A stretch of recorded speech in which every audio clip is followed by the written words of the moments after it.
Okay. We are live on Twitch and on YouTube. We have both chats ready to go. Ready to go. We are ready to play some KSP. Houston, this is EJSA Control. Status on the toilet, please. Integrity Houston, toilet is powered, waste tank purged. Okay. We have a go for a toilet. All right. How's everybody doing? Hope everybody is doing well.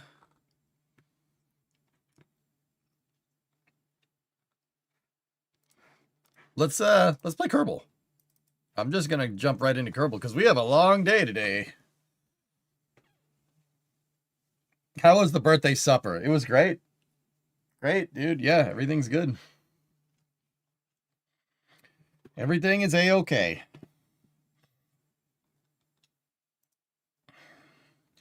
I've been, and dude, let me just say this. I don't like taking breaks. I don't like taking breaks from the stream. I don't really enjoy days off. Like, even on the days that I'm not here, like on the weekends, I'm still doing work around the house or something. I don't usually take breaks, right? With that being said, I've been trying to take it easy this week, and it's been nice. It's been nice. I know you got Flame Trench later, but quick space news you want to see. What is this? We've completed the Ares test flight 1 investigation. During flight, 2 first stage motors experience electrical and thermal faults in the oxidizer pump system. Improvements are being evaluated and implemented ahead of our upcoming missions. Oh, is that what you call that? I call that crashing. But, you know, hey, that's good. That's good. I hope they do well. All right.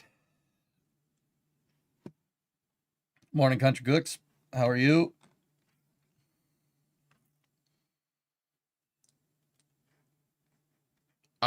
Yeah, I've been sleeping in like this week. It's actually been kind of nice getting like eight hours of sleep because I have not been doing that for like the past 3 weeks. I'm doing good. The weather's getting better. You know, it's like 40 degrees here. Not Celsius. It's 40 Fahrenheit, which means it's like 5 C. It's been great. The entire rest of the United States, like continental United States, is like 20 C, but you know, it's 5. 5 is good. It's not negative. Apparently today is the anniversary of Operation Eagle Claw. Yes, the U.S. come with the claw. Come with the claw. It's 75 here in Flint.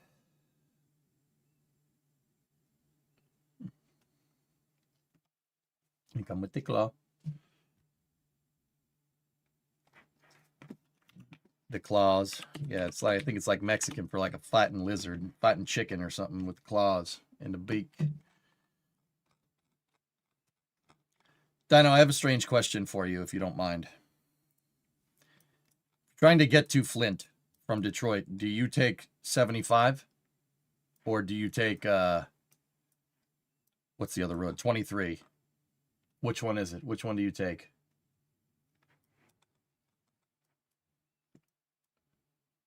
Because you could take like 696 to 23, right? You take 75? Bold strategy. Bold strategy, Cotton. Let's see if it pays off. It's 63 Fahrenheit in TJ. That's actually kind of cold. Do you like the challenge? All right. Good luck negotiating 8 and 9 mile, dude. All right, have fun with that. All right, just making sure. Because last time I was in Michigan, I had to drive to Flint. And Brimo's family's like, no, don't take 75, man. Don't do that. That would be awful. You got to go 696 to 23. And take the back roads.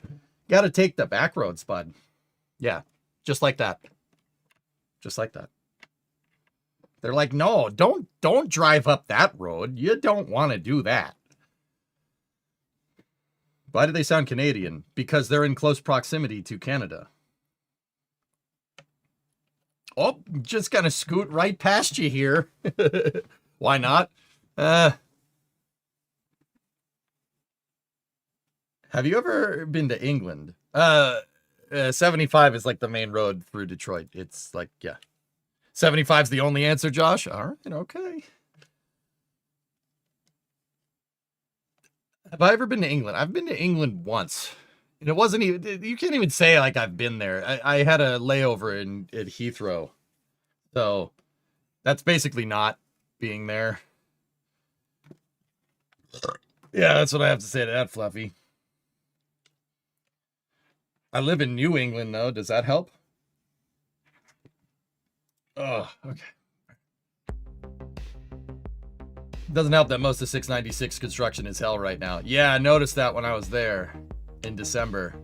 Like one side of 696 is just like, they're just like, nah, no, we're just going to shut this off. You're basically English.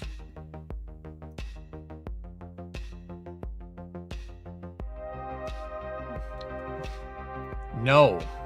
No, I am not.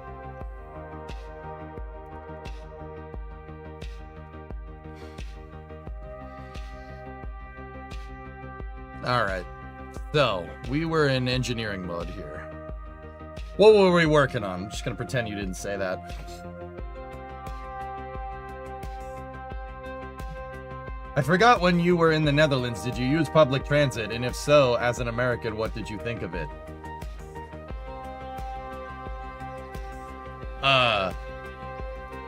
I did not use it.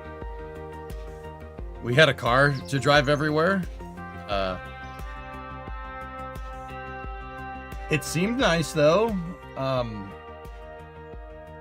So Erudite, just quick thing. In my city, in Boston, we have public transit. We have pretty much all the exact same things. I mean, it's a little crappier, but it's not as nice as the Netherlands, I would say, but there is public transit here. You can take the train in. We have train. We have nice train. The commuter rail lines are right there. Or that's one of them. That's the line that used to go by when I lived in the city. That's the line that went by my house right there. We have train stations here. See? There it is. And fun fact, in this part of the country, we have high-speed rail too. I wouldn't, it's 2/3 right. Well, no, it's 1/3 right. So it's on rails. I wouldn't call it high speed, but see, you can see one right there. Yeah, actually, Boston has 2 big train stations. We have South Station, that's on the south side of the main part of the city, and then get this, guess what the other one's called? North Station. Guess where that is? That's on the north side of the city. That's weird, I know, right? Actually, one of our train stations, North Station, is underneath where we play hockey and basketball, where the Bruins and the Celtics play. Bruins choked again last night, so that's fun. So we do have public transit here. There's buses, there's subways, there's not light rail. The subways are more light rail. There's regular rail. Like, we have all that, so it wasn't really that much of a culture shock. Now, not every American city is like this. Boston has it, New York has it, Chicago has it, Philly has SEPTA, which is that exists, just like the MBTA, that exists. But yeah, you can. So the trains actually run all the way to Plymouth. They go to from where I used to live down to where I do live. Like, you can take the train from here in. They actually go to Providence. It goes out to Worcester, and then it goes up to Manchester. So we have a pretty big thing. The thing about the transit systems around here is that there's no lateral movement. So all the train lines go into the city like that. They go either in from Worcester or in from Manchester, right? Or in from Gloucester over here, right? Like, or from Plymouth, they all go into the city. So even the subways go in and out of the city. Like, everything goes in here. There's no lateral movement with our trains. So there's no train line that does this. That's like the big thing, dude, with us. Like the Netherlands, like around Amsterdam, seemed like they had it on lock. There were all kinds of trains. There were trains going in every direction, which I don't hate. I think that's kind of nice.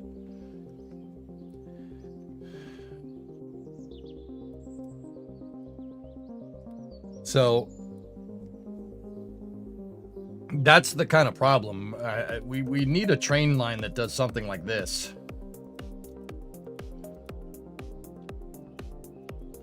But that's C backwards. But that's if we had a train that did that, that would make it a little bit more comprehensive. The problem is, like, we have a built-out train system, but it doesn't do anything. It exists. Like, if you're trying to get into the city, it's great. But not everybody's trying to get into the city. There's a lot of lateral movement, like around Boston. And that's, guess what? Those are the roads that jam up.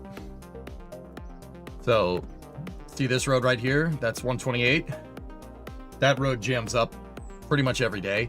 This road jams up 495 pretty much every day.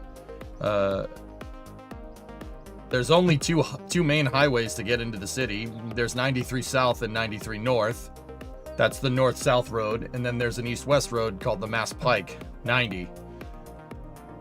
There's no other roads in and out. There's no other main roads in and out of the city, so good luck with that. 93 North and South is jammed every day. Every day, without exception. What's our distance scale here? Plymouth is about 40 miles out from the city center yard. Manchester, New Hampshire is probably further. It's probably like double that.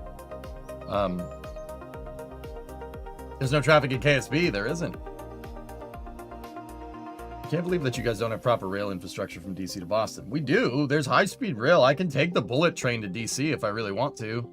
The problem is, Balaxy, is that... Okay. All right, let me load up the rocket that I want to work on here so I can spin around in the VAB in the SPH while I explain this. So, in the late 60s, our passenger rail infrastructure was failing.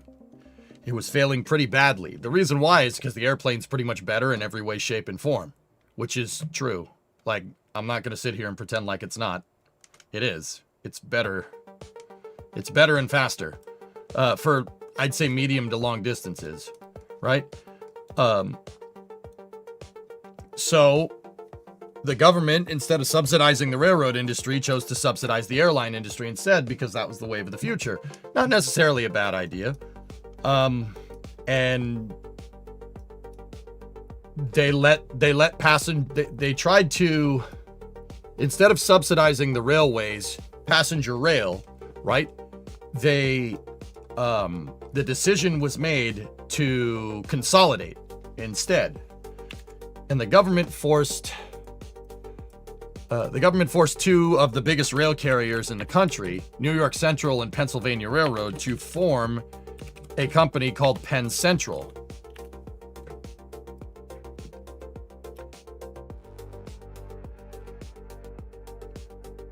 This is for the part of the country where passenger rail actually makes a difference in what's called the Northeast Corridor. So the Northeast Corridor over here and then into the Great Lakes region, all right? They forced Penn Central, right? Which, once again, they consolidated all the rail services instead of propping them up, right? So it was a disaster. I have really no other way of saying that. It was a disaster. Penn Central basically immediately folded. Yeah, like immediately folded. They lasted till 1970 and then declared bankruptcy. And what came out of that was Conrail. Conrail and Amtrak came out of that. Conrail is pretty much exactly what happened. It's consolidated rail. I like the Conrail paint scheme, to be honest. This is what I grew up with. And then eventually, what the government did was take all the profitable lines. They abandoned a ton of lines and took all the profitable lines for freight and sold them off to CSX, Norfolk Southern, like all the big class, like tier 1 railway carriers in the US. And then they let the passenger service fold. the remaining profitable passenger rail services, or even remotely profitable passenger rail services, were folded into a intercity rail operator called Amtrak, and that's what's left of our passenger rail. It's not high-speed rail, it's regular speed rail. Amtrak is pretty cool, but the problem is because it's propped up and it's not profitable, right? It costs as much as an airplane. Costs as much as an airplane ticket. So like, we do have high-speed rail here, right? But it costs as much as an airplane. The reason why it costs as much as an airplane, dude, is because, well, guess what? They sold all the tracks that they operate on. So if you want to go from Boston to DC with high-speed rail, you can follow this line right here. But the problem is that Amtrak doesn't have the rights to the line. So if there's a freight train in the way, too bad. Train stops. Source, I've taken it. I've taken the Acela, which is our high-speed rail, from Boston to New York, and in New Haven, we got stuck. We got stuck behind a freight train. The bullet train got stuck behind a freight train.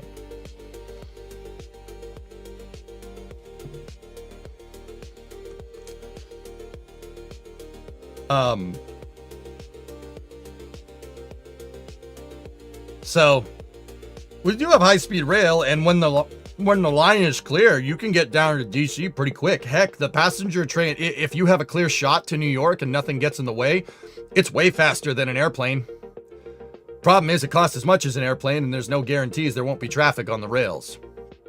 Now, once again, I know what a lot of people are gonna look at this and be like, yeah, that's dumb. And yeah, I would agree. Yeah, I would agree. But at this point, trying to fix the colossal screw up from the wake of Penn Central folding 50 years ago would be a very hard endeavor to fix.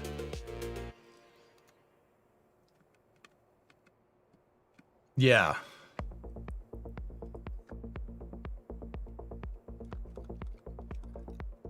It's not that we don't want high-speed rail. It's that in order to do it correctly and get it working, you'd have to untangle a giant mess of Class 1 operators in the area. Look at all the different colors.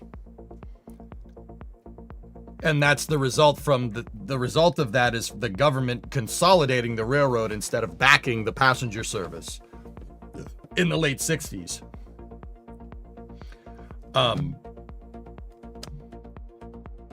Yeah, it sucks, but that's the way she goes, man. In the 60s, we didn't care about trains. Trains are good at very efficiently moving large cargoes long distances.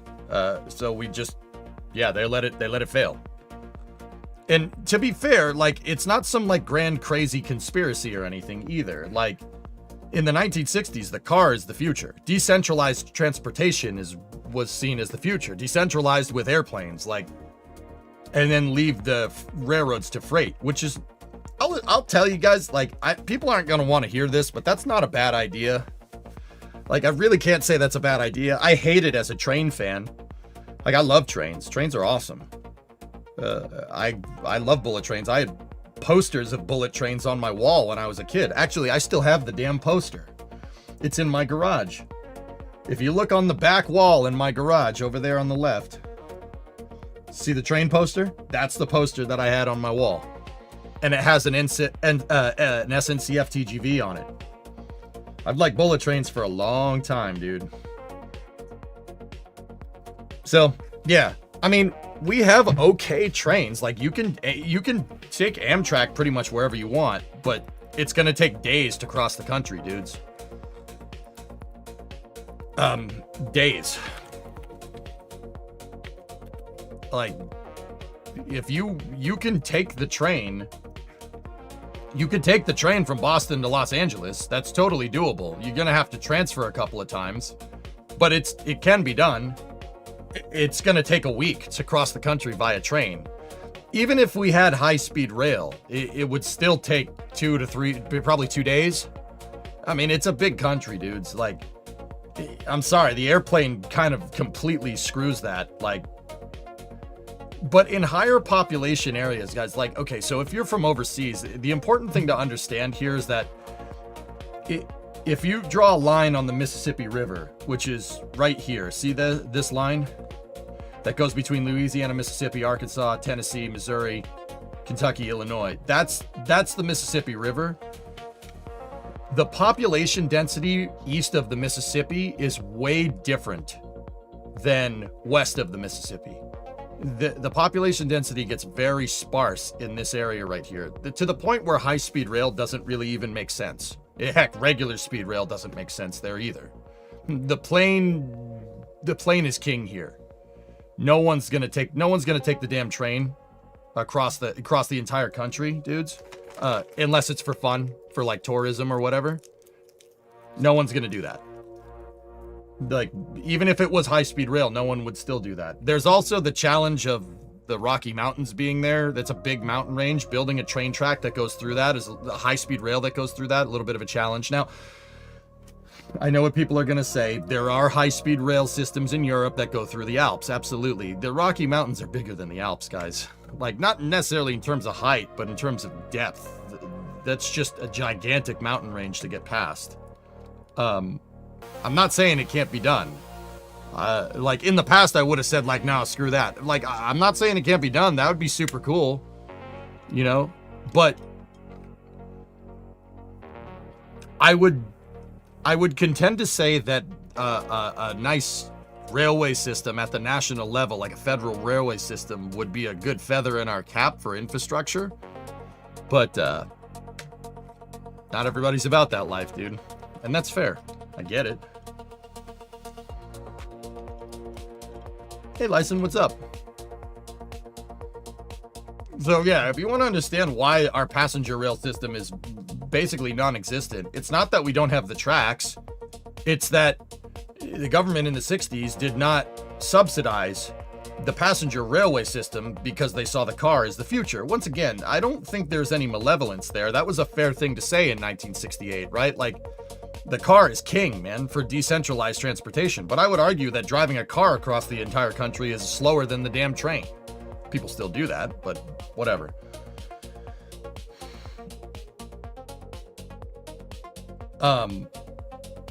The reason why we have so many highways is because we subsidized the National Highway Act in 1955. President Eisenhower mandated building superhighways that cross the entire country, right? He built it as defense, so in case we get invaded, the army can move around quickly. Because, you know, you'd want to move stuff. I mean, Eisenhower copied the Autobahns from Germany. That's why the Autobahns were made in the 30s in Germany, to move the military around quicker. I mean, we did that across the entire US, right? And we basically ended up relegating rail for freight service. Once again, that's not a bad idea, dudes. It really isn't. But at one point, before the airplane kind of became big, we had high-speed rail. We had high-speed rail 100 years ago. There you go. Electrified high-speed rail. Oh yeah, that was a thing. The GGs, man. GG could do 130 miles an hour, man. That's like 100, almost 200 kph. That was fast for the 30s. It can go quick, dude. Can you imagine how hard it was to cross the country in horse and buggy? Yeah, absolutely. Like, I wouldn't call Pennsylvania a well-run railroad. I mean, yeah, for sure. Like, but yeah, that's kind of what happened with the railroad. Like, if you wanted to do high-speed rail, we could. There's no doubt we could do it. It's just you're untangling 50 years of a mess. That's why nobody tries. And once again, like, I don't necessarily, like, here's the screwed up part. I love trains. I don't necessarily think that was a bad idea. That's probably what I would have done if I was in that position in the 60s as well. Why? Why bother with the train? Train makes no sense. We have an airplane. Airplanes are way better. They're more efficient at moving people around, not necessarily cargo. They're way more efficient at moving people around. It's a much better application than trying to build like high-speed rail, for instance, across the entire country. Why would you bother? I kind of understand that, but you know, with environmental implications, right? The plane isn't always king. UPS would like a word. Yeah.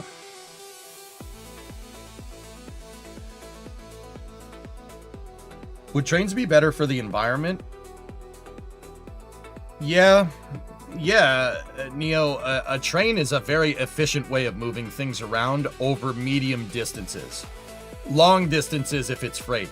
So for people, trains are king inside of like 160 kilometers distance. Trains are king. You can't beat the train's efficiency at that distance. It's when you start moving across like the entire country, so like 5,000 kilometers, so 3,000 miles across the whole country, that's when the airplane is king. The airplane's king, dude. I can get on a plane and be in LA on the other side of this country, 3 time zones over in 6 hours. Nothing can compare to that. Not even close.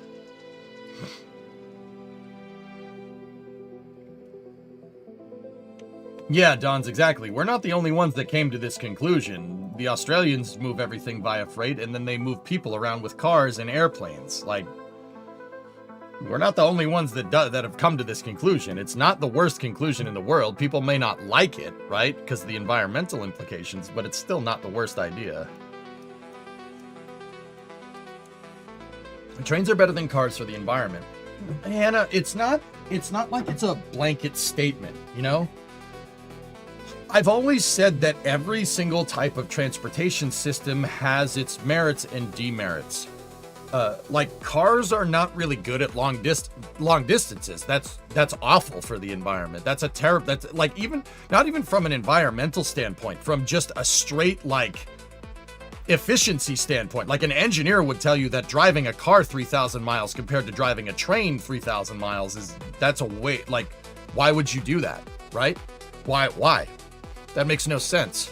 That's a terrible application. That's like trying to hammer a screw, right? And that's how I kind of look at it, you know? I look at it like it really depends on what you're trying to do and where you're trying to go. The car, the train, the boat, airplane, they're all just tools in your tool belt of logistics. Just like Falcon 9 is just another logistical carrier at this point, right? Like, it really depends on what you're trying to do. I would say that like bikes and walking are for like short distances. So let's say like inside of a kilometer. That's where bikes really and walking really make a difference. Cars, probably like 10 to 30 kilometers. You can afford decentralization. So, you know, that makes more sense than taking a train that distance, right?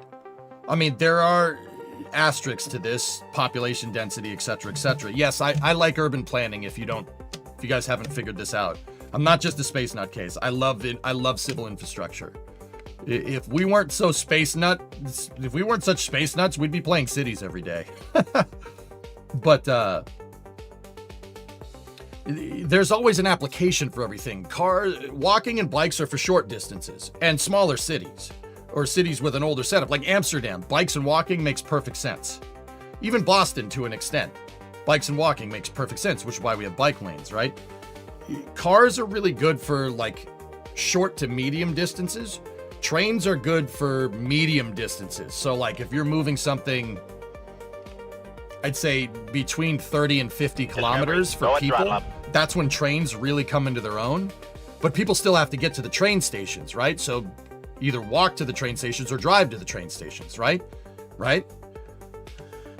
It all kind of really depends on how your city's architecture works. And some cities are beholden to different types of urban architecture because of terrain, rivers, mountains. It really depends. I would contend to say, Hannah, that it's better to find the most efficient system, and the most efficient system really depends on where the city is, how big it is, population density, etc., etc. Like in Amsterdam, a big pickup truck doesn't make any sense, right? Like why would you do that? I mean, I've been there, like, so I can speak to it. I've seen it. I saw somebody driving around a Ram 1500 around Amsterdam, and I'm like, what are you doing? I mean, that's cool, but what are you doing? Right? Like, why would you do this? The thing it can't fit down some of the roads. Right? But where I just was in Wichita, pickup truck makes perfect sense. You know, it really depends. There's no like, oh, all cars are bad, or oh, trains are stupid, or oh, airplanes are bad, or oh, this is not efficient. This is the most efficient thing. Depends on the city.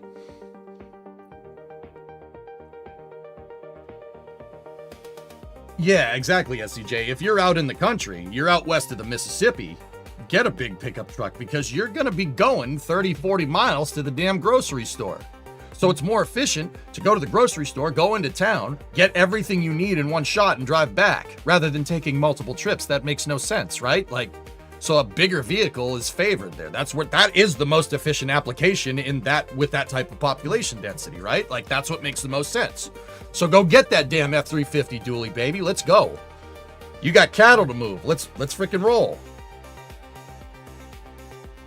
You know, it really depends. Like, I'm not like totally pro car centric. I'm not totally pro train centric. I think every system can play a hand in efficiently moving people around, and it's best to utilize each system where they make the most sense. I don't know, screw me. Like, I'm greedy. I want trains, I want planes, I want automobiles, I want bike lanes, I want walking lanes. You know, like, the freedom of mobility is a great way to drive the wheels of your economy, right? If people can get from one destination to the other quickly and not get stuck in traffic, not get stuck on on mass transit, you know, not get stuck in a bike lane. I don't know how you do that, but then that mobility allows your tax dollars to grow. Because if your commute takes 5 minutes instead of 3 hours, right? That's more time for you to work, right?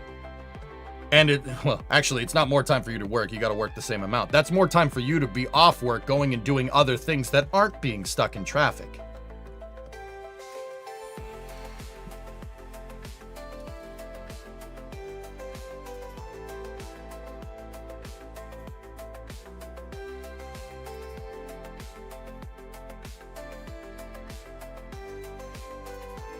So, I mean, I don't know. It's up to debate, right? Like, a lot of people say, like, oh, the trains are the best, or oh, cars are the best. I like cars. Cars are really good, but I'm a big car nutcase. I like building them, right? Oh, speaking of that, I have to buy all the parts for the Coronet. I still haven't done that. But I don't necessarily mind, like, I love trains. I don't hate any one particular form of transportation.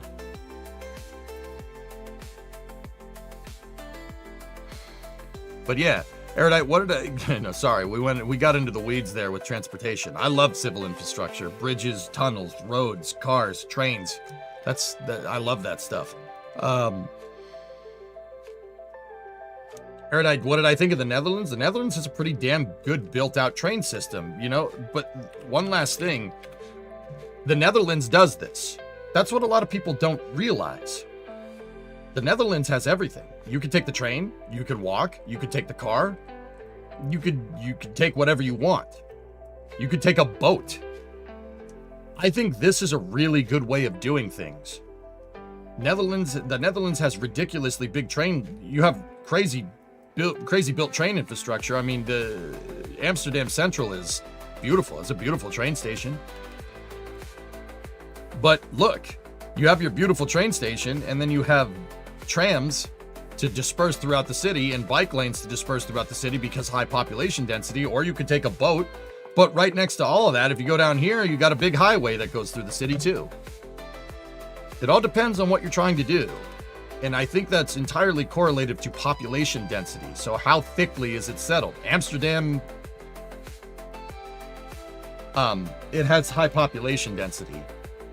But as soon as you kind of get out of the historical city, your population density does go down. So that's where trains and cars are more favored. You know what I mean? But yeah, I really do like how the Netherlands does it. They do everything. They have boats, they have trains, they have cars, they have walking lanes. Like, that's the right way to do this.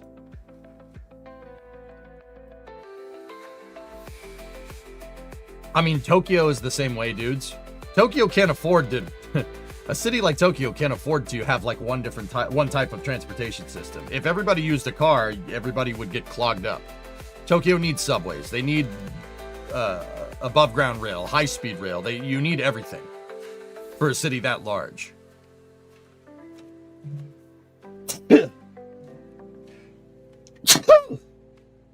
Discovery, When go lift. throttle up. I have to get the coronet rolling again before we get the lift, so that's probably going to be in the summertime, though, guys.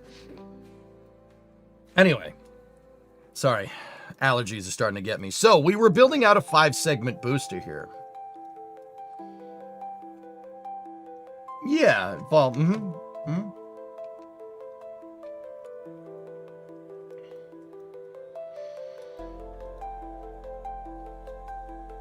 Well, we put all our eggs in the car basket, dude, to protect our manufacturing base.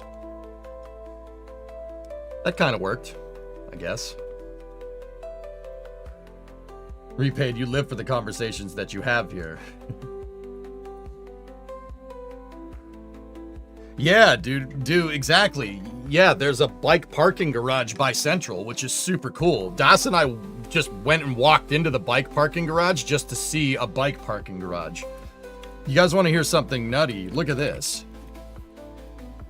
There's a bike parking garage outside of Amsterdam Central. Right? And the bike parking garage is actually under the freaking river. Which I thought was superbly cool.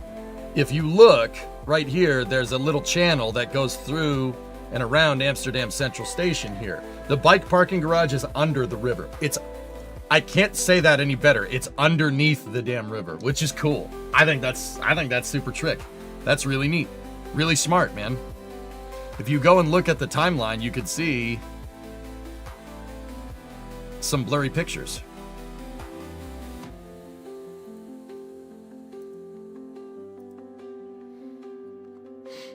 We love blurry pictures.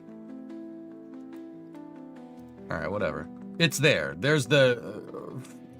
Das and I thought this was a subway station, and then we kind of put 2 and 2 together with the ramps here, along with the stairs. We're like, that ain't no subway station. We went down, there's a freaking parking garage, and the parking garage goes under this entire lake of bikes. It's a bike parking garage. Super cool, actually. But anyway, let's build an Ares rocket, speaking of transportation systems. Bikes! All right, so we were building out a 5-segment booster. I'm going to build out a 5-segment booster, and we're going to test it with an Ares-1 style rocket here. And, yeah, we were figuring out how much kick we need this dang thing to have.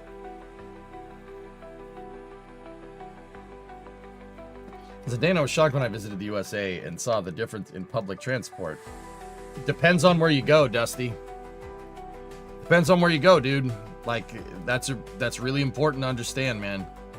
If you go to Boston or New York or something, there's a fairly well built out transit system. If you're going to like Tucson, it's the car or nothing. Because the population density changes. Like, I can't stress that enough. It's like, you're gonna get a different flavor of everything in the US. Is Endurance still orbiting out at the moon? Yes, it is. We can go mess around with the Endurance again if we want, but... What major would you study for all that civil transportation management? Probably urban planning or something? Yeah, Clayton, I've seen it. I've stood next to the door.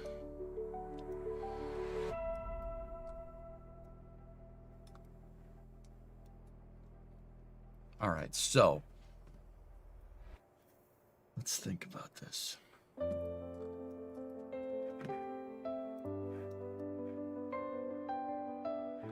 We need this thing to have a little bit more kick.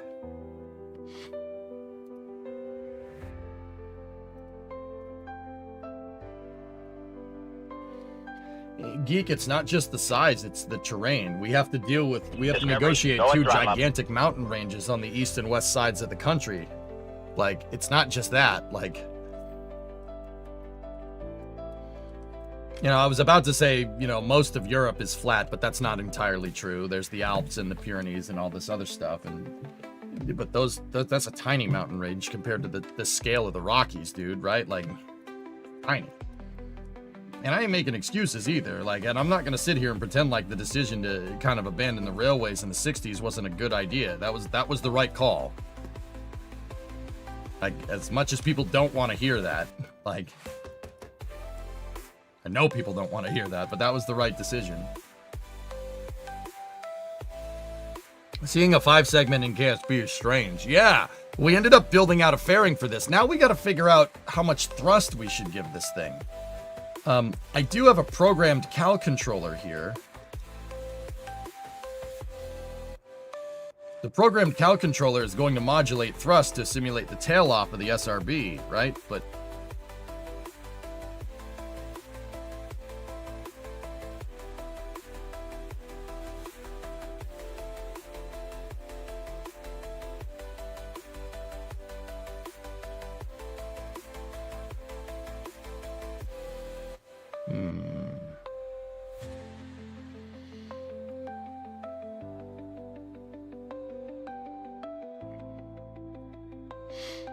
see, I've noticed this when we go and look here. If we look at,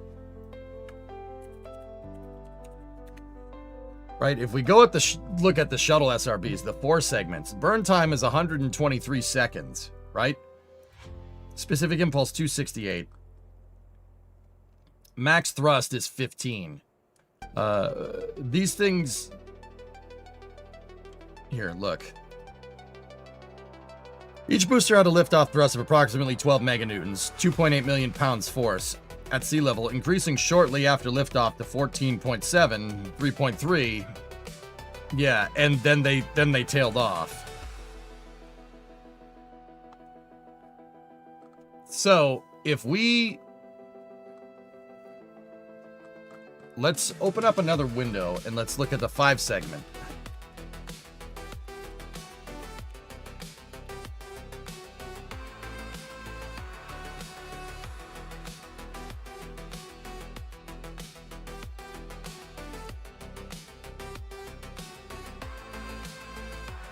Oh, here, Space Launch System, right?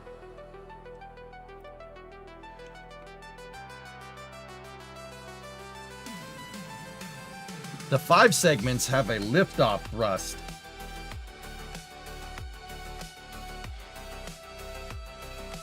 A liftoff thrust of 14.6, and it goes to 16 in the vacuum. But the burn time is for the most part the same. And they switched. Yeah, they're still using P-band, APCP. It seems like these things just have a little bit more thrust, but the burn time is more or less the same. Like, we should figure out the proportion of thrust here, so to do this right, if we wanted to get it correct in Kerbal. So let's do the liftoff thrust of the 5 segment is 14,000. Let's divide that by 12,000, right? Discovery, go at throttle up. And it's 1.16. The thrust.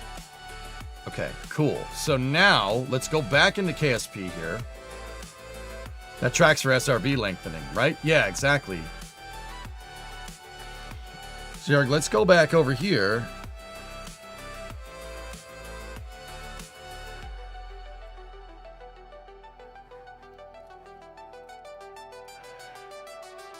Huh. 1.15 at peak liftoff thrust. That can't be a coincidence, dude.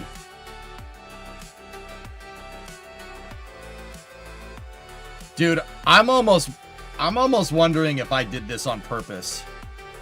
Hey, Rocket Guy. I'm almost wondering if I already made this booster work like a 5 segment. But then again, my space shuttle boosters do this too. Do you have any idea how to give that booster more punch? Yeah, of course. We could trick it. We want to give it more punch. Discovery, go at throttle up. Just add more SRB.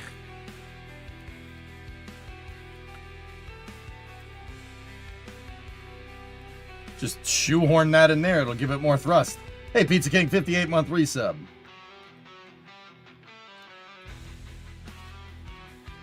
With that being said, I've seen a couple of users around on X here. There's this guy, Truthful. Hi, Truthful. that does cinematics, right? And Truthful's been working with some Constellation rockets in KSP, and it's making me want to go and get the freaking mod for them because they are... Bruh. Ooh. It's pretty good, man.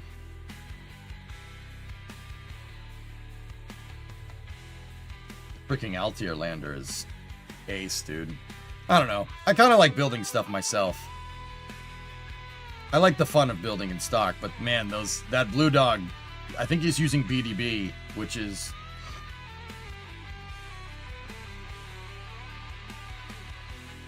You don't think we need the extra SRB?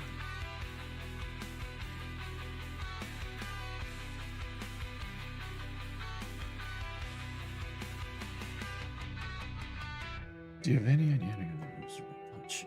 I mean, Yarg, we could just set the overclock, dude. But if we set the overclock, you still have the same amount of solid fuel. Like we need to figure out a way to give this thing.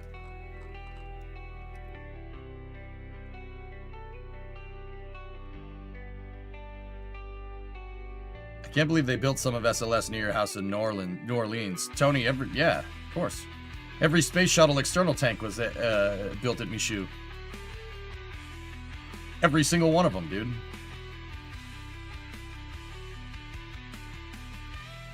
Give it a quarter more fuel. I can't give it any more fuel. The only way to give it more fuel would be to put another SRB inside of it.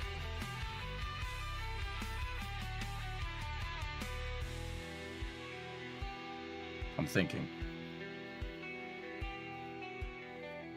We could screw around with the craft file, yeah, if you want. I'm almost kind of okay with doing that, just for part count and simplicity purposes. Here.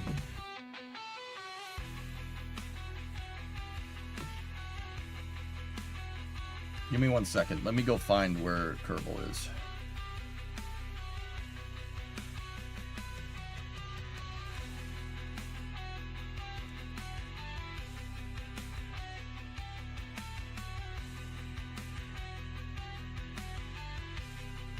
So, like, you can go and edit the damn craft file. Jebstone 1X, here we go. Edit with Notepad, right? And we could go find...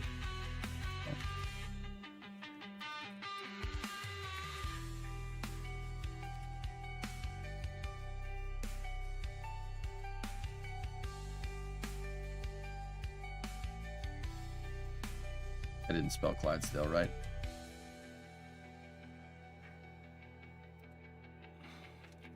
Yeah, right there. There it is. 16,400. We can edit it. We can give it more solid rocket fuel. That will just edit this booster in this craft file to have that amount of solid rocket fuel.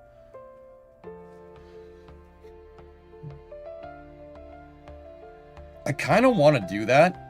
I'm kind of about that, dude. That would make things a lot easier. I already did edit these.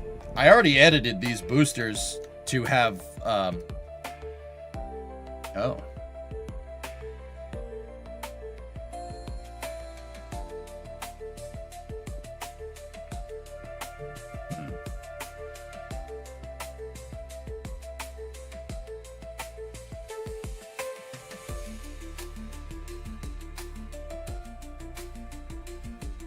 How would we do this? We would need to find the proportional amount of fuel for a segment. So if a 4-segment booster is 16,400 solid, right? Right? We divide that by 4, right? 4,100. So then we do 16,4 plus 4,100. Wow.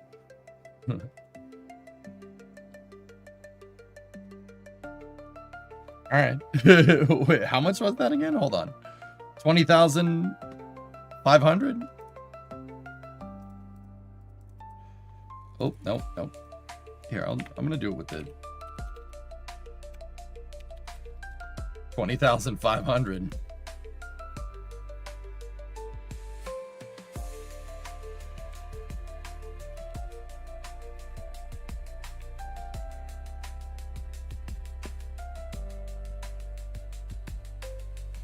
Okay, so now we reload the craft file. You also have to increase the thrust. I got to change the thrust curve, yes. EJ is in his own world. No, I'm saying what we need to do. Some of you guys have already figured it out, but I'm saying what I need to do out loud, so if you're watching the VOD, you understand what's going on, rather than me just going, oh yeah, chat, that's what we'll do. It's important to provide context to our VOD viewers. Hi, VOD viewers. Hello. Am I on your TV right now? Ooh, somebody's making dinner over there. Yo. That smells really good. Yo, can I have some? I'm hungry. I've been sitting here on this TV all day. Yo, give me some of that. No? All right, fine. I'll just be here on the internet. Whatever. Oh, yeah, there we go. Chat said I can't. All right. I can't have your Cornish pastry? That, you know, that sucks. That's the point, Lordon. Yeah, right? That's what we do. All right. So let's think about this. Now, let me go into our Cal controller. Let's rename this so I know. 5...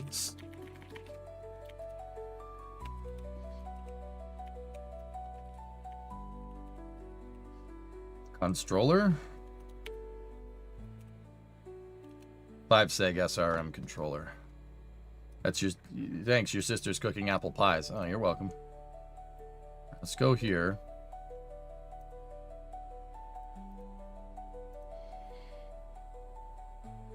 Discovery, go at throttle up.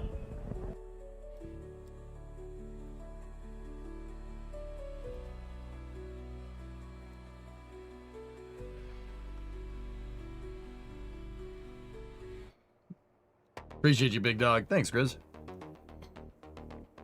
So, okay. This is a little more advanced gameplay for KSP. What I'm doing here, if you're looking at this going at, I don't know what the hell's going on here. More context for the VOD viewers. So, in Kerbal, you have an SRB, right? You have all different types, and if you activate this, it's just going to give you basically 100% thrust all the time. That's fine. That'll work. Now, the Space Shuttle and SLS's boosters don't do that, okay? This is an important thing to understand. They don't do that. The other thing I gotta actually...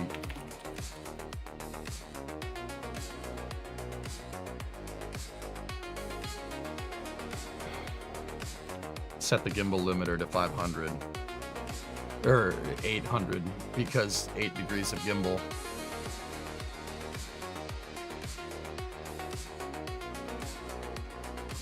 Have eggs and sausage. You want some? No, I'm good.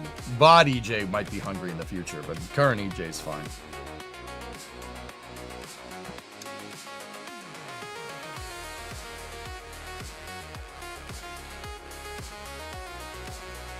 It didn't take. Crap.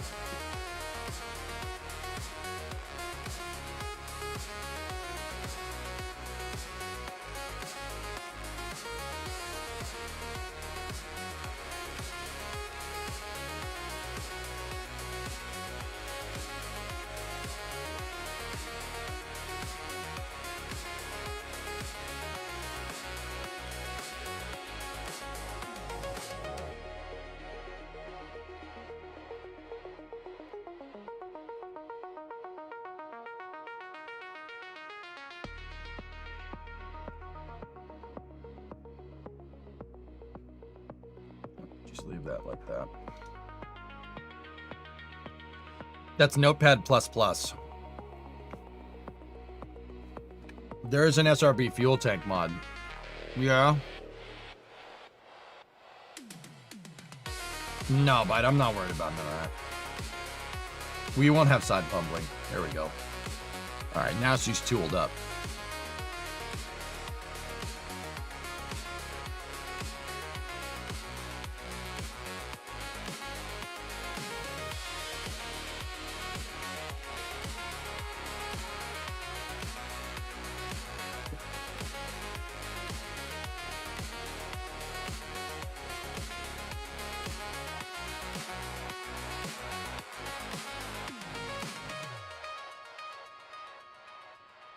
I'm wondering if I could get at the cal controller in Notepad. Give me 1 second. Because I can't access some of the points here. So what I do with the SRM is I have the thrust limiter bound to a cal controller. A cal controller is a very, very primitive computer in KSP, very primitive. It doesn't do much. What this thing is doing here is modulating the thrust limiter output. So if you watch the thrust limiter output here, I'll just move it over there. As the curve plays, right, it goes up in thrust, right? Discovery. See, she goes up in thrust, and then it goes down, right? And then it goes back up again, and then it tails off for separation. This is much more how the actual shuttle SLS Ares-1, that's how these boosters work. How do they make it throttle? How do they do that in real life then? It's actually physically how they pack the SRM grain.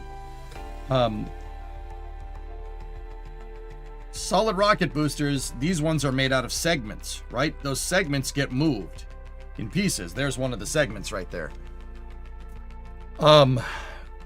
And yeah, see, that's an insulator cap. The solid rocket fuel is that. It's that gray stuff. That's P-band right there. Or APCP, which is really a really nice way of saying explodey bits. And these segments kind of latch into each other, right? This is taken inside of the RPRSF, the solid rocket booster rotating processing and service facility at the Cape. Hey, Ox, 52-month resub. Forbidden cookie dough. Yep. See, and the segments get moved around. See, there you go. Right? Each segment has so this is your solid rocket fuel, and then when the solid rocket booster ignites, this center funnel area, the center area fills up with fire, and that fire gets shot out the back, right? Now, how you physically make your, for all intents and purposes, we'll call this the combustion chamber. How you physically pack the solid rocket propellant in there, or SRB grain, will help you with your, it'll help modulate your thrust output. So the way you physically pack solid rocket boosters full of fuel will get you a different thrust curve here, see? Now you have progressive, neutral, which neutral is for the most part what KSP has. It's mostly progressive, but you could do a regressive thrust curve, or you could have a two-step thrust curve. This is for like a single casing SRB, all right? With a segmented SRB, so you stack those segments on top of each other, each segment can have a different packing shape.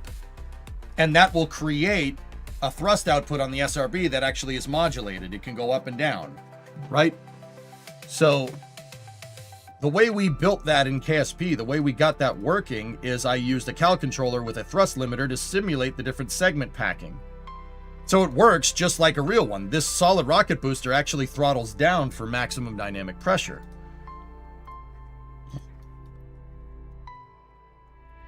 So the problem here is that I need to increase the thrust output, but because for a split second right at liftoff, my output goes above, it goes above 100%, and I can't select that damn thing.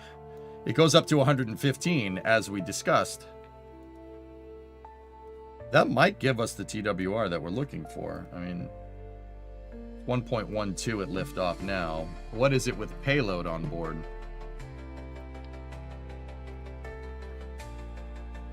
.05. Yeah, see, we have to figure out a way to modify that cal controller. Let's go back into Notepad. Yes, reload.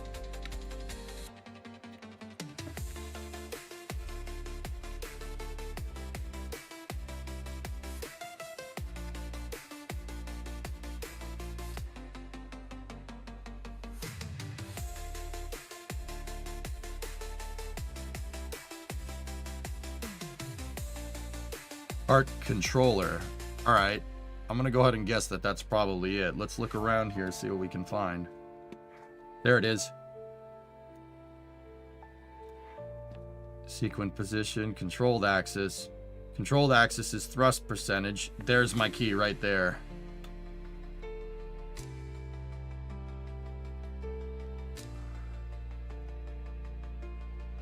Oh.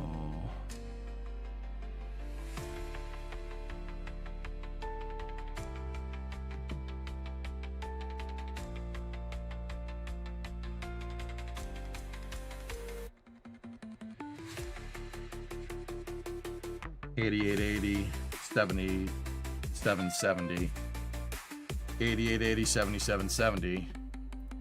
I don't know what these other numbers are, dudes.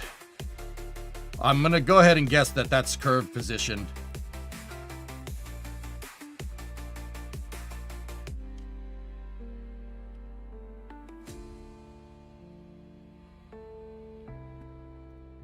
All right.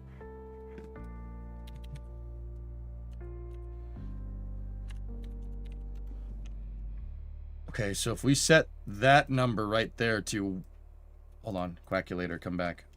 We need 115 points. Oh, 115. No, that's 155. 115.7 times 1.16, which is the Discovery, go at proportional amount from between a 4 and 5 segment in real life. So that means we need to give this 134.212.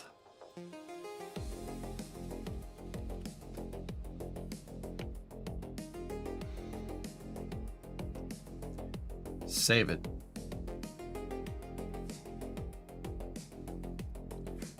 All right. Now, reload the file. Did you watch Star Trek? I actually grew up on Star Wars, but I watched Star Trek eventually. I did. My parents used to watch TNG when I was growing up, when the episodes came out.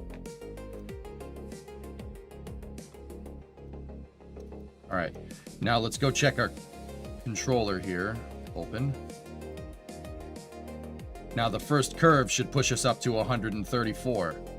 So that's proportionally the thrust increase that you encounter.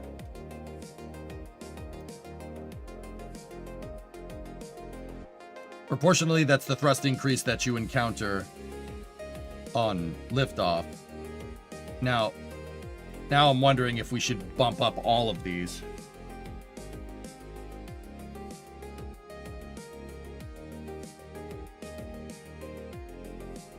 Question, what are you making this vehicle for? I'm making a 5-segment vehicle, A-Tor, so I can make SLS. I want to just build an SLS. But I want to build it with the upper stage that I think it should be designed with. And I kind of want to build out like a hybrid Constellation Artemis architecture, dude. And then do stuff with it, if that makes any sense.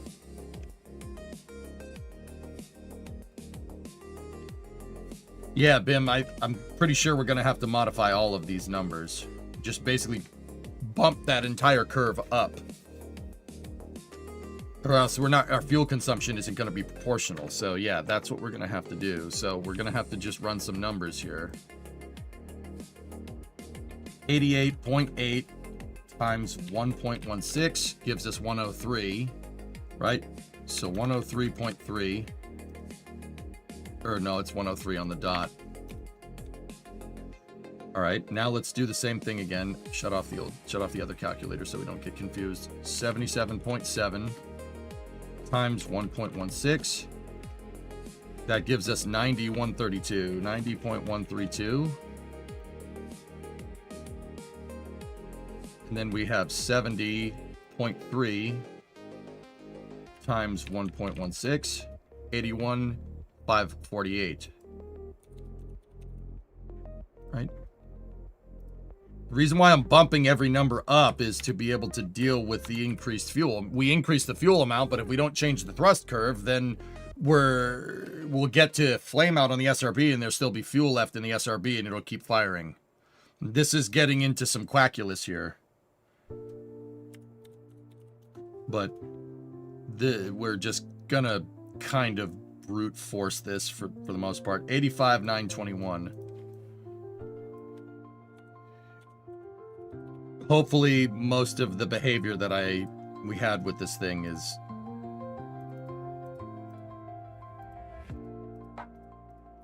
Already figured out.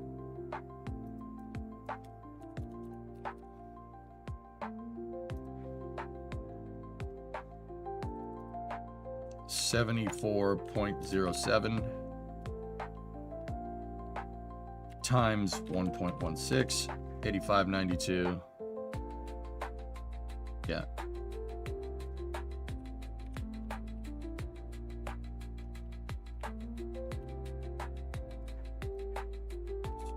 .66 times 1.16, 77,325.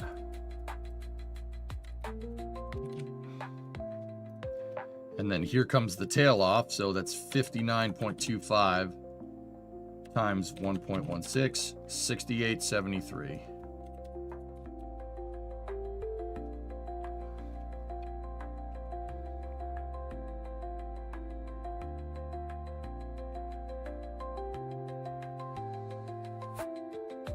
And then the last one will switch to 1.16 and then down to 0. Last key is 0 for the rest of the cal. Cool. All right, so save that. We just did. Go down here, right? Hey, Red, what's going on, man? I'm reprogramming a cal controller in Notepad to make a 5-segment. We're gonna fudge a 5-segment booster here, dude. Thank you for the raid, man. I appreciate the constant raids, dude. You're Red, you and I have been around for a long time, dude, and it doesn't go unnoticed. I really appreciate it. Guys, my buddy Red Panda plays Kerbal as well. He's one of the OG Kerbal players. You've been playing Kerbal just as long, probably longer than I have, man. Discovery. That's right, Bob. Throttle up. Guys, go give Red a follow. He's a good dude. Very knowledgeable about space. See, there we go. Now the entire curve is just boosted up. Hey, Linux. Speaking of longtime KSP personalities. Gonna launch this on the shuttle pad? We could. Pigzig.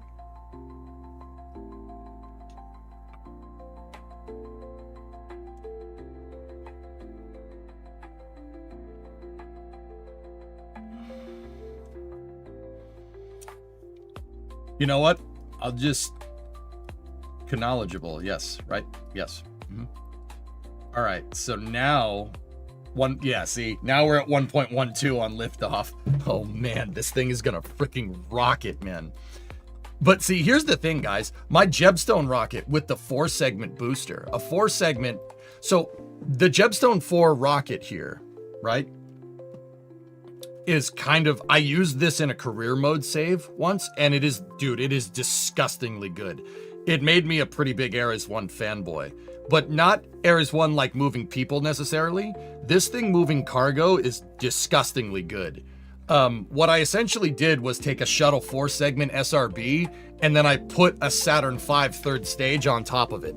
So it's a 4-seg SRB with an S4B on top of it. Oh man, is it a disgustingly good vehicle. It can do basically 25 tons to low Kerbin orbit, and now it's going to be able to do more. Be sure to static fire it. Yeah, this thing is, yeah, gonna be pretty hefty, man.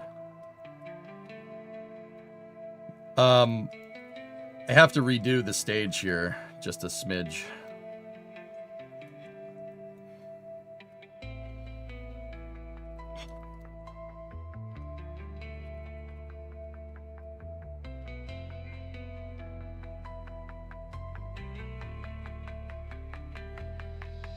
Go in test flight.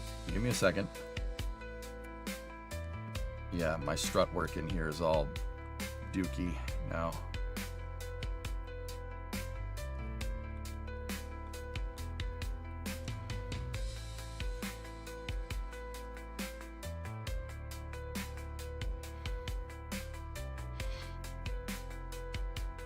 Razzie, hey J Headshot, any advice on how I can build a space station? What kind of space station are you trying to make?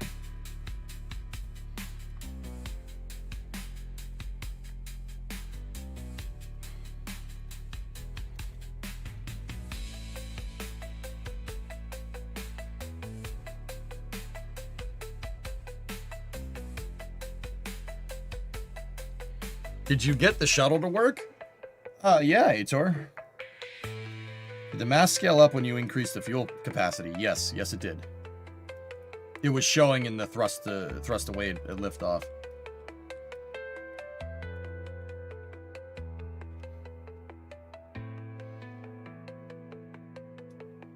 All right.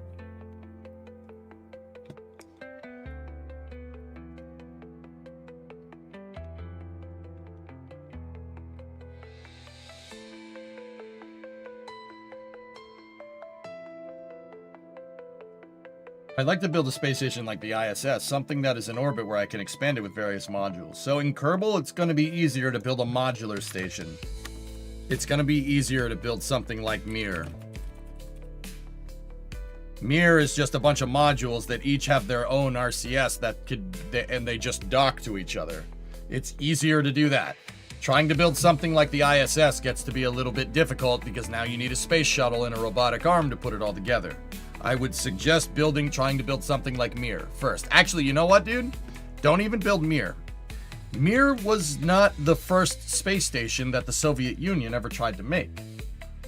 No. Mir was a bunch of space station modules all clustered together. Now, the Mir modules, they're called DOS modules, the core. DOS in Russian. I don't know what it means. I forget. So they have DOS modules and FGBs, functional cargo blocks. Kivant, Spectre, Priroda, those are all functional cargo blocks, or FGBs for short. Crystal, that's all functional cargo blocks. But the core module is what's called a DOS module. The DOS module is derived from Salyut, which is the Russian word for salute. It's derived from the Salyut program. Salyut is just one module. One module with a capsule. Razi, I would suggest starting here. And then, so the Russians launched 7 Salyut modules, right? They made 9 DOS modules. The last DOS module that Russia made is the Zvezda module that's on the ISS.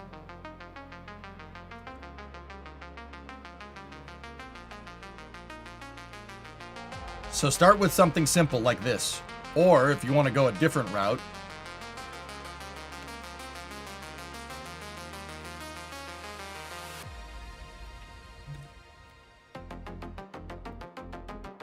you could do something like Skylab.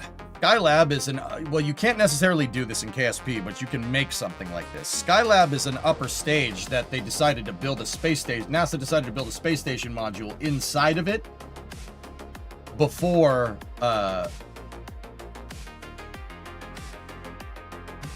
they filled it up. They didn't fill it up at all. They just took an upper stage and built a space station inside of it.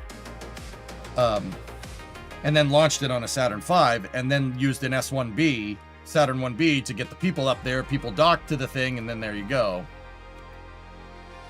A modern equivalent would be VAST, correct. Try doing something like that first. Even us, the US, before building the space station, we did stuff like this. Just get your space station module up there and get routine access to it. That would probably be my best recommendation.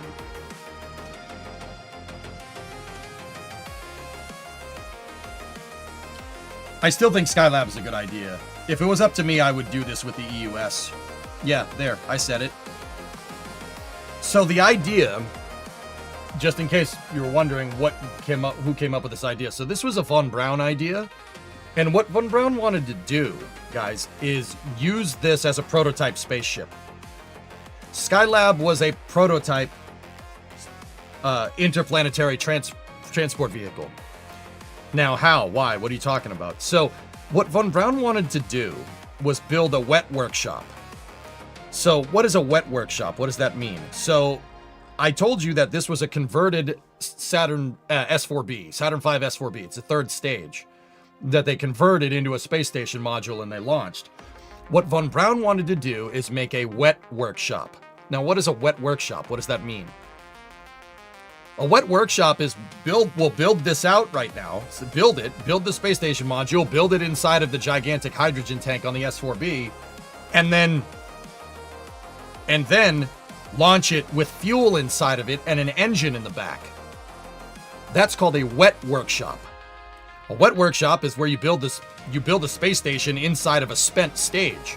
Now, why? Why would you want to do this? Well, Skylab was just basically a bunch of open space. If you put fuel in that open space, you can go further. The idea here is to make transfer vehicles that look like this. So, how this would have worked is you would have sent this thing up there, right? And then launched a Saturn 1B, docked to it just like Skylab, and then lit the stage. The stage would be used to shoot you on an interplanetary trajectory. The idea is that the Apollo program would have, by the late 1970s, we would have been doing flybys by Venus and by Mars. It's much easier to do a flyby of a planet and then just come right back home. Similar to Artemis 2, but around Venus or Mars, to get the first human eyes on these planets, right? And then once the stage completed the burn, it would passivate, right? You'd purge out the space station module or the tanks with space station inside of them, right? And then the crew, which would be in the command module here, and then the docking adapter, would open up the hatch to a perfectly useful and habitable, gigantic freaking space station. And that becomes your transfer vehicle for flying by Venus. The idea down the road after this is that you could take this, you could couple it to another S4B eventually, build something like Skylab and couple stages together and stage a gigantic rocket in space and send it so it has enough delta V to be able to stop at Mars or stop at Venus. How much fuel could the tanks of Starship be shrunk to expand the crew living area to make something like a Starship Skylab? Yarg, you don't need to worry about that, dude. Skylab could fit inside of Starship's payload bay. Yes, I've done the math. Think we'll ever see artificial gravity ship stations like Hermes in The Martian? Possible? Sure.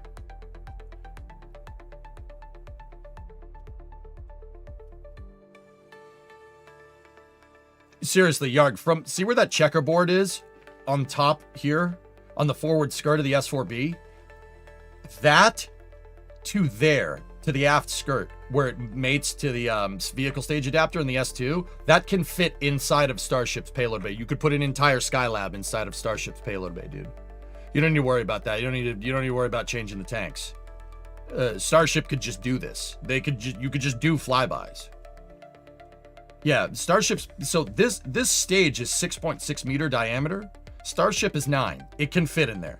You wouldn't have the multiple docking adapter, the Apollo telescope mount, or any of this. You would either need to figure out a way to get people up there and have a radial docking attachment, like the space shuttle, like so Starship opens up its payload bay doors, you have a Dragon capsule attached to the side, right? Transfer people, Dragon capsule goes, people fly away on Starship, etc., etc. Would they have to build the habitable area in the fuel tank? How does habitation systems and fuel mix? Well, the idea is that you'd kit it out. You'd put all the systems that can survive being submerged in hydrogen in here, and then everything is packed up in the docking adapter. So when you open up the stage, when you open this up, there's just a bunch of empty lockers and stuff, right? And then you can kit them out. You can kit them out and install all the stuff that you need. On top of the S4B right here is all your life support systems to keep your life support going up here for a long period of time, dude. I'm telling you, Von Braun was cooking, dude. It was smart. It's a very smart idea. S4B transfer vehicles is genius. That's, dude, we don't even need to do the wet workshop thing. You could just do the dry workshop and get away with it. And it speaks to Von Braun as a systems engineer. Everything, everybody knows that Werner von Braun, like, kind of is the father of the Apollo program. Like, he yeah, the left solar panel broke. Turns out Saturn V is a little bit of a rowdy ride up into space, but that's another story. Von Braun, like, he was a hell of an engineer, but what a lot of people didn't know is that, like, he was a heck of an aerospace engineer, but he was a disgustingly good project manager. And that's not like my interpretation of it. I've had the pleasure of interviewing people that worked with him. He was a disgustingly good project manager. Think kind of like Gwen Shotwell to SpaceX. Like, the guy had such a good understanding of everything that he was dealing with, right? That he could use it to manage the project better. And everybody that I've talked to that worked with that dude said he just had like almost clairvoyance about like how everything was going to go together. Long story short, I'm pretty sure he had the tism. Like, pretty sure. Most people that run in the space industry, I'm pretty sure. Non-neurodivergent people didn't put people on the moon. Let me put it that way. Like, let's, you know, I think that's a better way to say it. And I mean that in an endearing way, guys. Like, sane people don't make stuff like that. Okay? Sane people don't make stuff like that work. Okay?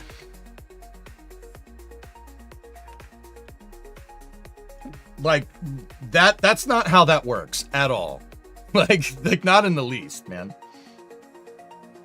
How much of Von Braun's playbook did Elon and Jeff copy? Not much, Nova. I think that Von Braun would probably like what SpaceX is doing, though. And yeah, you know, I know someone's going to bring it up or has already brought it up. Like, let's not sit here and pretend like Von Braun wasn't involved with some pretty dodgy stuff over the years. Like, we know that, of course. We can acknowledge that and say that that's bad and be adults about it and move on. Like, we get it, right? Like,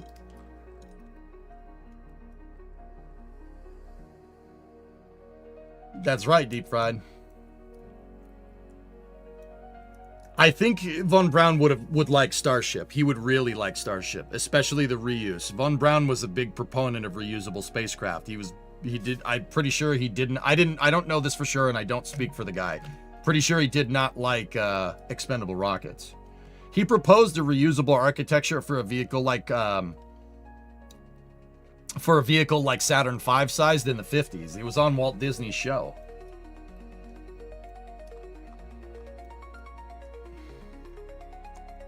But yeah, anyway, let's get back to building out our rocket. But yeah, I think SLS should do that with the EUS. You know, if we're not going to use the EUS as a stage, use it to make a space station. Or use it to prototype a transfer vehicle or something. Just putting it out there.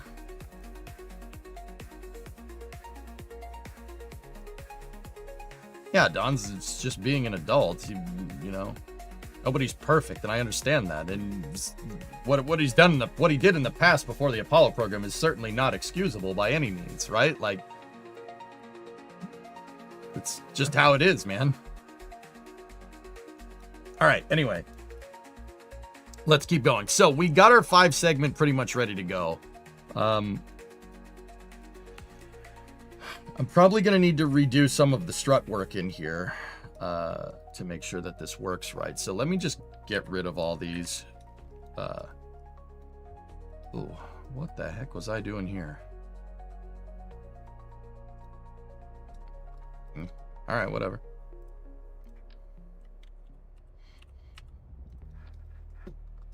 So because we have the 5 segment, I also extended the upper stage. And what I'm going to do, actually, I think we could probably extend it again. My real question is, if we want to save on parts, right, we're using 375 tanks like this. What about this tank? Could we get away with that one? Does that one have orange? It does have orange.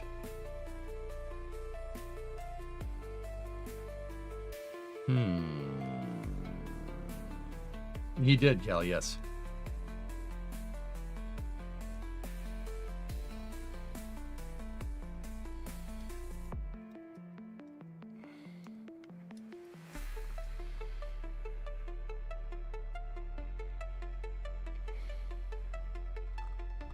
Von Braun wanted reusable rockets. Why didn't he like the space shuttle? Because he rightly discerned that it would be easier to try and reuse the Saturn V than it would to try and make an all-up new system. That, and he was probably a little biased towards the rocket that he invented towards reuse. Just putting it out there. Man, this thing's gonna have some punch behind it.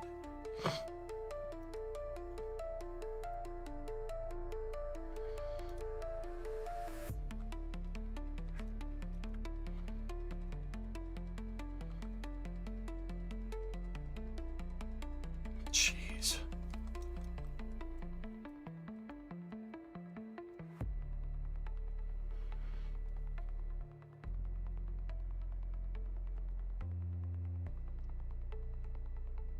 I mean, O-Force, think about it from a purely pragmatic point of view, right? Like, you have a rocket that can put 120 metric tons into space, right? Are you going to swap that for a reusable rocket that moves 25 tons into space? Like,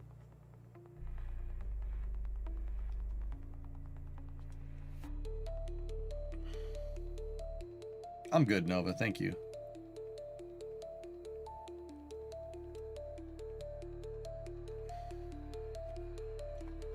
Debating on extending out our second stage here. I suppose we should probably test it.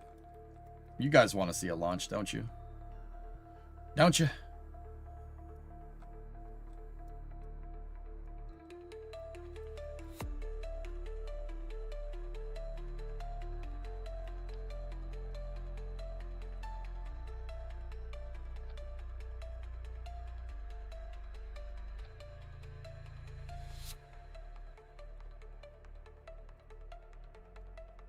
Let me just get some stringer reinforcement here. Hi, Phone Sister. How are you?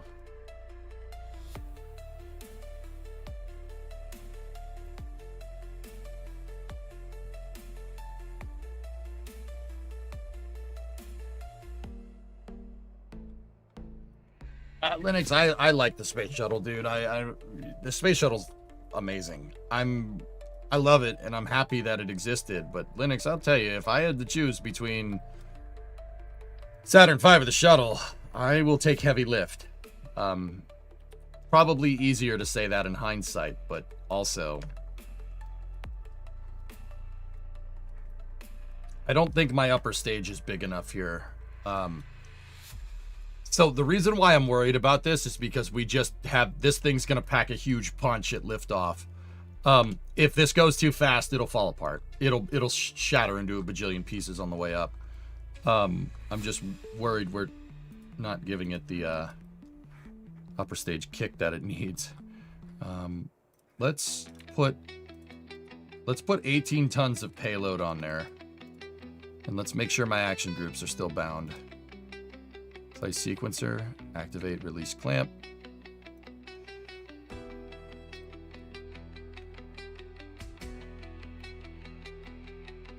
Check your staging. Pairing separation. Good. Hey, Smoke. I mean, I'm worried this thing's gonna go too fast. We'll see. Because I didn't make the upper stage big enough, but we'll check. I mean, the original Jebstone could put that 18 tons of payload into space no problem. Like, it's not even, it's, yeah, ridiculous. Hey, Smoked, you're struggling as an engineer. Why?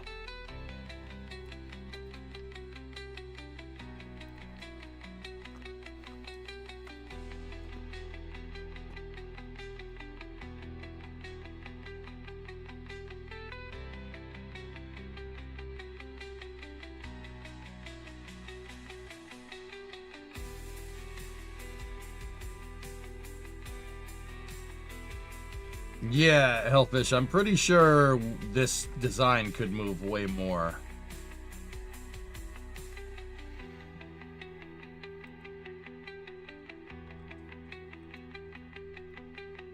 We all are, Dons, act accordingly.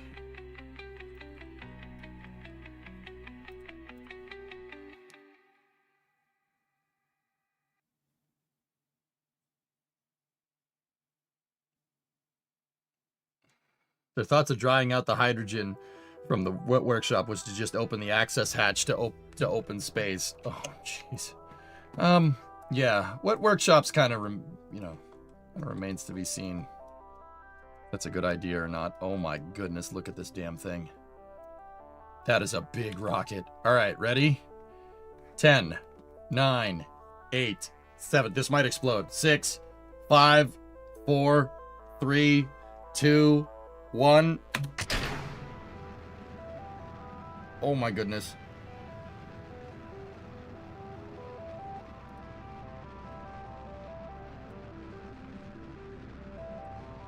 That's not great.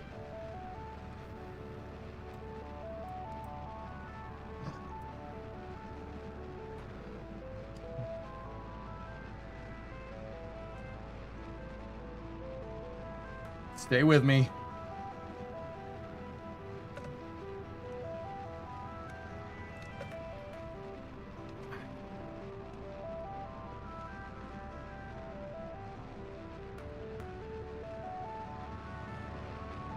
Okay. Took a second, but we're on the right track.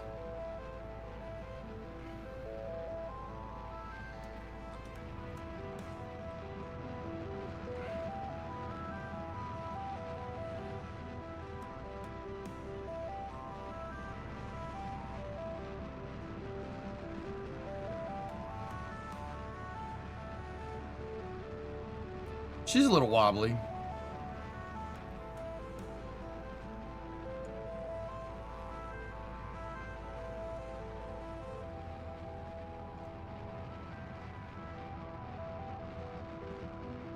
Uh-oh.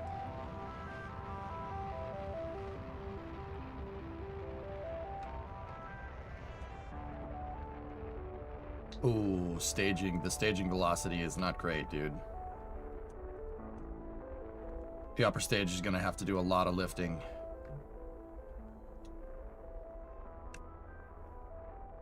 Okay, stand by for separation.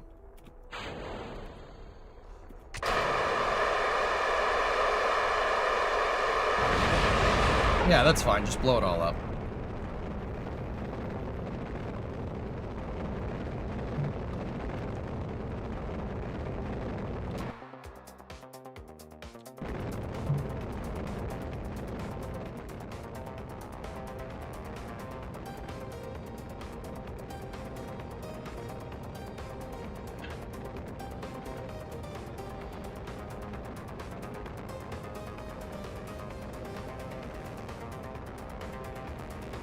That's not good. We're coming back down. Tail off rate needs to be completely changed.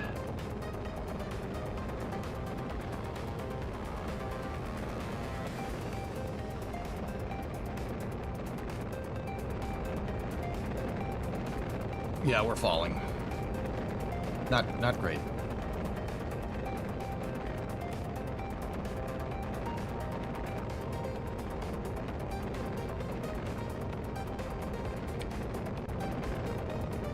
I'm not even going to separate the fairing. We're still in the atmosphere.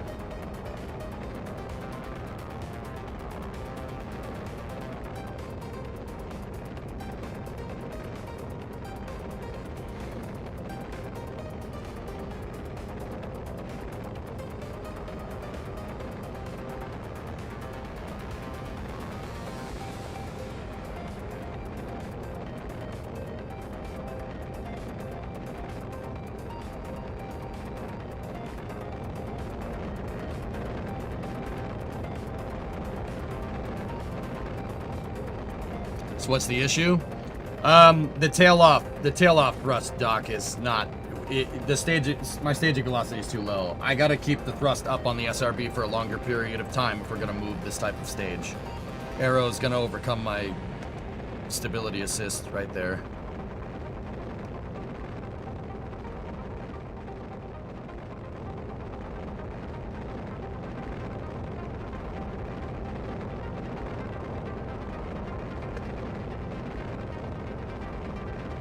Discovery, go at throttle up. Hey, Goonie. What's up, dude? Yeah, that's not good. All right, let's call that a fail. All right, bring it back into the hangar. Fun fact, that's about as good as the original Ares-1 test flight. The Ares-1X test flight. That's pretty much what happened. Fun fact. Listen, Tranquility Base here. The Eagle has landed. How well do you think a KSP Lunar multiplayer server would run on your computer? We tried to break Stationeers. I don't know. I'm not doing that, though.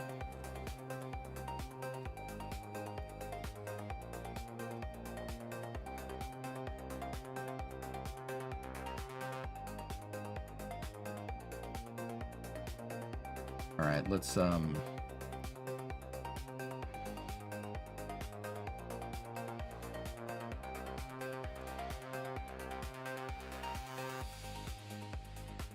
Thanks, Goonie.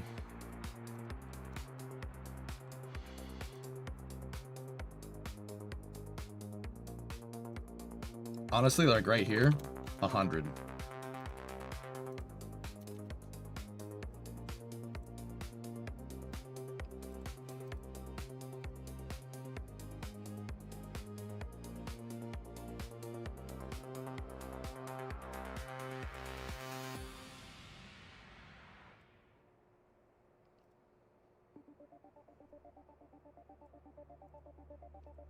I'm just gonna tweak the curve just a little bit.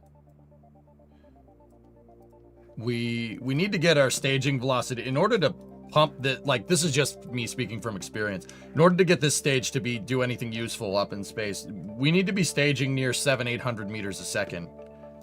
So what I did was the later phases of this booster ascent, I made it throttle down, and then I increased the throttle here. Let's just tweak it. That should do it. I can't do more initial TWR because 0.1 can't be above 100. Hellfish, at least in the cow controller. I mean, we could edit it, but yeah, that's too much gimbal is what caused the wobble and caused the instability there. Let me just make sure we got auto struts here enabled. I hate editing in here. Editing inside the VAB is stupid.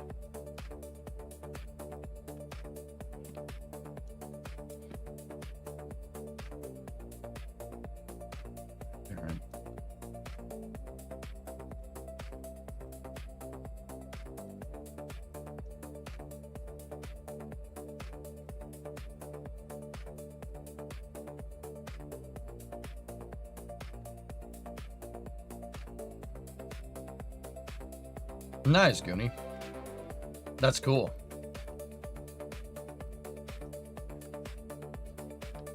No, RJ, no. We can fix this. I can work around it. It's no. Don't worry about that.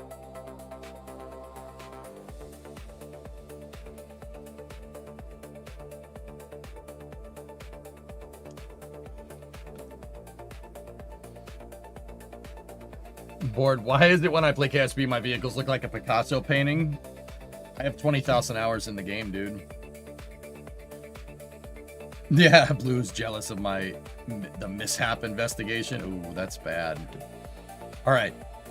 So we have increased thrust output in the later phases of Ascent should get us what we want.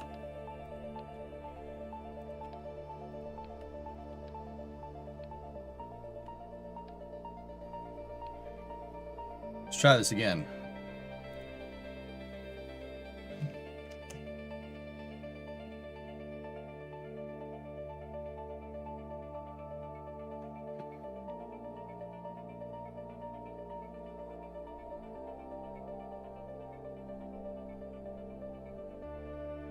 Okay.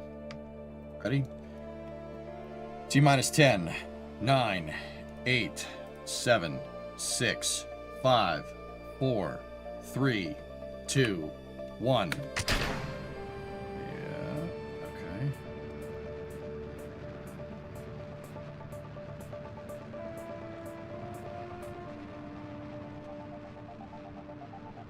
Yeah, I'd appreciate it if you didn't do that.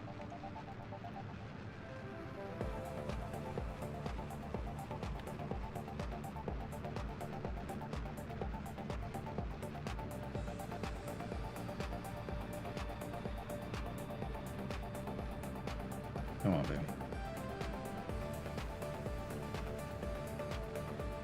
Stay with me.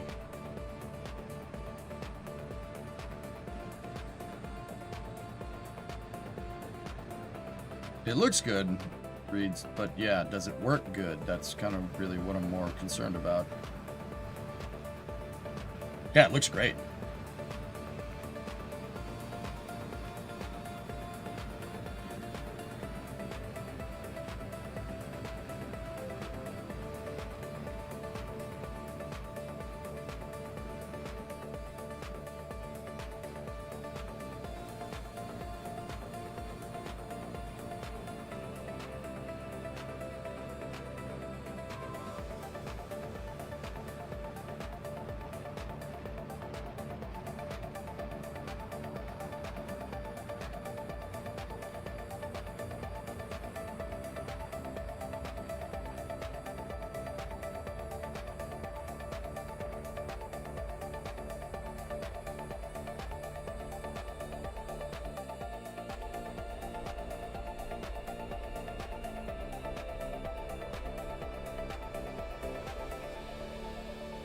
We could squeeze more out of the end there.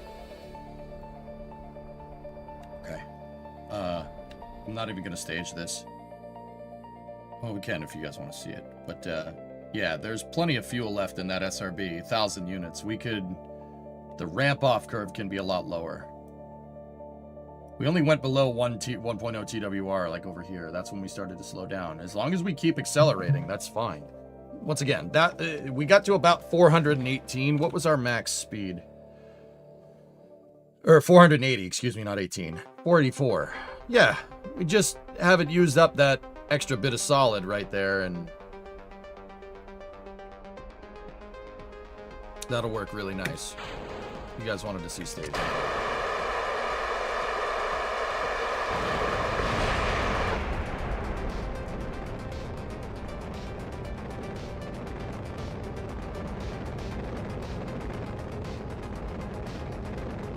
Test fairing separation, make sure that works. Yeah.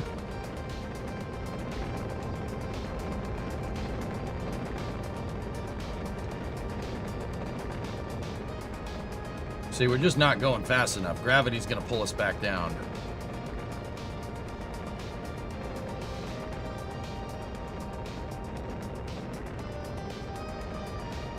We might make it.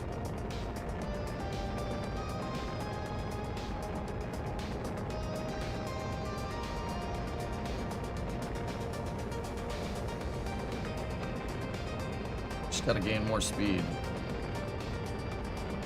We don't want to go past their AP. If we go past the high point, the gravity's gonna, our thrust, the force of gravity is gonna overcome the amount of thrust that we're making here. You generally don't want to go past that thing. You want to keep it out in front of you. Just tip for the newer viewers. That doesn't mean you can't go past it and still make it. You can. Some rockets do this in real life. The first stage lofts like a payload high, right? And then they do fall, but they accelerate before gravity takes them back. It's not a particularly, like... I'm not going to say it's not a good way to do it. It's just an ultra-efficient way of doing things. Yeah, alright. We know what's going to happen here. I'm going to get rid of that.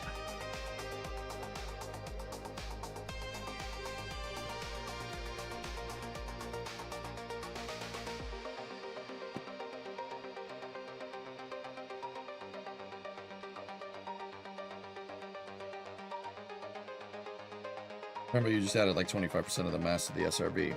I know.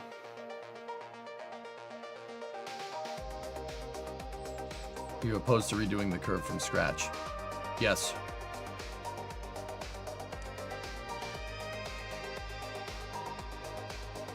It's not going to take much to tweak this, guys.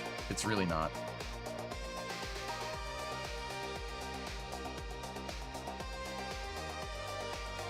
Honestly, that'll probably do us right.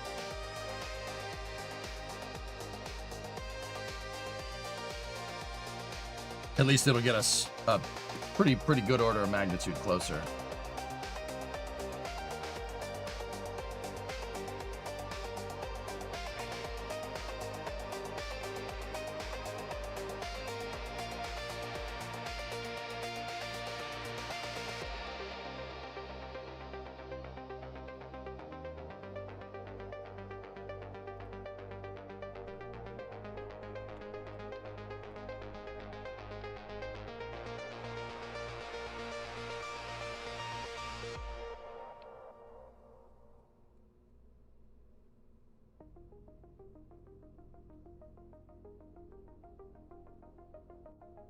Try again.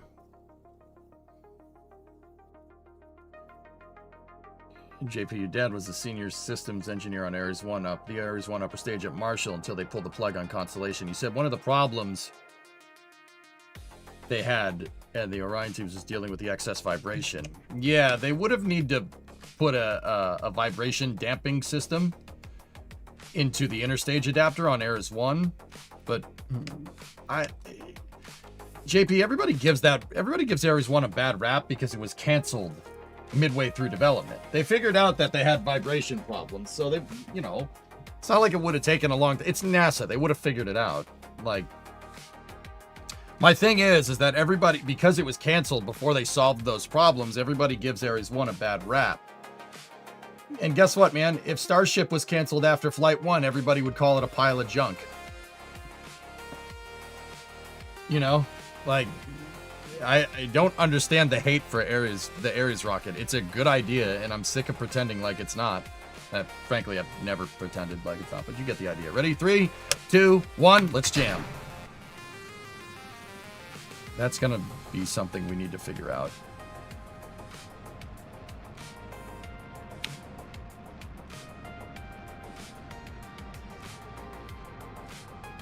Vibrations, you say?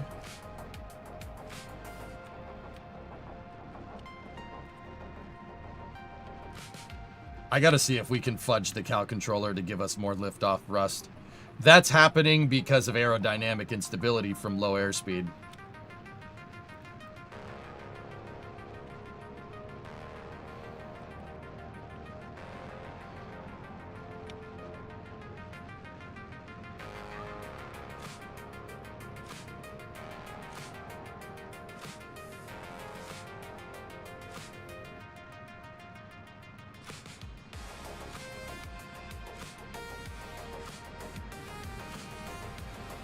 Jeepers.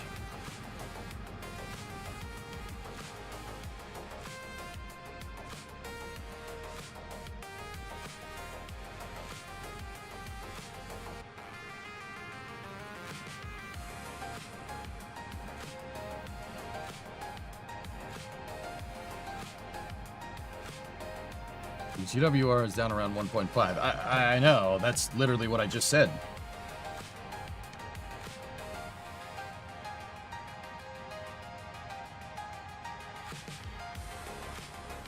Got above 500.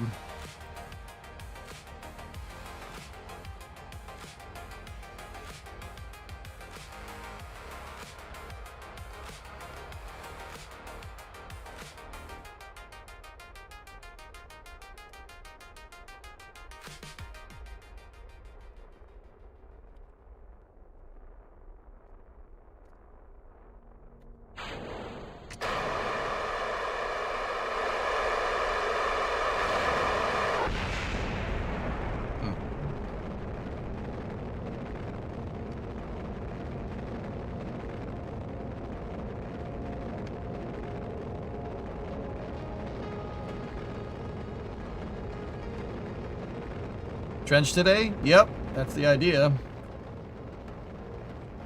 Everyone still calls Starship a pile of junk. That's a good point. 0.65. 0.65 is a lot for an upper stage.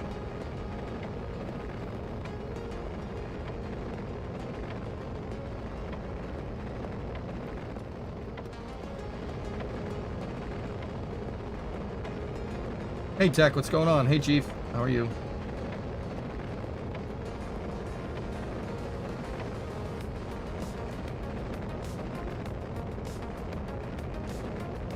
No, of course, I don't care. Yeah, sorry.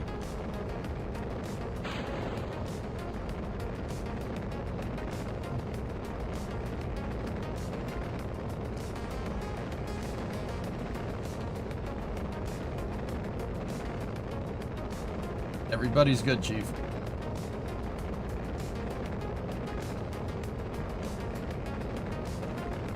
It is slow. We're tweaking the 5-segment SRB curve with the Cal controller. So, got to give it a little bit more kick.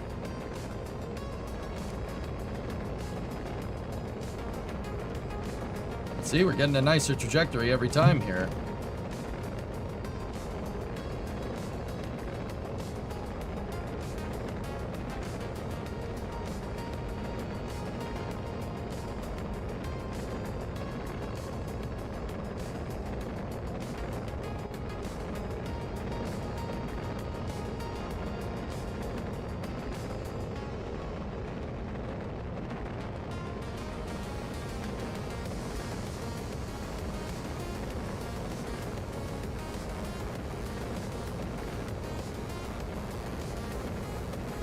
One might make it, dudes. It's gonna be close.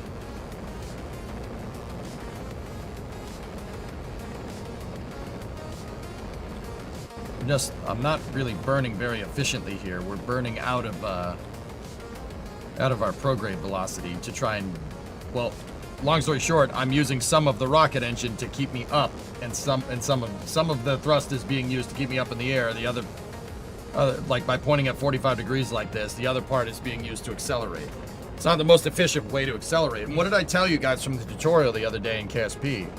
It's very important that your upper stage is used to go fast. If you're using your upper stage to keep you up in the air, you got a problem.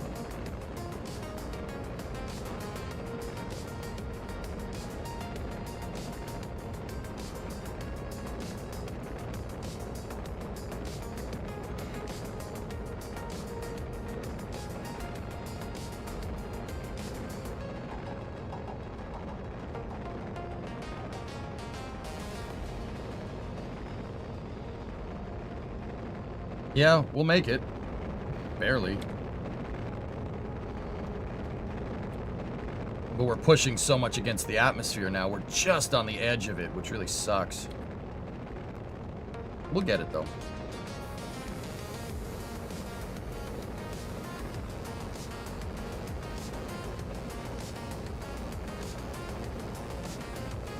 Now that the AP is out in front of us, we're going fast enough where I can kind of turn and burn here.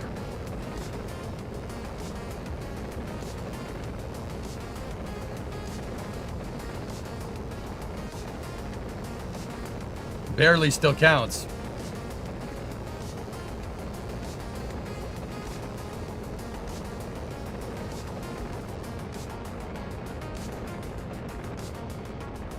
True that.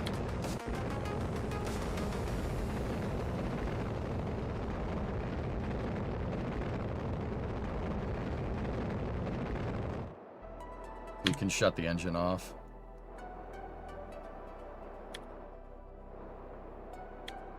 As we coast up out of the atmosphere. Look, atmospheric drag is pulling my AP back in. We just gotta be careful. Cut 25% of the fuel for this stage for better TWR.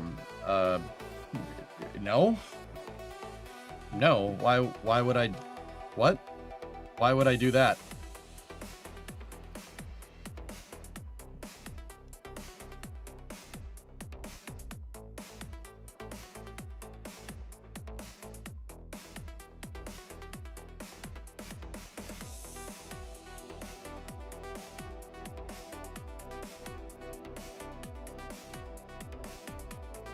There is a thing to think about here, dudes. Actually, Yarg, now that I'm thinking about it, like, the fuel density here. So Ares-1 has an upper stage that's about this size, but differential propellant fuel density from hydrogen to whatever liquid fuel is, right, is going to screw me here a little bit.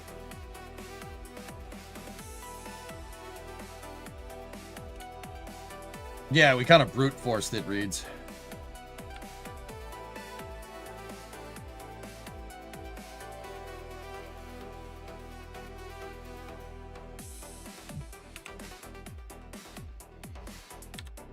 I'm almost wondering if we make the upper stage bigger to reflect the hydrogen. If we make the upper stage bigger to reflect the hydrogen volume and density, like what I did with my shuttle tanks, might be a better solution here.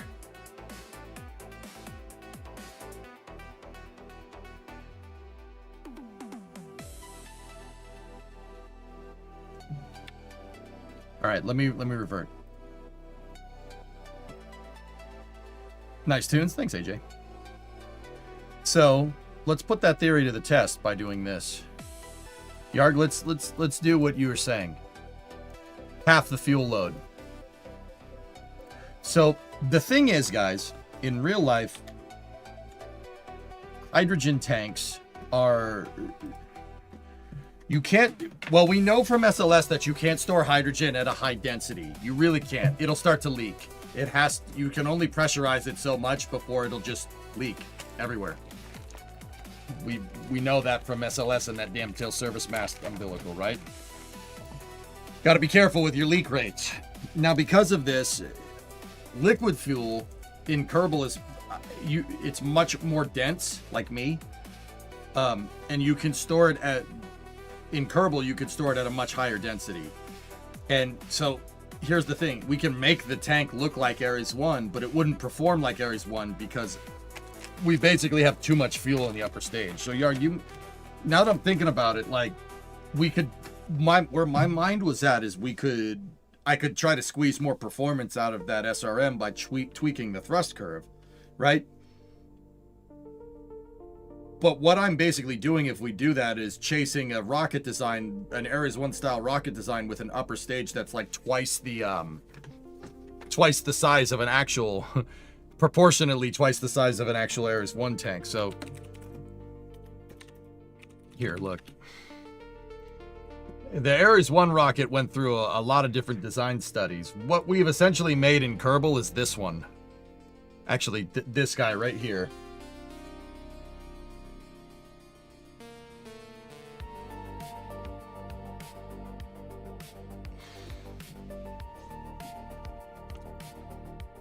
We've essentially made this when we're trying to make that. That's not exactly what we want here.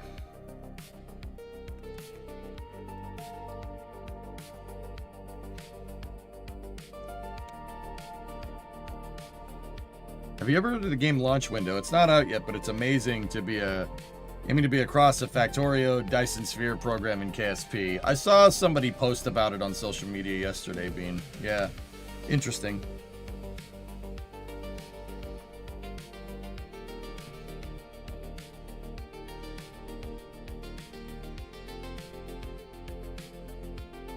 I like Ares-1. I think it looks good.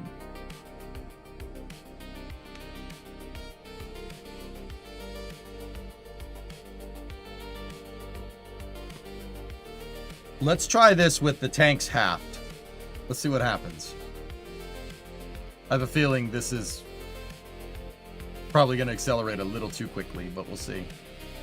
Is there a difference between an SRB and an SRM? Depends on the project. Some rockets call them SRMs, some call them SRBs. On the shuttle, it's SRBs. But on something like Vulcan or Atlas, it's not. Ready? T-minus 10, 9, 8. Actually, I want to watch us go through the thrust curve here. Oh, she's shaking around. T-minus 10, 9, 8, 7, 6, 5, 4, 3, 2, 1. Ignition. And liftoff of Ares 1X, testing new vehicle designs.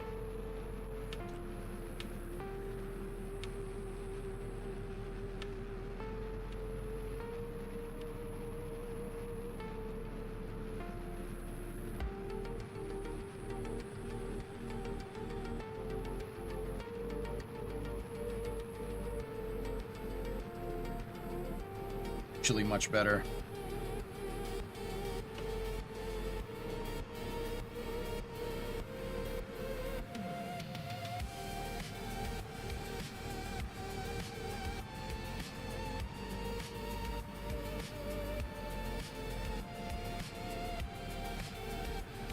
Oh, our dynamic pressure is butthole. We could probably lower the thrust ramp there. Oh my goodness, we're up over 20,000 pascals. That's not ideal. It's not great. We don't want that.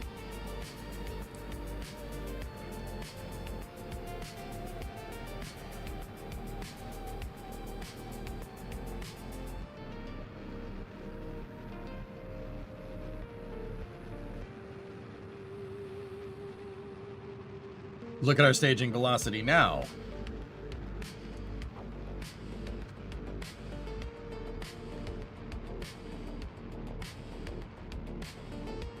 Yeah, much better. The solid's getting a little hot though.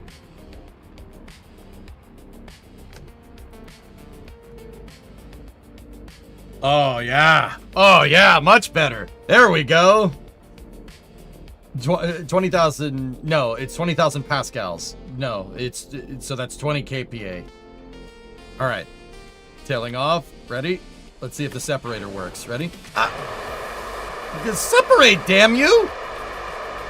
Okay, we got to work on the separator. It's not working exactly how we want. we have to work on that, okay? 20 kPa is not a lot. That's a lot for a rocket, dude. Okay, pop that off. What's our AP looking like? 107. All right, we can turn and burn. We actually could have turned more. I lofted that trajectory.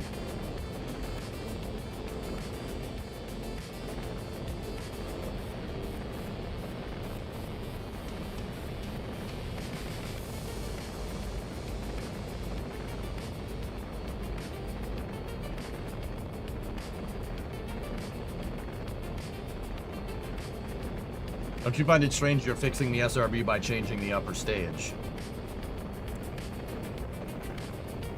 What? What do you mean?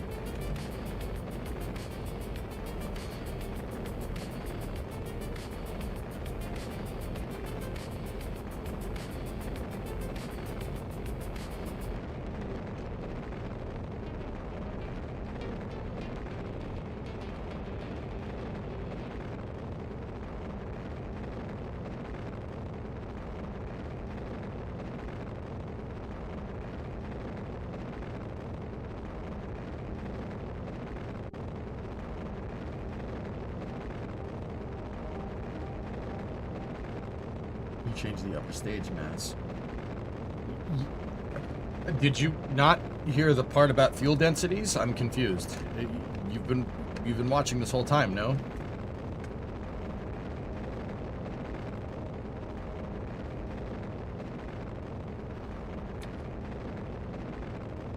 I'm trying to go 100 by 100. We're actually lofted a little bit. We could probably give it more fuel. Yeah, I stand by my statement.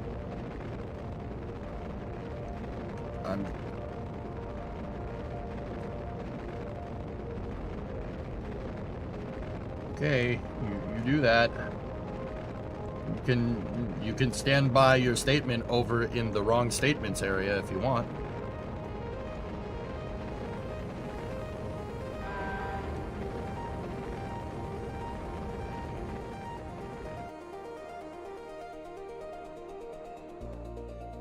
.432.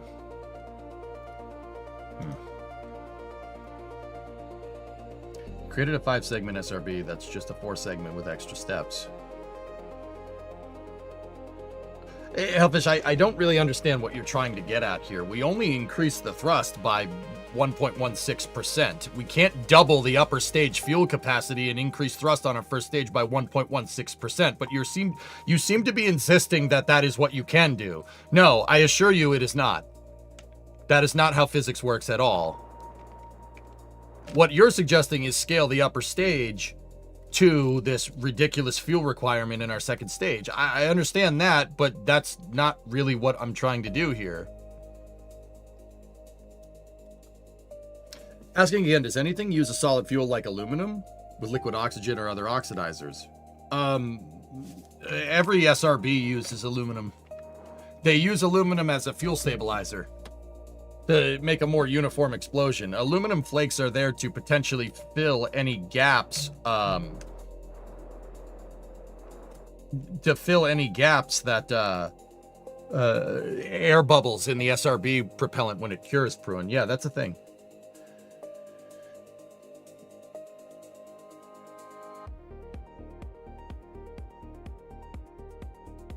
I'm saying you should be really interested in the original stick rocket with the SRB, and you aren't. Yeah, and part of the...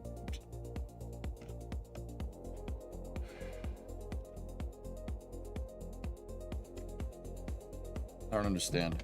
Yeah, I know. I'm dialing in the design here. We got to dial in that thrust curve. That's not easy to do. Dude, dialing in the thrust curve takes time. The reason why is because if you really wanted to solve this problem correctly, we'd have to get into doing calculus on stream. So here, let me explain. So say this graph right here. Look at this graph, right?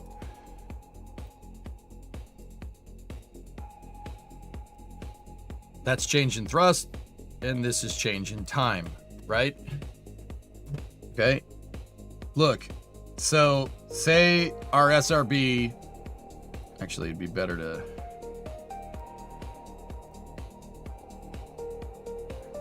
draw it out this way. So we have the thrust of our SRB, right?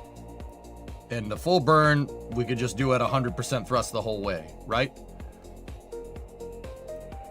I'm going to explain this in really, really basic terms, okay? So say we wanted double the burn time, okay? So say that represents one burn at 100%, right? If we wanted to double our burn time to 2, right? How this graph would look is something like this now. Now why? Why would that look like that? It would look like that because what we're doing is we're essentially cutting this area out, flipping it over, and putting it over there. You see? Now, that's a really, really basic way of saying what's going on here. This gets complicated.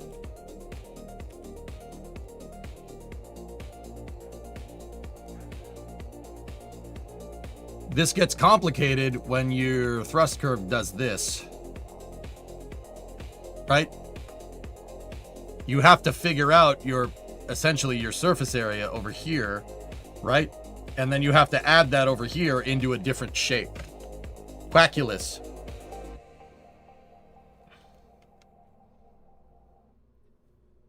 Right? So we could sit here and we could do the math, or we could just fly it and mess with it. I don't understand, because you're basically like, well, why didn't you get it perfect on the first try? Why are you trying to optimize something else? Well, because tweaking that thrust curve will take me days. I'm just hammering the thrust curve around to get this working, because if I sit here and work on a project for too long, people seem to give me crap about working on a project too long, like you. So, I mean, you can't have it both ways, dude. Which one do you want? I could sit here and tweak that thing and do all the math out till I'm blue in the face, and I probably would. So what do you want? You want a high fidelity design, or do you want something that works? You can only have one of those options quick, man.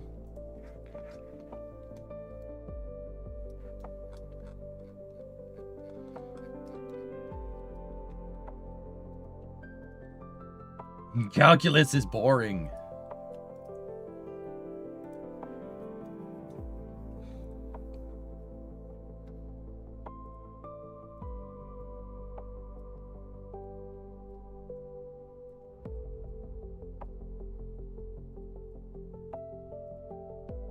I lowered the thrust curve there for max Q.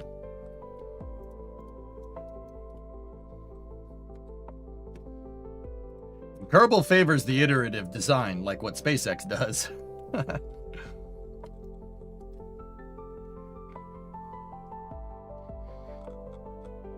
But my original design had...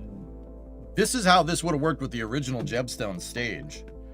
But see, this isn't efficient because we're still moving all that extra crap there.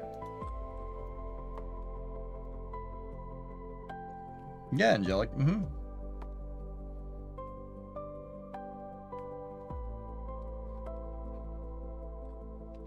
We also have to work on that damn separator.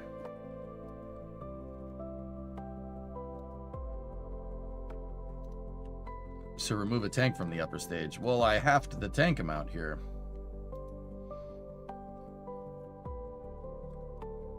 All right. I changed our throttle down on the SRB, so I'm going to make sure that the one in the SPH has a standardized file here.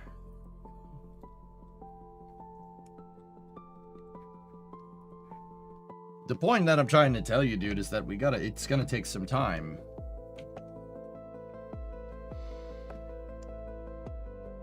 The fuel density, though, is a problem that absolutely needs to be solved. The only reason my shuttle works correctly is because I have the proportional fuel density from liquid fuel to hydrogen inside of a fairing that looks like an external tank.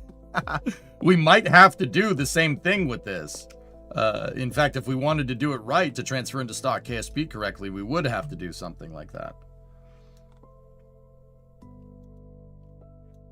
In the meantime, though, this does look nice. But of course, if I did the whole amount of fuel inside of a fairing trick, we would have Ares-1X. It would be a white upper stage. Just saying. No capsule in the top? I used my Jebstone 4 rocket as a cargo carrying vehicle, Apocalypsis. Yeah. Yeah, I used it as a cargo vehicle. Ares-1, dude, that's the thing that people don't talk about, man. Ares-1 is a disgustingly good launch vehicle. Look at that.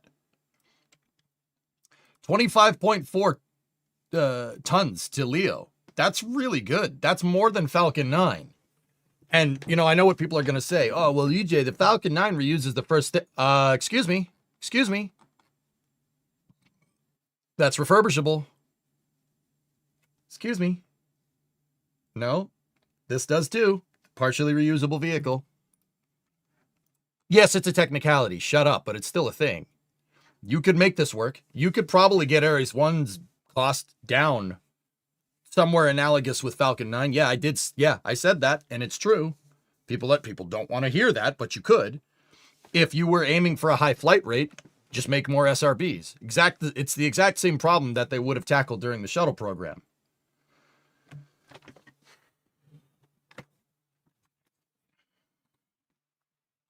It's the same reason why SpaceX reuses their fairings. Not because it's cost effective, but because they can't make them fast enough.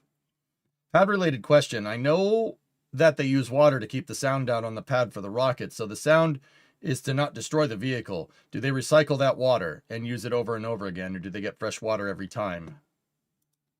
No, they get fresh water every time. Why didn't they go ahead with this? It got canceled for SLS. Judo. Yeah, canceled for SLS.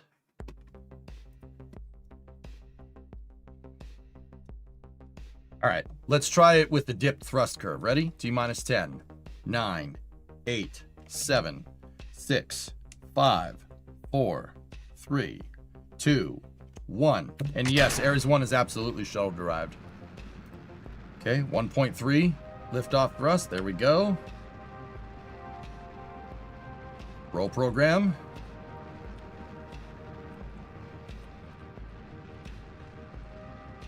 See how it's not wobbling around nearly as much? Because the aerodynamics, eventually, the drag that's getting put on the front of the vehicle will seat this thing correctly and it won't move.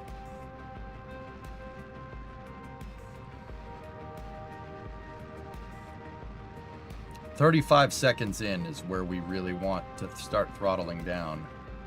We're in the throttle bucket right now. Oh, we could lower that throttle bucket so much more.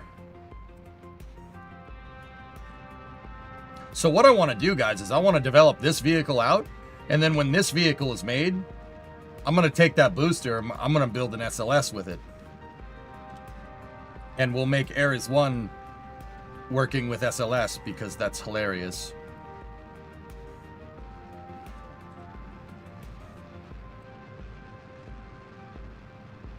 We could probably lower that even more.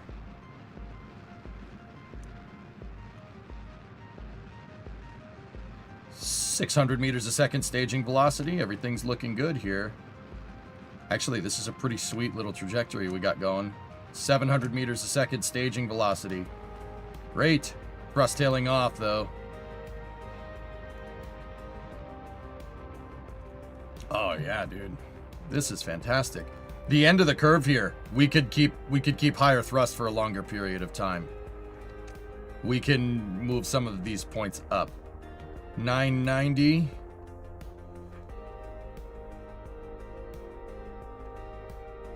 There we go. Money.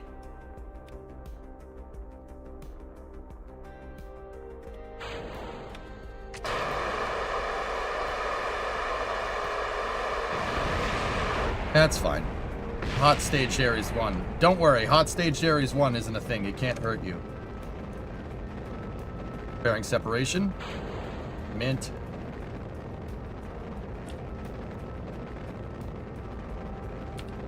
As it hurts you. Yeah. We can squeeze a little more out on the tail off there. And then we have to work on our separation mechanisms here. And the SRB needs a tumble motor too. So it can tumble end over end. Tumbling end over end helps it slow down so it can land and be reused. We also got to give it parachutes as well.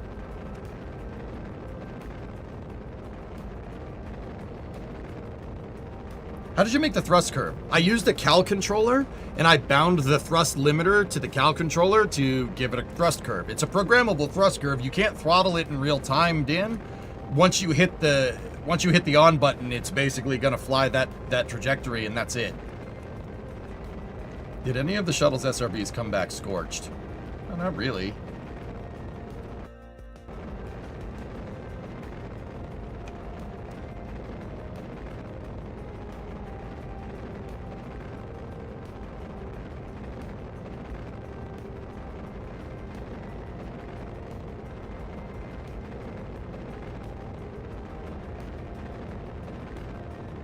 Actually a very, very, very nice trajectory here. This is good. This is really good.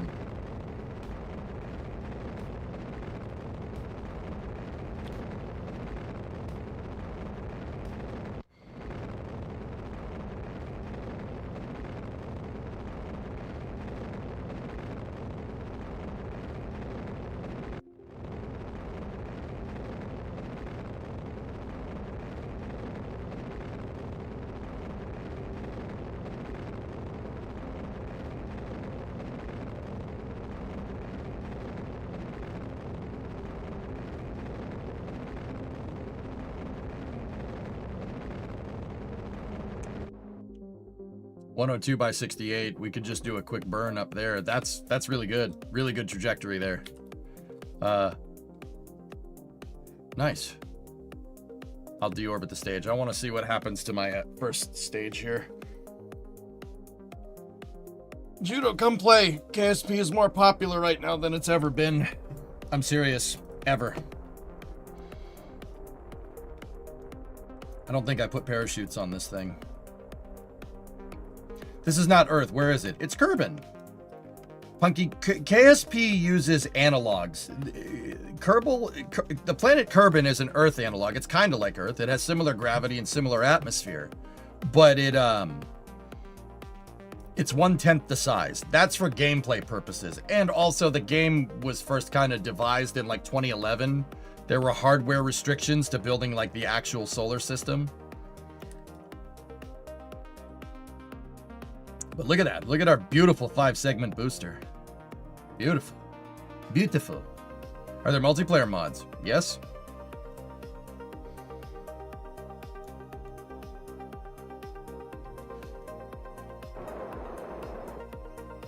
Oh.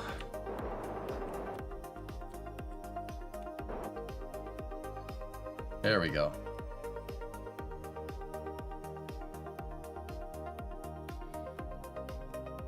They haven't decided yet, Josh. There is Flame Trench today, dudes. Yep.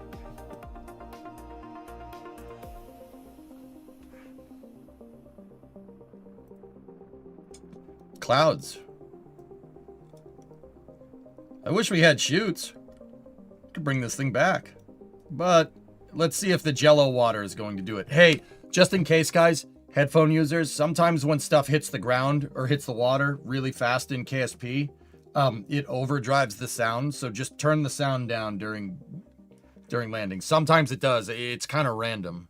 So just, yeah, take that into account.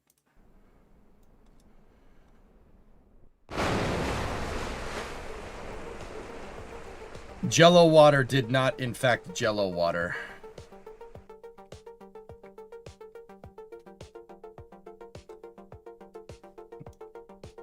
With some drogue shoots, though, that thing could work really well.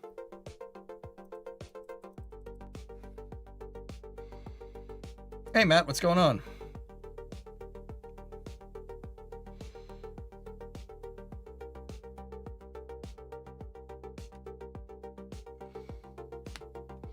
Why did you use the tank part to go between the sizes of the booster and second stage instead of making it a fairing? Cracking stuff or just aesthetics?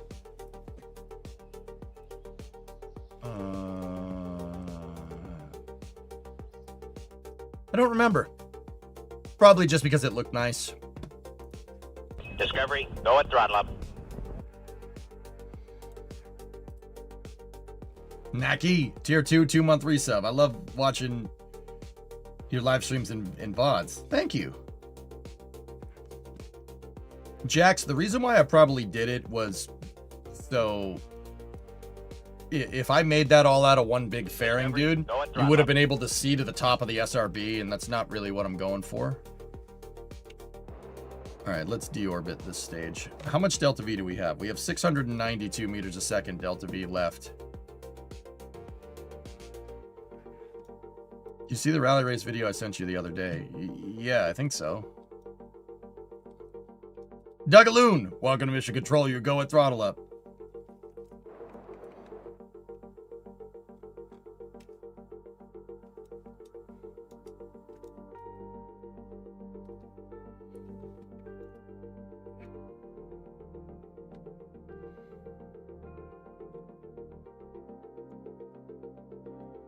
Stand by for deorbit burn.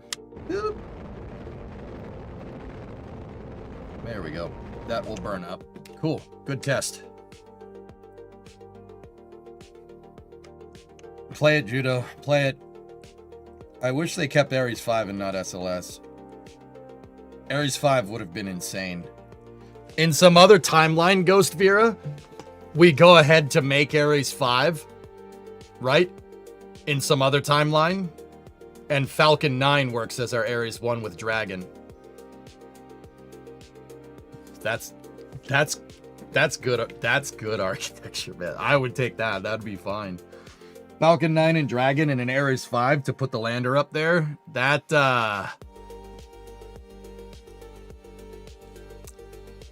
would be useful. Yeah, like let's say that would be really useful. I love Ares-1, dude. Like, let's not sit here. Dude, I get it. People have criticisms.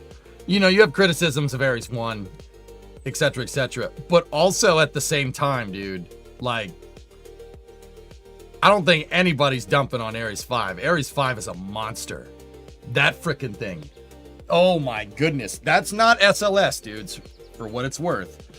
Ares-1, Ares-1 is way bigger. Let me put it that way.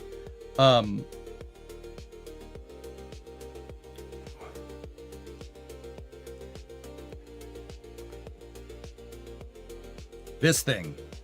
Ares-1 has a 10-meter core, as opposed to SLS's 8.4 meter core, and it has 5 RS-68s in the first stage, or in the core stage. Ares-1 preliminary analysis was 180 tons to low Earth orbit because frick you. How much delta V do you want? Yes, I would like that. We're talking 60 to 70 tons, right? Translunar injection. That is like, let's see, Apollo could do 45 with the Saturn V. You could do 45 metric tons TLI. This is 60. This is way more. That thing would have been an absolute monster. I'm frankly kind of bummed that we never made it. It packs a little bit of a punch, dude. We should have made it.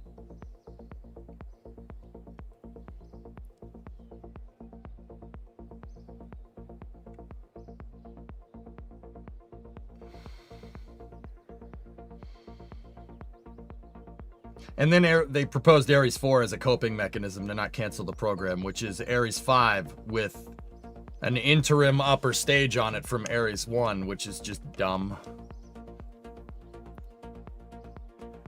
SLS is just Ares-4. No, it's... Stop. Shut up, man.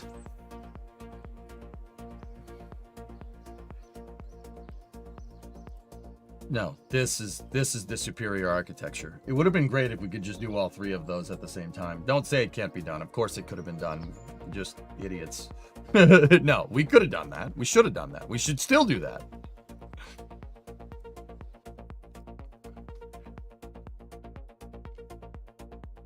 What if I want all four? That's a good idea.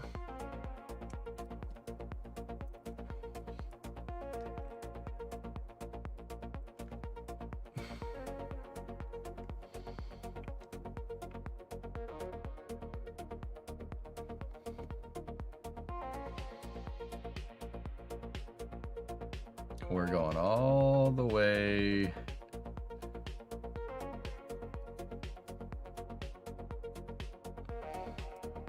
Here it is. So, not bad. Not bad here for this guy. What did we learn from the last flight? I learned that we can really increase the throttle down during max Q. We can get some efficiency there. Let me just drag that down to like 60. And put the other pieces. And then what we can really do is get a lot more work in this part of the regime over here.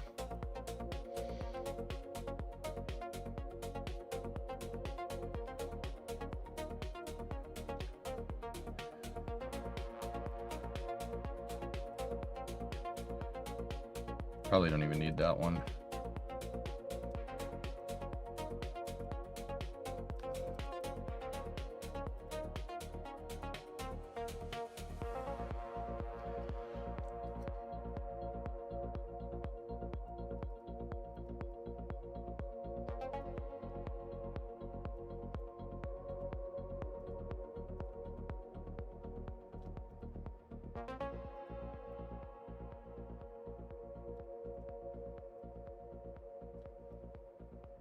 There we go. That will give us the kick that we're looking for. So we're going to save some there. So cut a piece of pie over here and put more over there.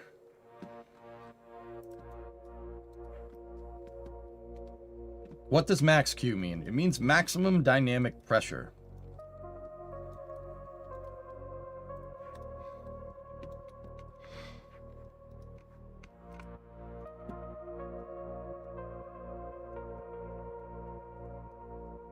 Very nice.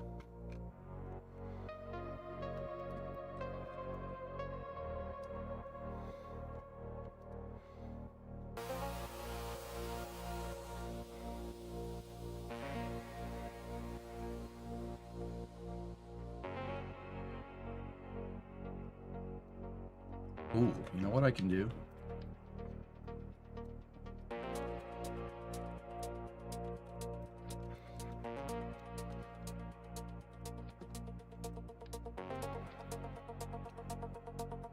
We can do some fancy strut work here in our quote-unquote inerted segment here. And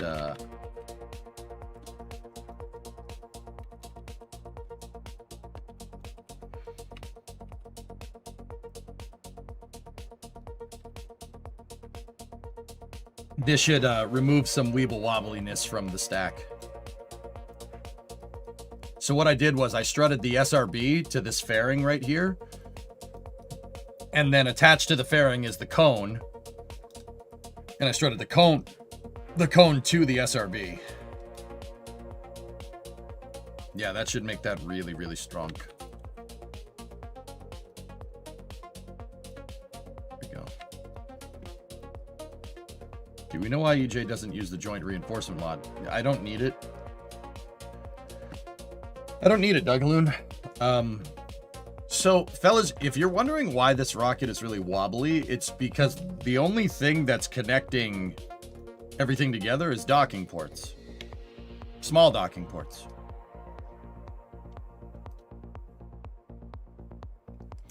Especially right here. I have two docking ports attached to each other with a decoupler right there, and the decoupler is what separates the vehicle. I know what people are going to ask. Why are you doing that? Reuse, man. What if eventually I want to bring this stage down and reuse the damn thing and restack it? This is a restackable mechanism. It makes it so you can reuse it. Now I know what people are going to say. How the heck does that thing hold itself together? Same vessel interaction. On my inner stage, I have same vehicle interaction, and the inner stage is physically hitting the aft skirt on my second stage. That's what's holding this thing together. My docking ports are built in they're attached. If you look, there's a little bit of a gap right there. When we actually put the vehicle out, those two ports actually clamp together. There's no gap, and they actually clamp. And what that does is actually pull the vehicle together, and it pushes the two fairings into each other. It pushes the two fairings into each other and keeps the vehicle structurally sound.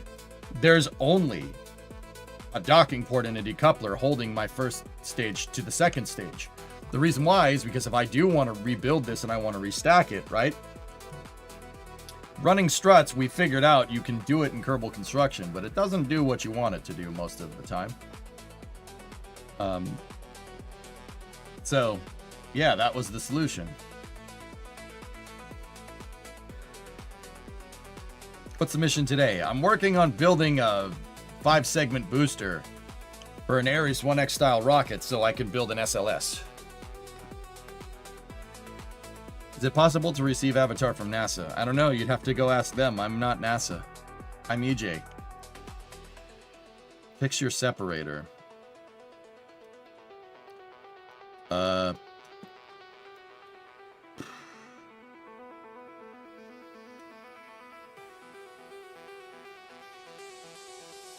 If SpaceX launches crew with the ocean water inside instead of fresh water deluge, can we call it Sea Dragon? No, no, no.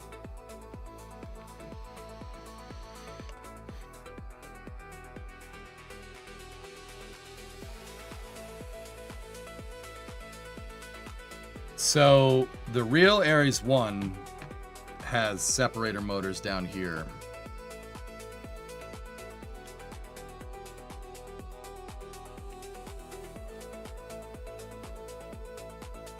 Or the real one would have had separator motors down here that look like this.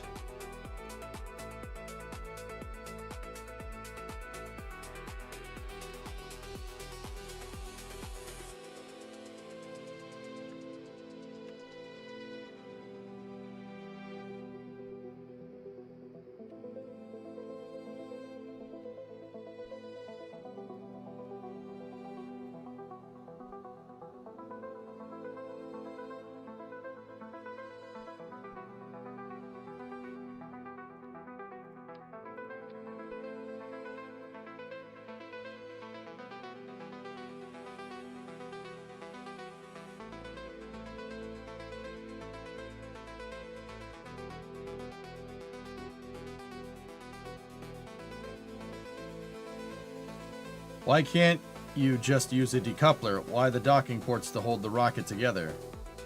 Reuse.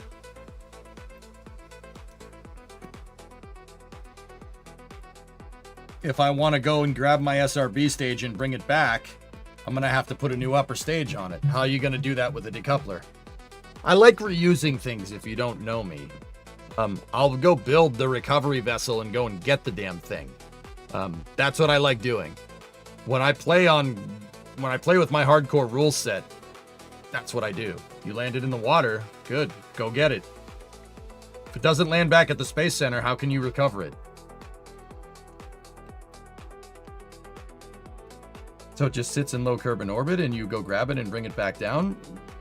No, the first stage doesn't go to low Kerbin orbit, dude. It's just for recovering the first stage. The second stage in this design is not reusable.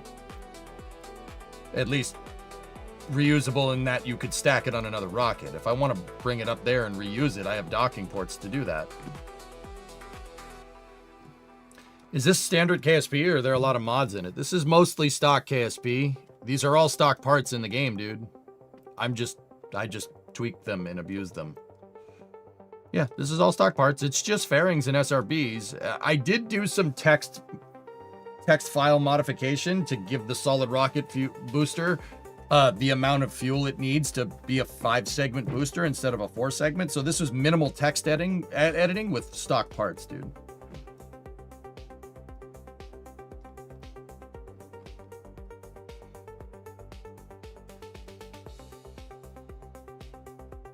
How much thrust does each Separatron make? 18.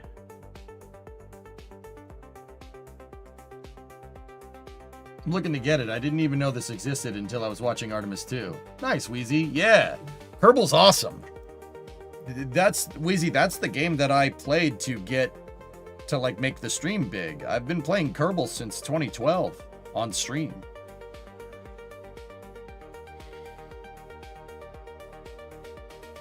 How does the docking port connected to the engine not break? Well, Cody, it's not taking the load. It doesn't break because it's not in the load path. The fairings are. Remember, I have a little bit of a gap there. Right? When we put this out on the pad, the weight of the stage is going to push these ports together. And that's going to push the fairings together before it pushes the docking ports together. Think about it like this. That's the bolt. That's a bolt that holds the thing together. This is the structural load, the structural path that where the structure, that the load path that gets put through the vehicle. In reality, like when SpaceX bolts Starship to super heavy. Well, they don't bolt it. They have a latching mechanism. The latching mechanism itself is not holding up the upper stage. It's the hot staging ring that's holding the upper stage, right? You're not holding Starship with like 6 clamps on Starship, right? You're not doing that. No, it's the hot staging ring that holds stuff together. The clamps are just there to hold it in place, right? To make sure it doesn't move. That's what my docking port is. The docking port system here is just holding it in place, but the thrust from the first stage gets pushed through the fairing because they have same vehicle interaction on them. That's why this thing appears to wobble a little bit at takeoff. It does exactly, well, frankly, people aren't ready for this. That's exactly what a real rocket does at takeoff. Saturn V did that. SLS does that. It wobbles a little bit until the aerodynamics can actually push everything together and mate it all together. Or push the aerodynamic load on the front of the vehicle actually straightens it out and keeps everything nice and straight. If that makes any sense. Yeah, SLS does that. The LAS does this when it takes off. It's weeble wobbling around.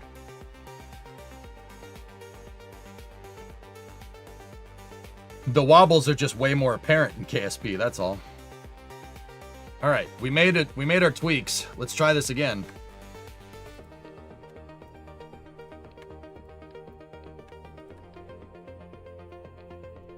I've added a better separation system here.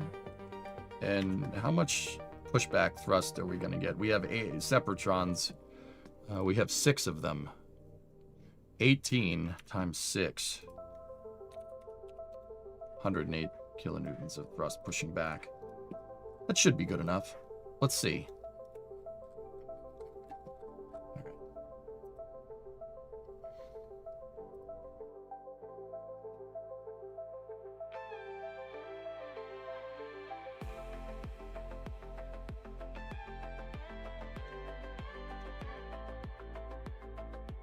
What's sticking out of the orange tanks? Separators. They're the separator motors. They're not doing a very good job right now, though, Jack. All right, ready? T-minus 10, 9, 8, 7, 6, 5, 4, 3, 2, 1. And liftoff. Jebstone 1X.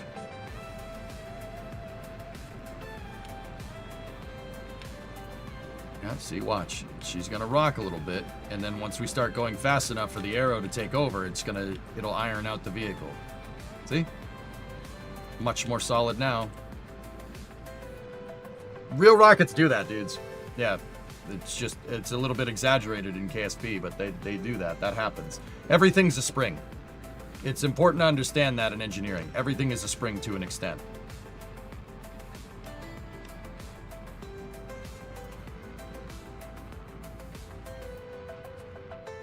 Okay, throttling down. We're in the throttle bucket, 15 kilopascal. There we go, we're at max Q. Max Q right around 8,000 is perfect. That's really good, actually. Throttling back up.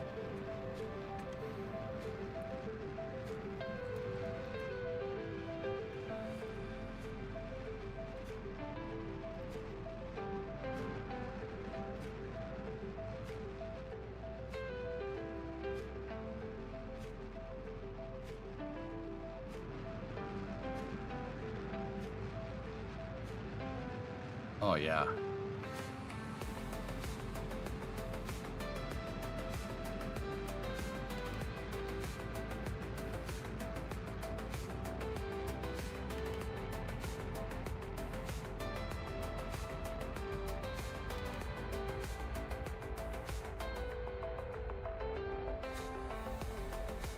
Stand by for separation. Thrust tailing off SRBs.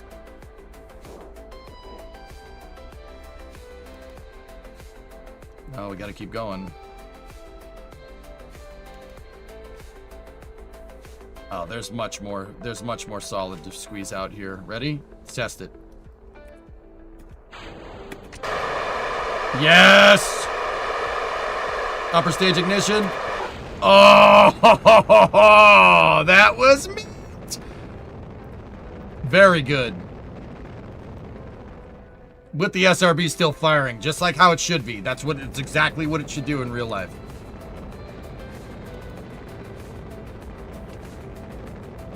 Fairing separation.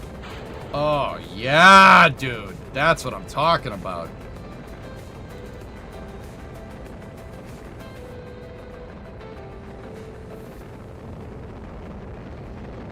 Yeah, we got to put the tumble motor on it.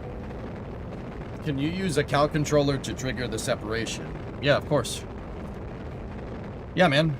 You could do that.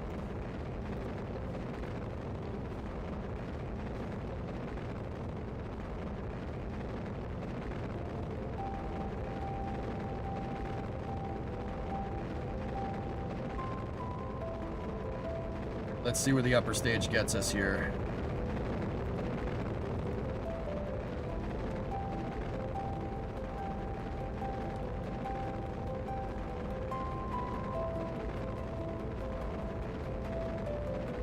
Moon.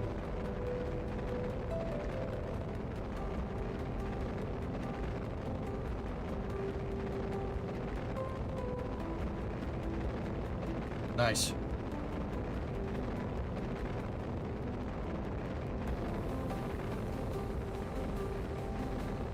I have not seen that, Lev.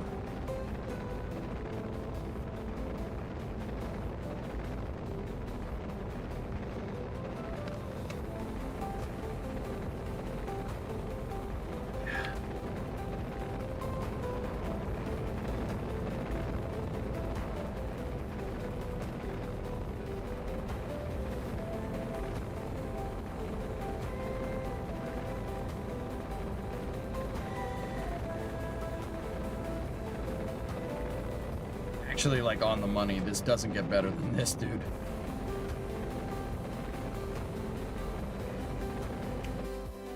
Yeah, that's really good. And we have plenty of time to go and watch the SRB come back down.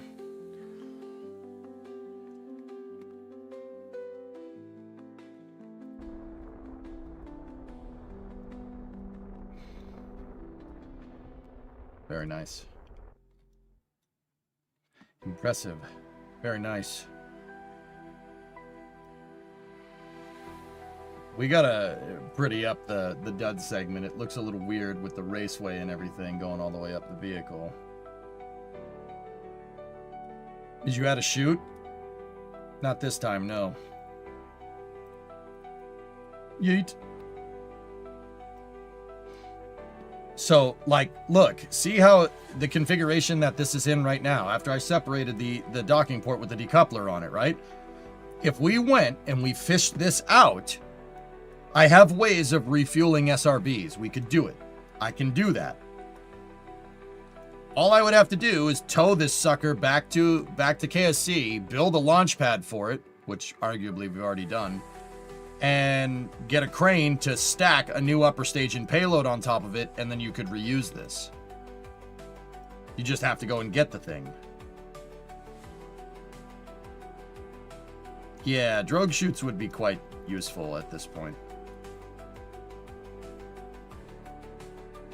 You need to position a recovery vessel waiting in the ocean. Starting to slow down. Uh-oh. Hey! All right. More of it survived than last time. Oh, crap. This is the thing. This is the docking port we separated. Oh, man. No. Oh, it's going to be a second before this thing comes down. Can we switch? Can't switch. Yeah. I switched to the docking port we separated. This thing is just gliding down. Oh, it's going to take forever for this thing to hit the ground. All right. Space Center. Leave anyway. No way to reuse fairings in this.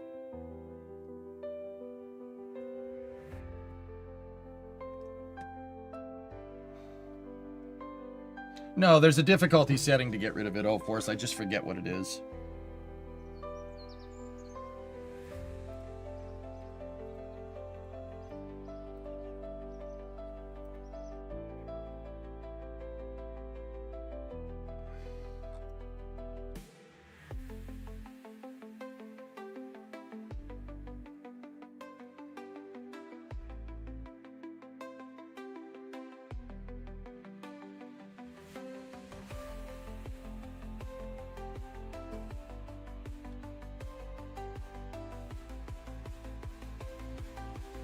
I think you can remove the docking port that's on the upper stage end unless it has its own use. I think ports can decouple one-sided.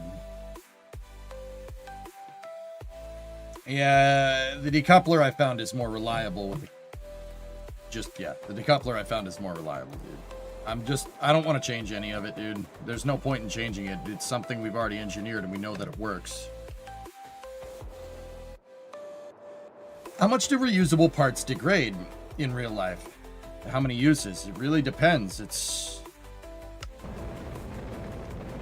It depends on, well, a lot of different factors, man, to be honest with you.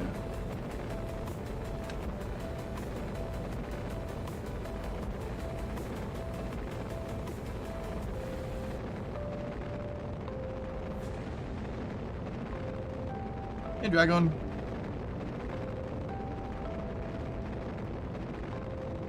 Popple, there's a lot of different stuff. Like, especially like, did you mean for it to be reusable in the beginning? Because then, you know, you might have to take that into account. You got to remember, stuff bends, it stretches, it fatigues. There's metal fatigue. There's only so many heat cycles. What kind of material are you using? There's a lot at play, you know.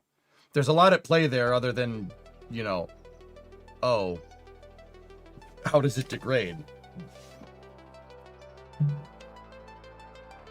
Yeah, it turns out that reusing stuff is complicated. Impressive, very nice. See Paul Allen's rocket. Like for the rockets that they catch, those Starship Mark 1s, dude. The Starship Block 1 and the Starship Block 2 stuff was really... I'm going to go ahead and guess that they probably could have only reused those twice. Block 3 is... theoretically, as long as you want. I'm sure it has an upper limit somewhere. But yeah.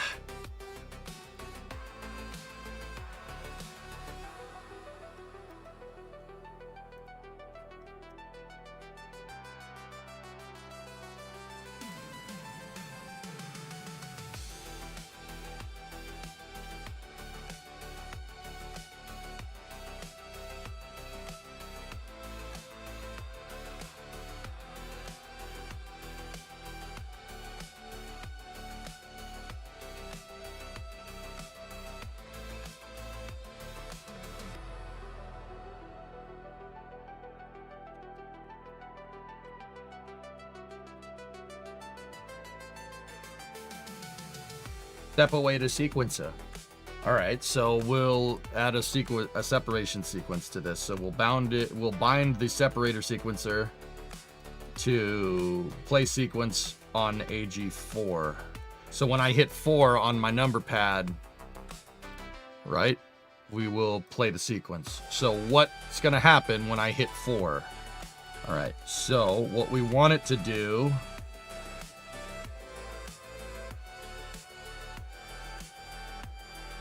activate.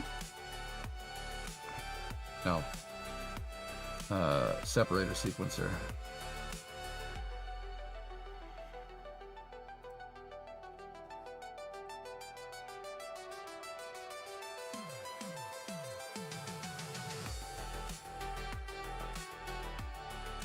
I wanted to activate the forward separator motors.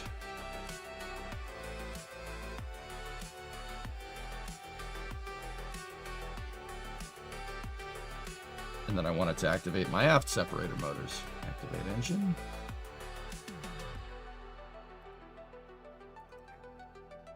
Actually, we could probably just...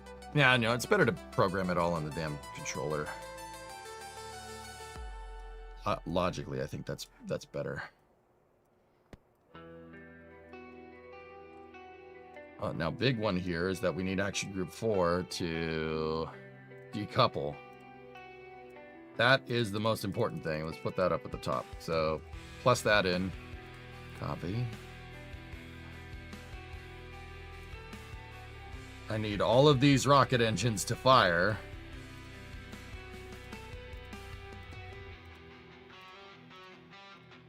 Right? And then we need the separator to work as well. Now,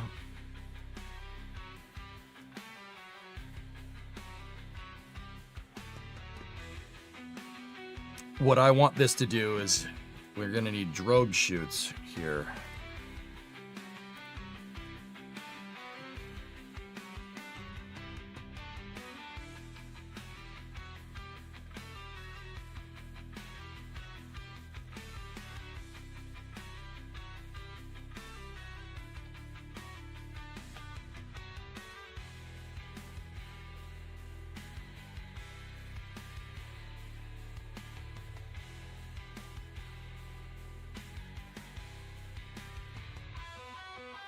Hang on a second.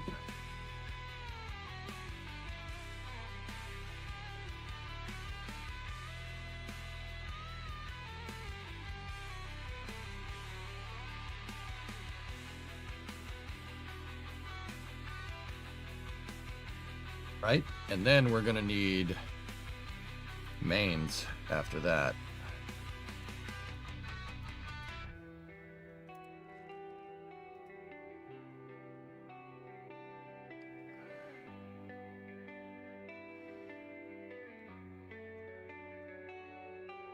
Where?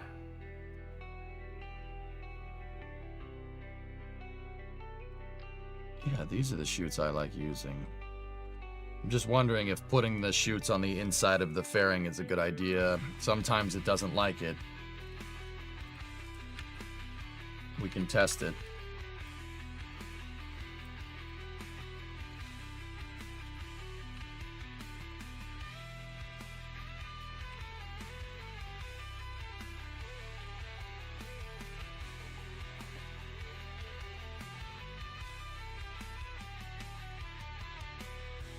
This might putz around with our separator. We'll see.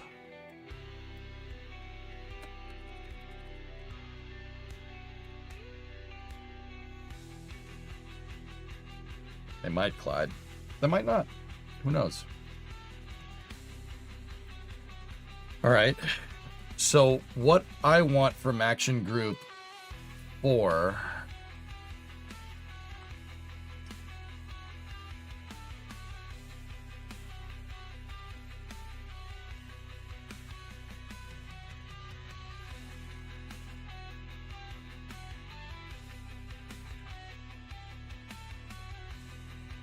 I want to set the chute deploy on the Cal controller.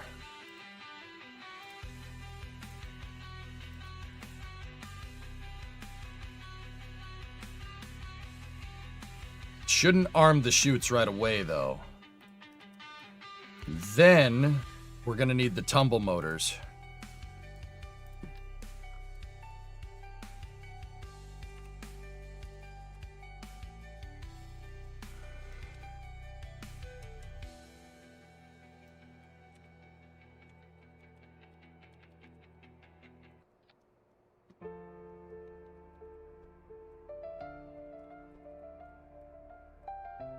So they added a tumble motor ignition or a tumble motor system to Ares-1, and the reason why they did that was so it would tumble coming back down. It helped slow it down. You don't want this thing, basically like what we've been doing. We don't want it riding like a missile down through re-entry because it hits the ground really, really hard, or the water. So we're gonna need tumble motors. Basically, what that's going to do is after separation, we're going to separate, the tumble motor will fire and it'll start spinning the thing. That'll make it, it'll basically turn the entire thing into an air brake. That's what the real SRVs do.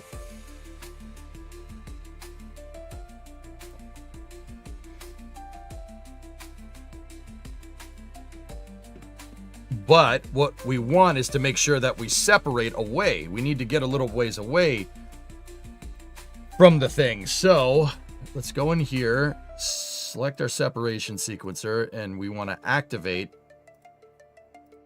these SRBs, right? We want to plus in a point, but we don't want to activate them till well after separation. So I'll put them at the end of the cow controller, copy that curve, paste it. So we should separate the chutes, the drogue chutes will arm, right? And then the tumble motor will get a tumble motor ignition. So the SRB should pop off, right? And then it should spin away. That's what I'm looking to do here. When the second stage is lit, is it the docking port? It's this mechanism that's been blowing up every time, but yeah. Try spinning, it's a good trick. It is a good trick. And then hopefully we could switch back to the stage in time to pull the main chutes.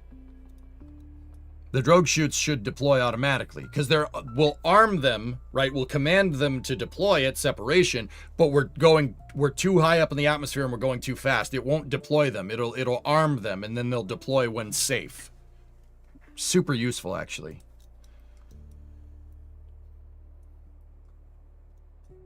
And then, hopefully, sometimes it doesn't let you deploy parachutes that are inside of a fairing. Hopefully, switching vehicles, it'll realize that that fairing is open. We'll see. We might end up landing on the drogues with this design, but whatever. It's fine.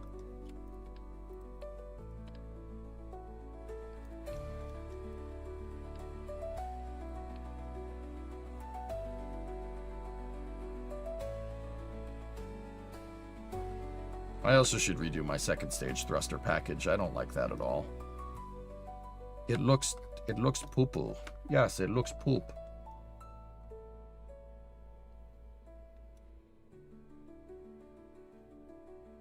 Maybe we'll do that some other time. All right, let's see what we got here, dudes. You ready to send it?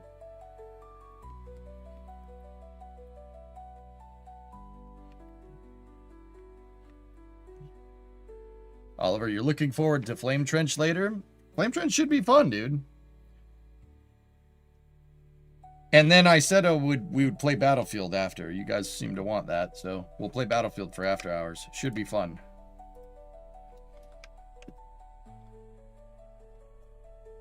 Okay, ready? T-minus 10, 9, 8, 7, 6, 5, 4, 3, 2, 1. Liftoff. Gemstone 1X.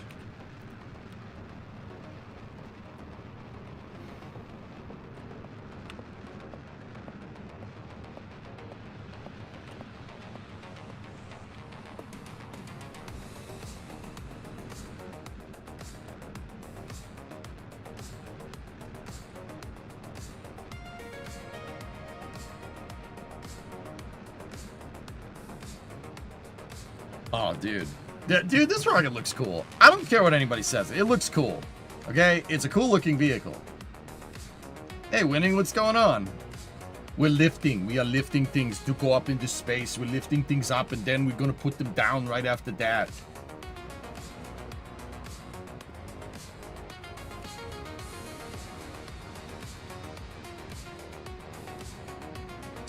Throttling down.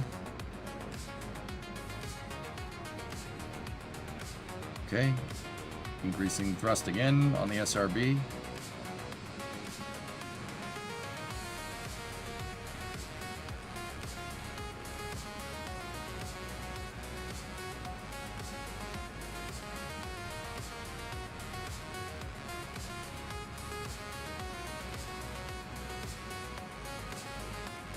Oh yeah. That's money, dude.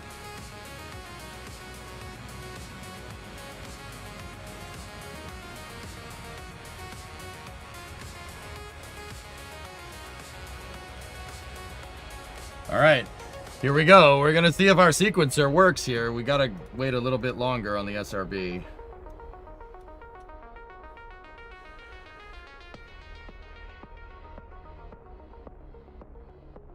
Okay, here we go. Oh, balls.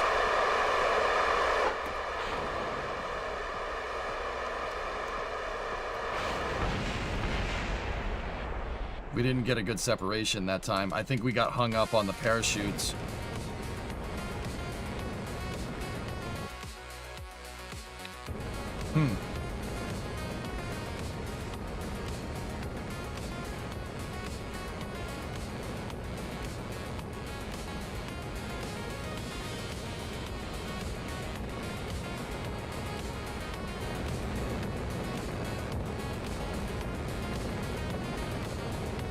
Trajectory is still good.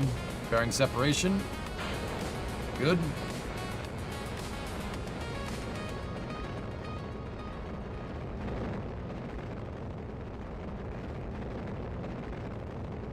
My left ear loves this. Come on, Kerbal, don't do that to us. There we go.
Adjusting.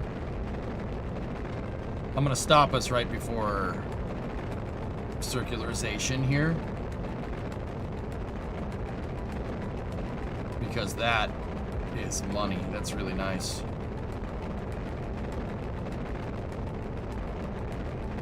Alright, that's fine. 705 meters a second delta V left. We could send this thing, we could send 18 tons to the frickin' moon.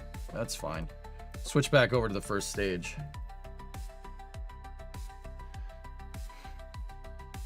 Yeah, I would say that our delta V is pretty high. Like, we could move the real one. So the one in Ares-1 in real life was projected for about 25 tons. I think we could do 25 tons with this design pretty easily, actually.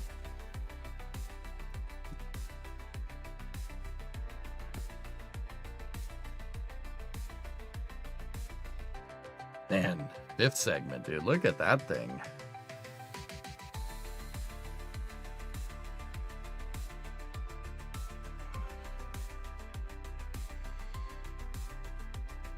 Now, we have green from the drogues, so the drogues did arm.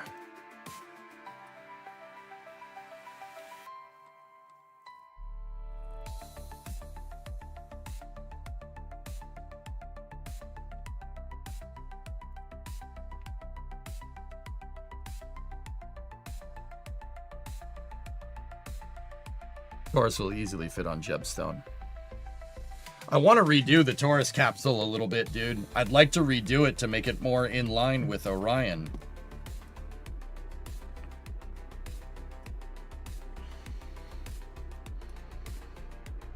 I really hope we slow down fast enough. We didn't get the tumble, so we're still coming in like a brick. Oh, come on, Drogues. Please. Please deploy. Please. Please. Please. Please. Please. Please. How many times do I have to say it?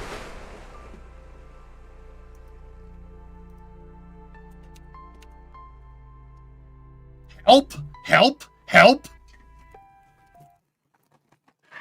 The tumble didn't screw us. The lack of tumble screwed us there. That's why it has to tumble end over end. So it'll slow down. Eventually it'll even out in the lower parts of the atmosphere, and that's when you can deploy. That's what the real one does. Oh, this is space. I'm in space. Dang. Didn't get it exactly right.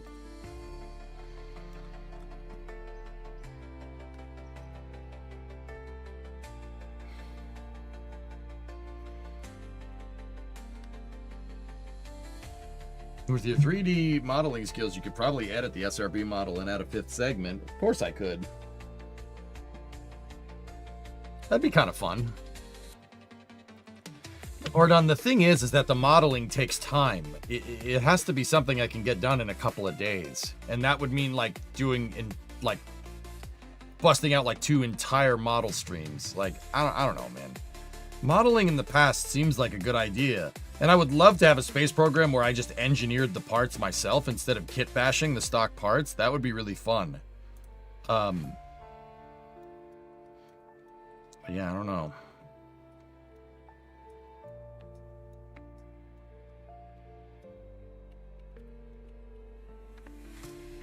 I'm gonna move the parachutes down and the drogues a little bit down so they don't hit each other.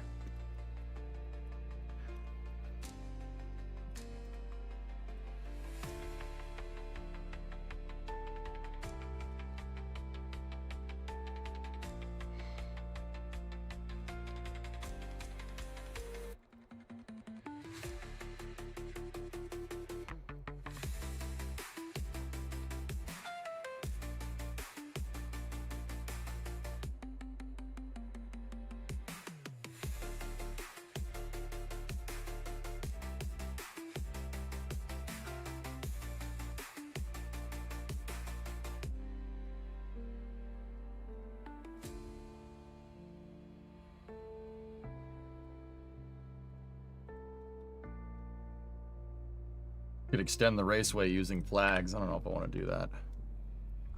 We'll think about it.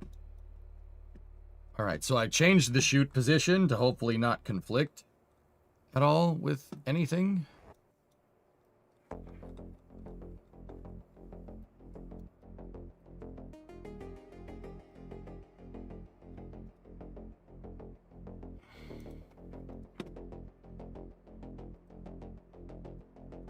The other thing, guys, is that, so technically, fellas, Taurus is actually, my Taurus capsule's too small. It's too small. Technically, Orion should be about a 3-meter diameter on the capsule here. That would be hard to replicate with, yeah, Orion's big. So in this design, fellas, the European service module would be 2.5 meter. That's how big the ESM should be. And Orion should be the outer diameter on Orion's, like the joiner between the staging, between the service module and the capsule itself should be 375, technically. Taurus is too small.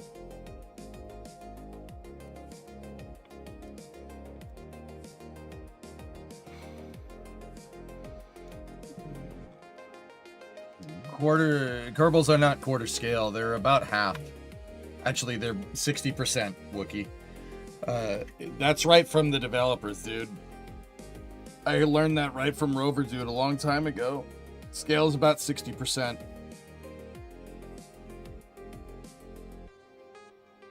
Kerbals are about 1 meter tall. The average person's about 1.5 meters, maybe a little bit more. Right? Like, yeah.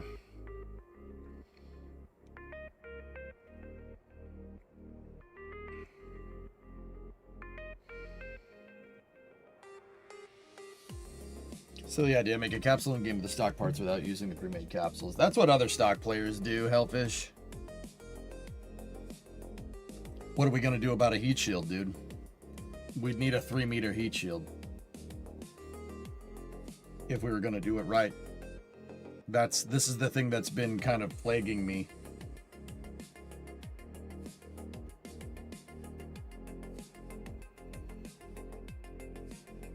Panels?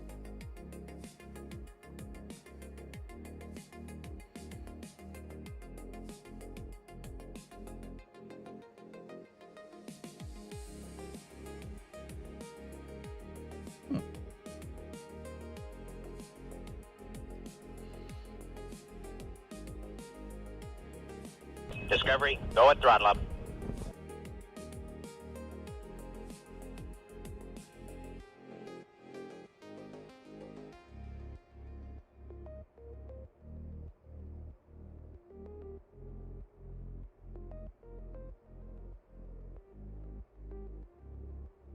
Any way to make Kerbals look more human-like?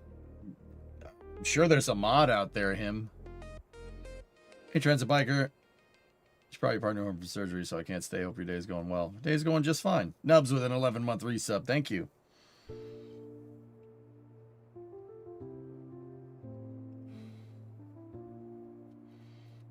How about adding some air brakes to the first stage? Well, the first stage becomes an air brake if we can get the tumble motor to work correctly.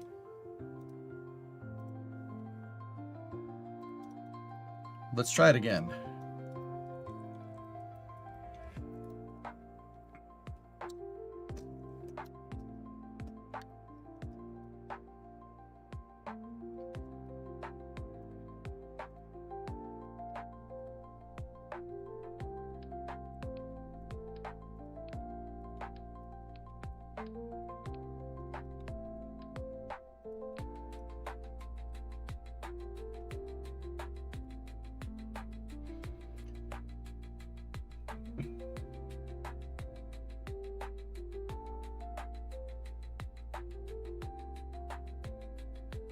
Is this a game? Yeah, MTA Champ. This is Kerbal Space Program.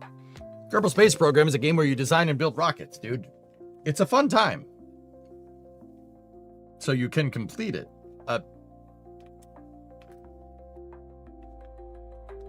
Yeah.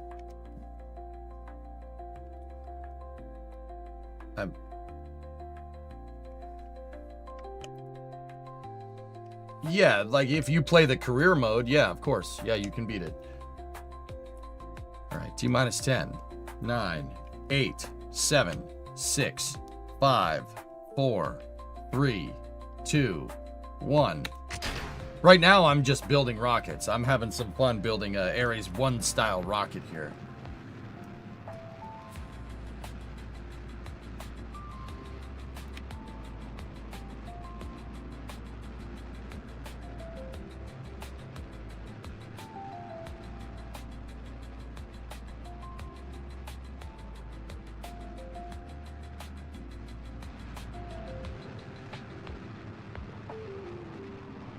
That's good, man. Very good.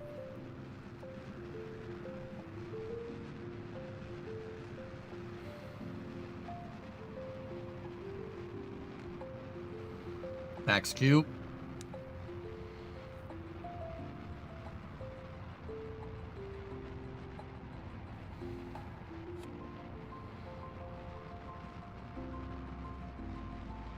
Equals transonic.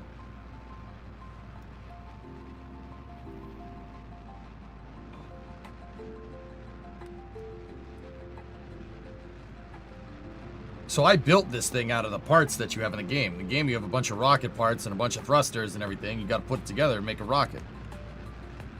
Trying to send the rocket up into space here.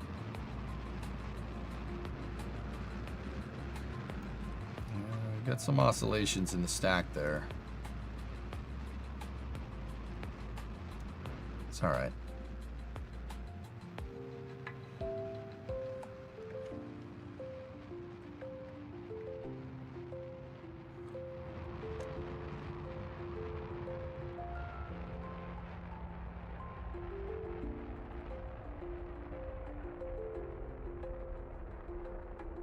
Money.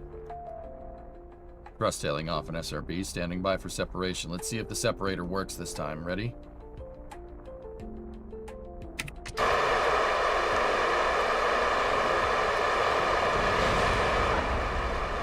That was me. I activated the engine. But that, for the most part, is what we want. Did a coupler. Oh. See? See how she's tumbling? That's what we want. Stand by for fairing separation. It got hung up again, which is annoying, but probably gonna have to give it a little more kick on the separator. Hey Tatum, what's up? Whoever asked about completing the game asked, why would you ever want to complete this game? Can you change the text file to scale up a heat shield size? I'm sure it could probably make a hybrid part. Yeah, Drew. It's probably doable. I mean, with mods, you could basically do whatever the hell you want nowadays.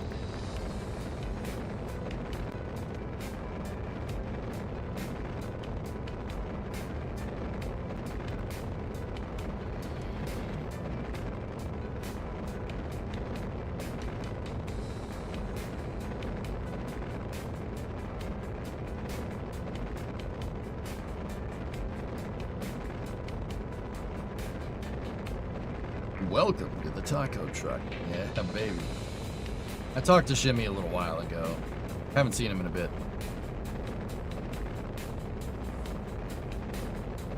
Remake Orion to be more like the remake Taurus to more be like Orion. Will the toilets work? Yeah. The toilet is powered. Waste tank purge.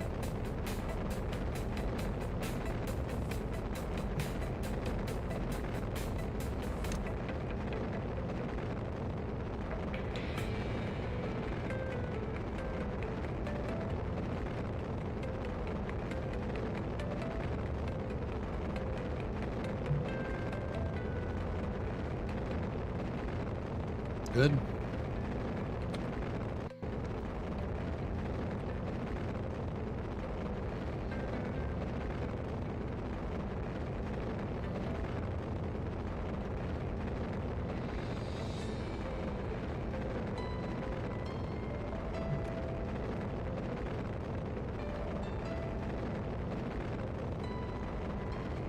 That's money, dude.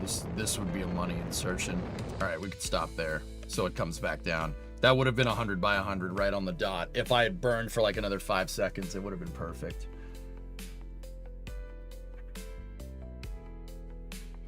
All right.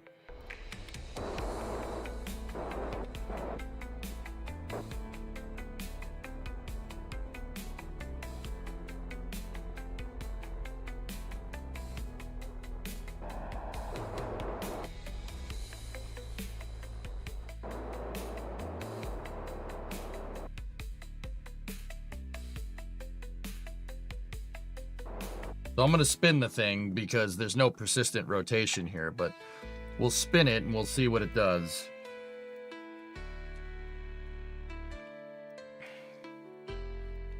See if spinning it makes it do what we want.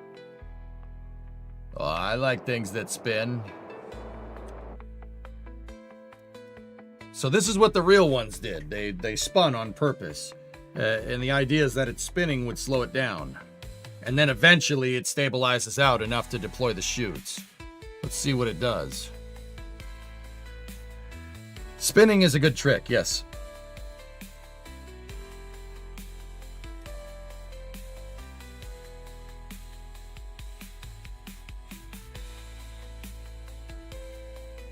See, now because we're going horizontal, instead of flying like a missile, we're really slowing down, see? That's exactly what the real one does. Or did. At one point. Word.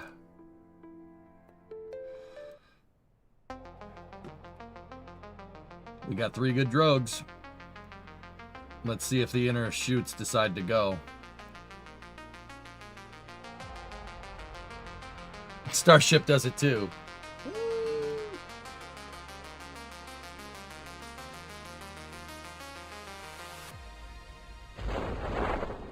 Good drogues.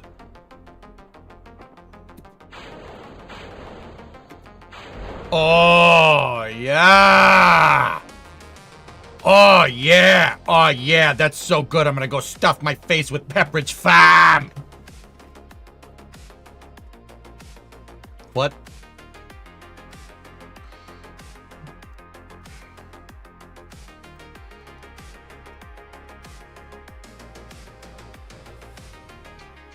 What? Pepperidge Farm remembers. All right, let's see if it breaks on when it splashes over.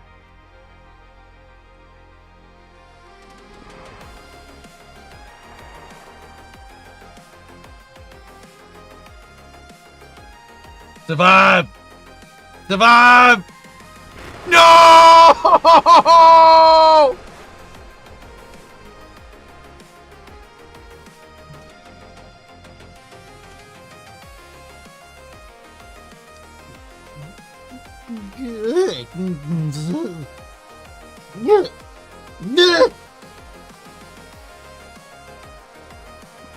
Yeah.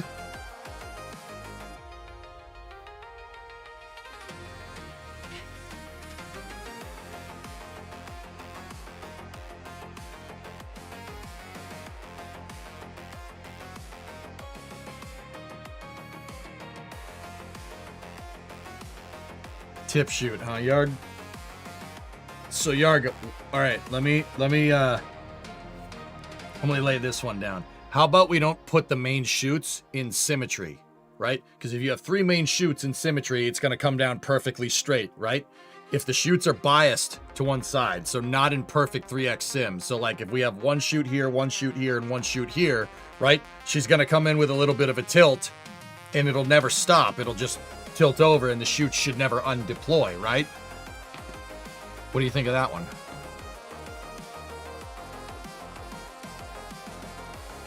Offset a parachute so it lands somewhat sideways a bit. I'm getting dangerous at this. That is right. That's right. Sounds like a good idea, Rocket.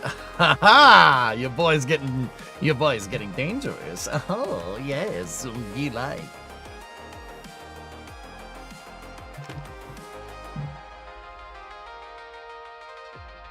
That's what happens when you buy rockets off Temu or Jeb. Buying them from Jeb probably has a problem. I like recovering, keeping the save nice and clean.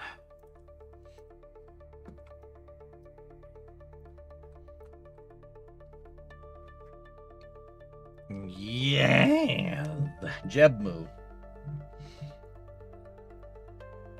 Falcon Heavy in hangar. EJ in office. Darmok and Jalad at Tanagra.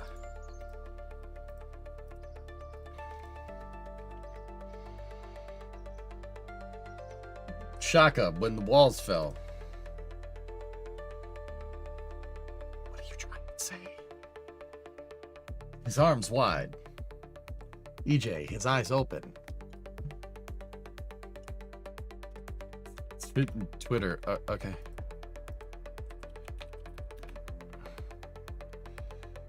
Let's go space. Please hold.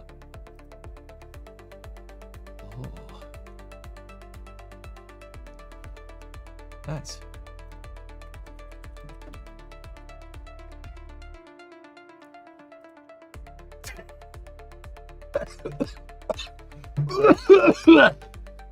Oh.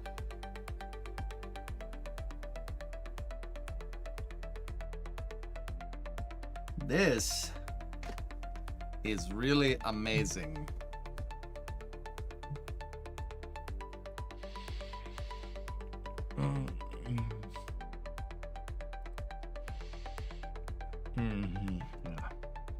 Yeah. No, yeah. What the hell?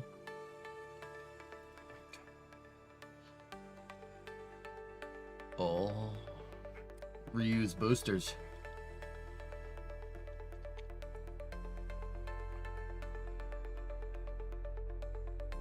Which boosters are these? Give me one moment. I will let you know. So that's for the Viasat 3, I believe. That's Viasat 3 F3. Let's see. So 1075 on its 22nd flight, 1072 on its second flight. Oh, one of them is going to land at LZ2 and the other one's going to land at LZ40. I hate it. That's so cursed. That is so freaking cursed, dude. That's so freaking cursed. I hate it so much, man. Those landing sites aren't near each other, dude. One of them is... Well, here, I'll show you.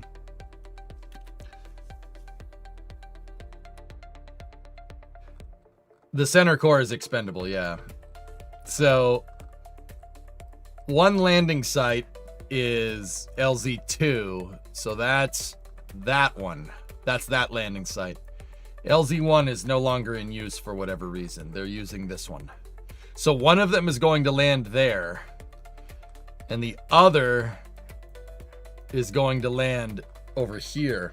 It's not even updated in the picture yet. There's a landing zone for all intents and purposes right where that circle is. So one is going to land at pad 40. The other one's going to land at over here. And the rocket launched from over here.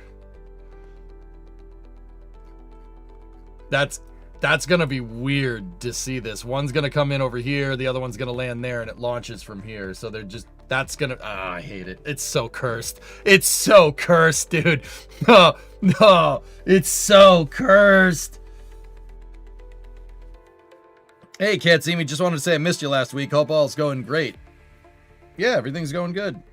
Yeah, yeah. They're all the space center's there. We're going to use all of the space center. We're gonna use all of it.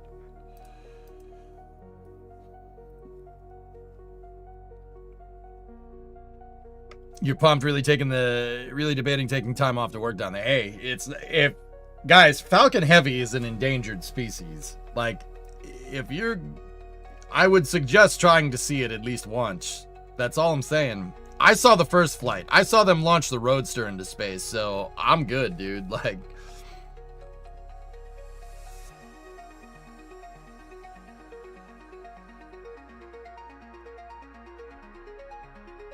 hmm.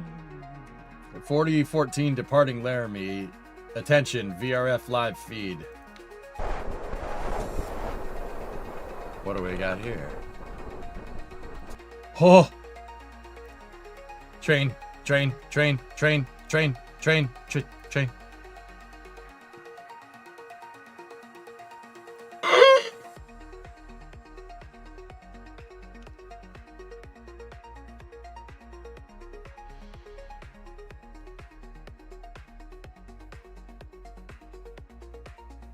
You ain't gonna take an early lunch on Monday? Yeah.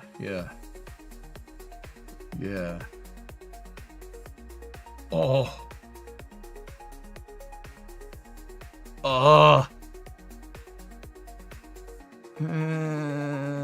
That right there is the biggest steam locomotive ever fielded, ever.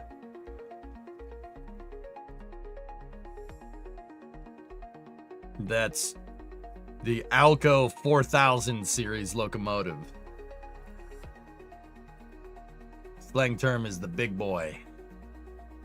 So that's 4014. 4014 is going around the United States for the 250th anniversary of the country's founding. It's going on a tour across the country. Those locomotives were made during World War II to be able to haul an extremely long freight train across the United States with basically one crew. Yeah, it's using Bunker C, which is why it has 3 oil tanker cars behind it, Chief. Isn't this bigger than the big boy? No, the big boy's the biggest one, dude.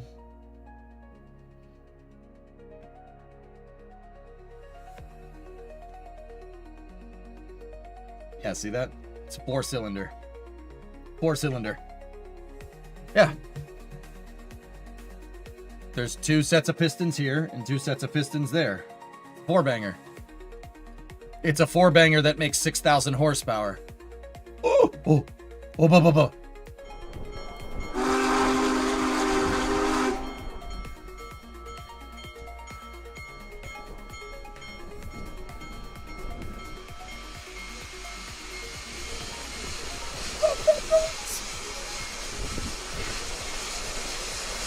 I'm all right.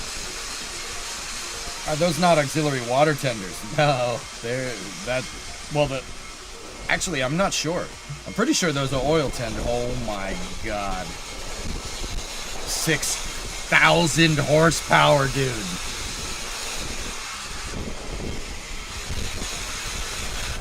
No, the KSP stream is not derailed. It's on the rails.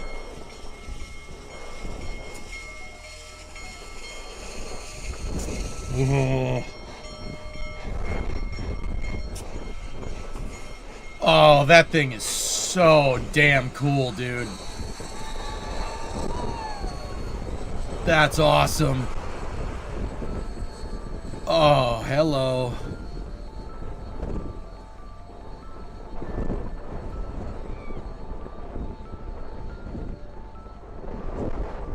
Bruh.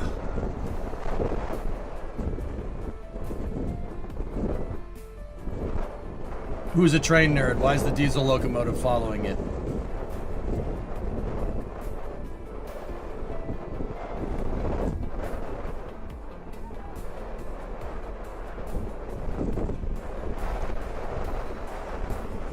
The diesel's following it because of the brakes. Dynamic braking. You actually have to do that. It's railroad law in the US. If you're operating a steam locomotive, you have to have a diesel behind it. It hopes to be a steam locomotive when it grows up. Well, that too, yeah. Are the brakes on the steam locomotive bad? No. No, the steam locomotive has air brakes, Nathan. But the dynamic brake on the... Dude, it's actually hauling consist. That's so freaking cool. The diesel can use its electric motors. It uses its electric motors and a resistance element to dynamically brake. You have to do that. The steam engine can't do that. The steam engine just has air brakes. Now the diesel has air brakes too, but... Oh my goodness. That was sick, dude.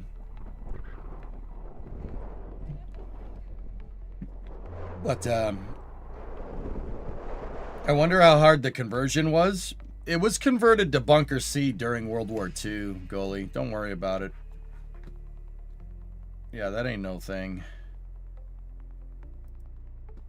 Yeah, it was converted to Bunker C before it was restored. Guys, a lot of people don't know is that steam engines into the 30s and the 40s, dude, and into the 50s when they got phased out, they were all using Bunker C. They're using heavy fuel oil. It's similar to what like a container ship uses. Only a container ship uses it diesels it. It doesn't burn it and then convert it. It doesn't burn it to heat up steam. This is an external combustion engine. Not 4014, it was converted during restoration. Are you sure about that?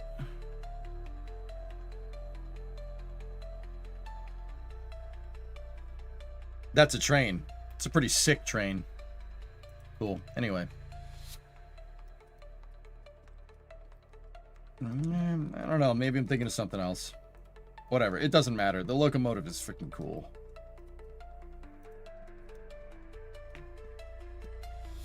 '14 ran coal until it was retired.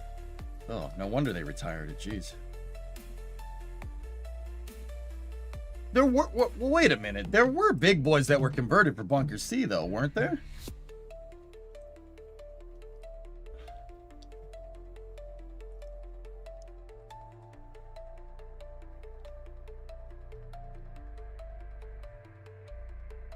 Your YouTube video might get claimed because of this. I did warn a virtual Verofan live feed, though. Whatever. They converted one as a test. Interesting. There was one, but it wasn't very good.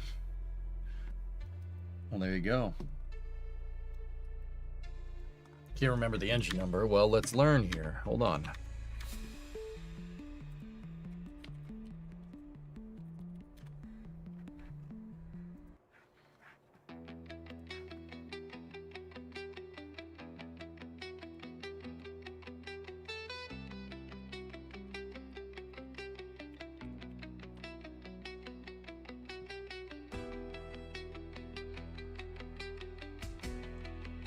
4014 converted to number 5. That's all it says.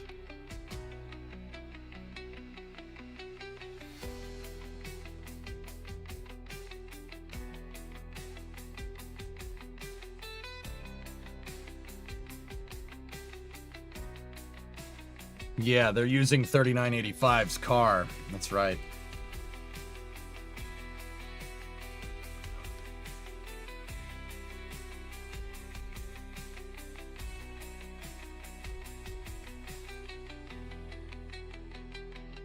We should get all these running.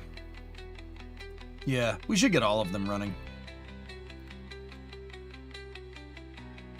Yeah, we should do that. Hey.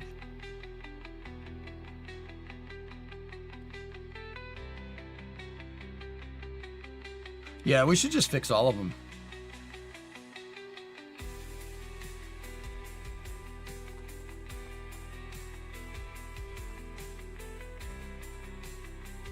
Yeah.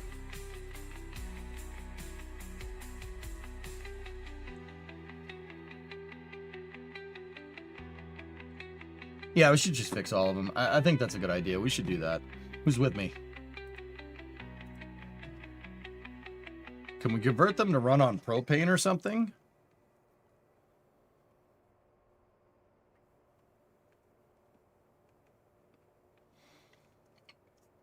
I mean...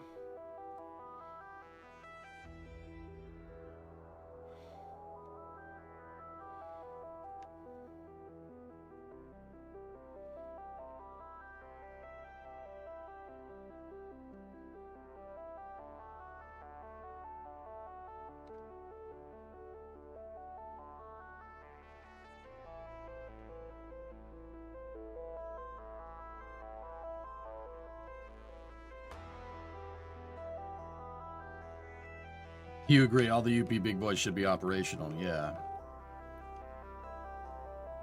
I would... Guys, could you make it run off propane? Yeah, but then it would need to carry pressurized consist behind it. I wouldn't want that. I'd stick to Bunker C. It'd probably be more efficient with propane, but Bunker C is easier to handle. It's always a trade-off, just like rockets. I'm conducting a great stream, thank you.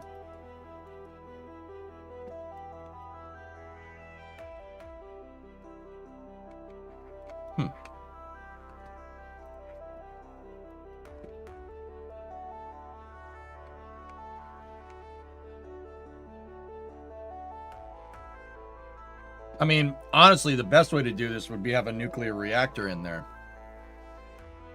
Put a nuclear reactor in the boiler. Or the firebox, not the boiler. And then have the whole thing work like a giant cooling loop. There's that, but see, the problem there is that there's that whole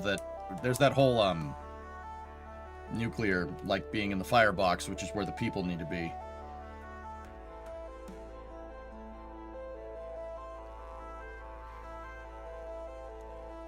I mean, you'd never have to refuel it. You would need to carry water behind you, not Bunker C.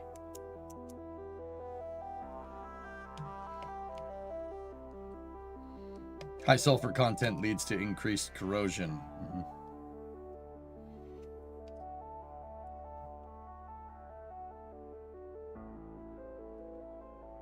Sorry, a little off topic. Have you done Kerbal to try and get payload doors on a starship? You can't do it without mods, dude. I think you wanted to show us something on Twitter. Not show you, I did. That's what I wanted to show you.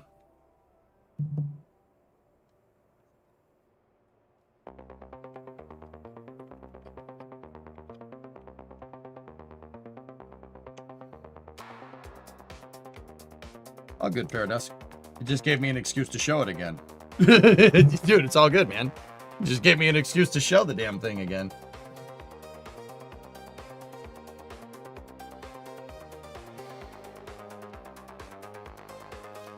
$4,005 was converted to oil in 46. Thank you, Z-Stern. Maybe it was the Challenger class. I don't know, dude. I could have sworn most of them were converted, but I guess not the big boys.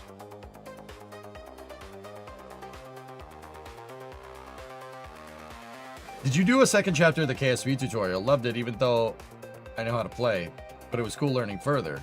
I have not done one yet, no. It overheated the firebox. What did I miss? I just got back from a 10K. Nice. Not much. I'm working on Ares-1. Where we were at is messing with the parachutes, right?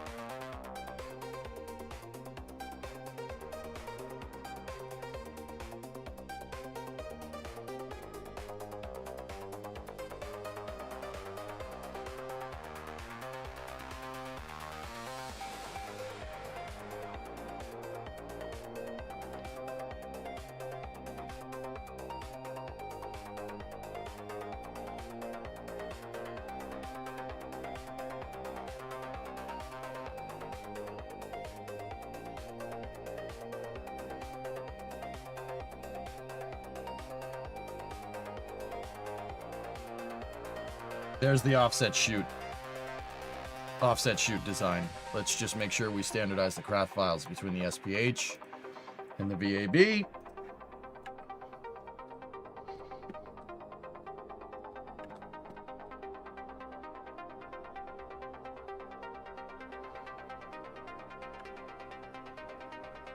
That should do it. I'm still wondering why this thing is not separating right.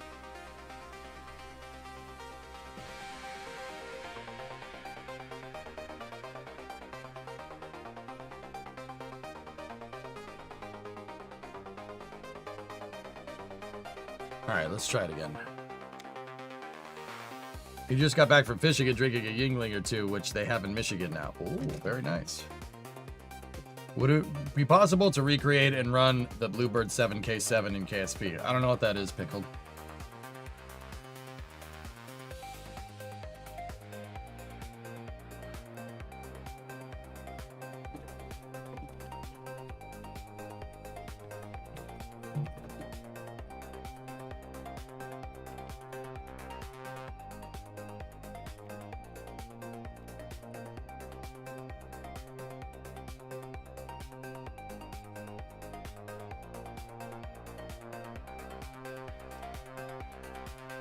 All right, here we go.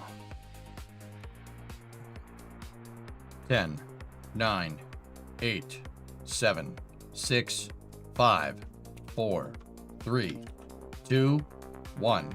Ignition.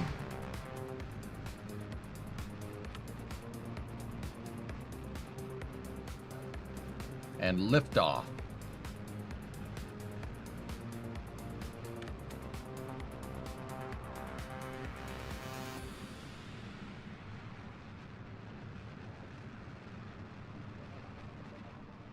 Good.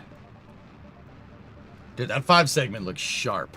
It looks sharp. I like it.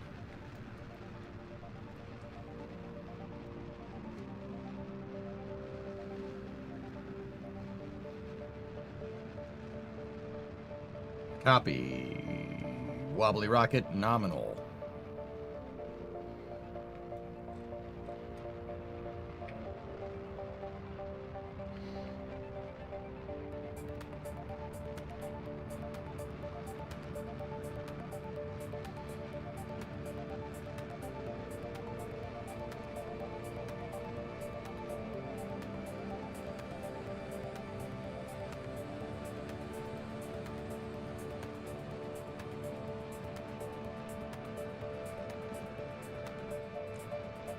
I'm sorry. I think Ares-1 looks cool. I don't care what anybody says. It looks cool. It's a cool looking rocket. I like it a lot. I like it a lot.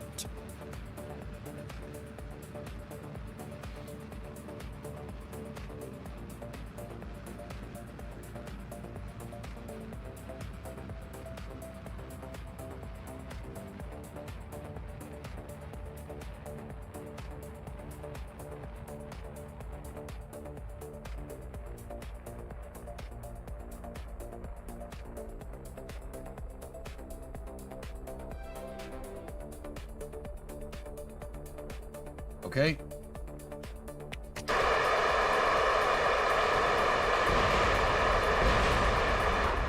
Tumble motor ignition.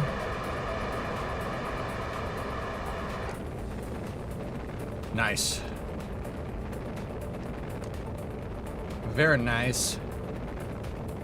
Bearing separation. Discovery, go at throttle up. Johan, what's up, man? 7-month resub. Thank you.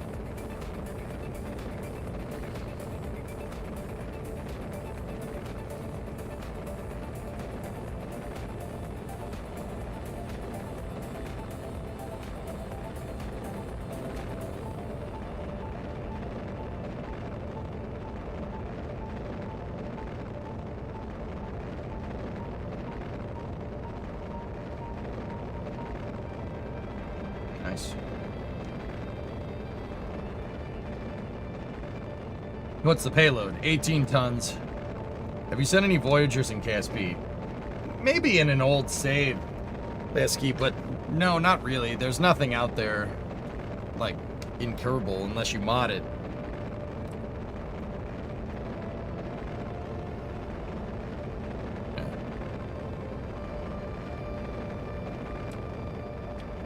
Why are there 2 pieces? There should not be 2 pieces. Discovery, go at throttle up.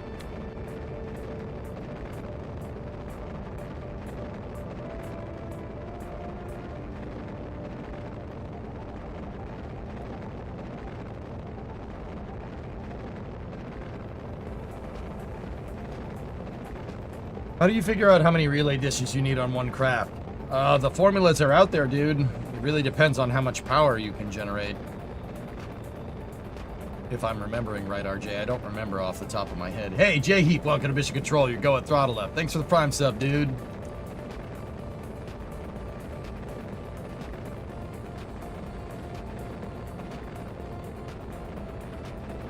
It was so rough when they took Ares-1 away from us. Yeah, exactly, dude. Constellation was a good idea, and I'm sick of pretending that it's not. Perfect. All right, well, there's 2 pieces, which means something came apart, which means hopefully we switch to the right one here, or else we're not riding the booster down. Hey, Edmund. Oh, we switched to the right one, thankfully.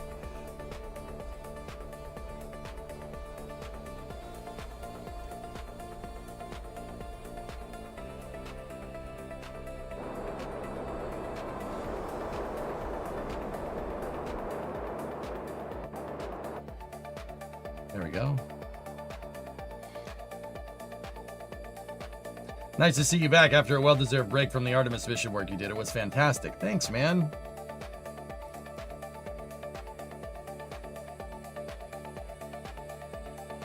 Okay.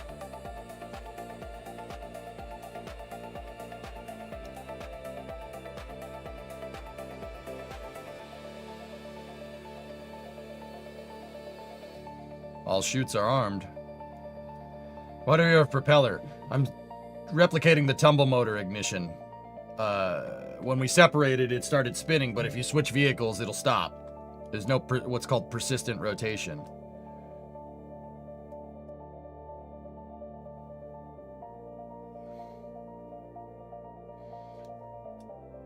The idea is getting it to tumble is to have the booster act as a gigantic air brake so it can slow down enough to deploy the chutes, which is what the real ones did.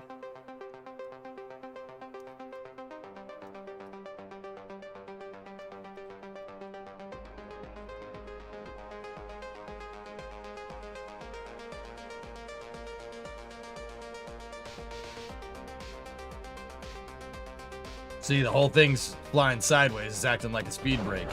There we go.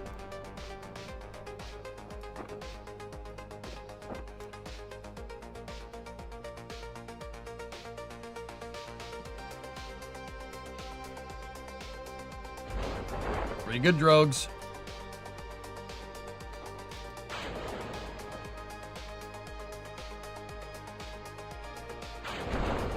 Pretty good mains.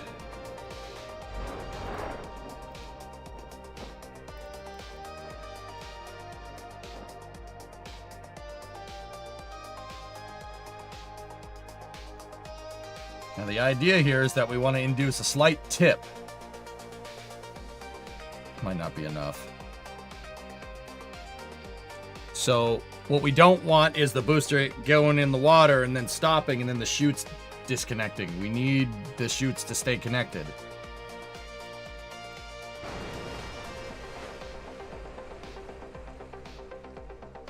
Hello?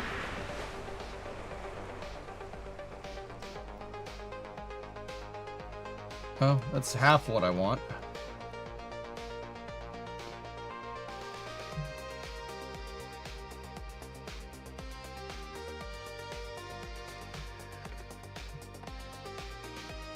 Any tricks to deal with the solid rocket booster overheating through re-entry? Temp warnings are fine as long as it doesn't blow up, Alex.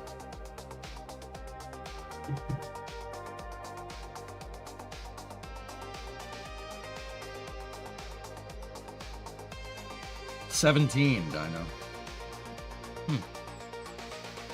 That was weird.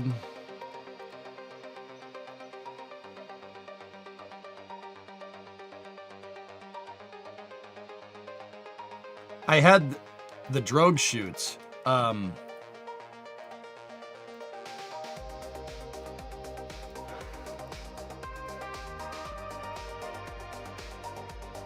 the endurance is still out there.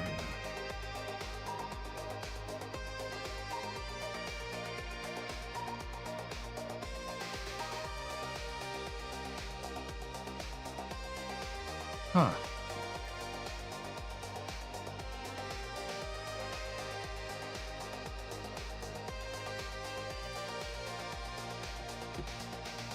Weird.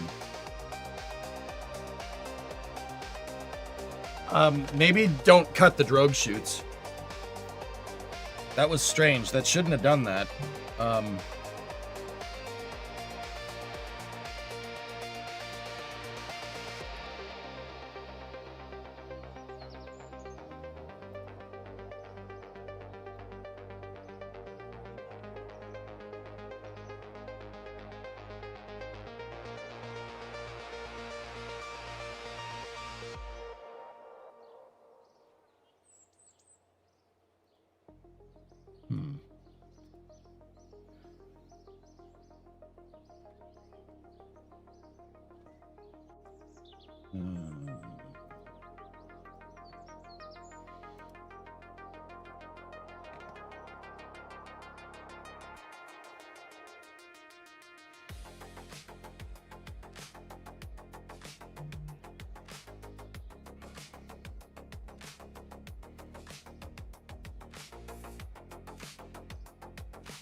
What I need to do is I need to make sure that the water physics are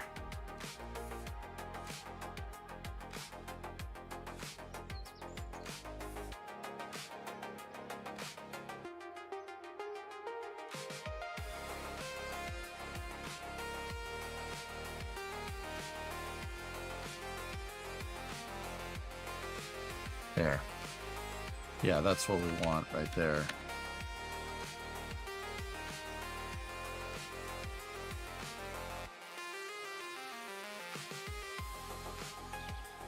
What the hell's that mod? I don't even know what that one is. KRPC.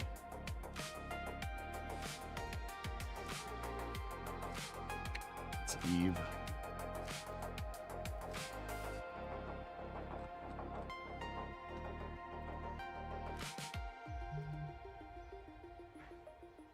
Kerbal constructs.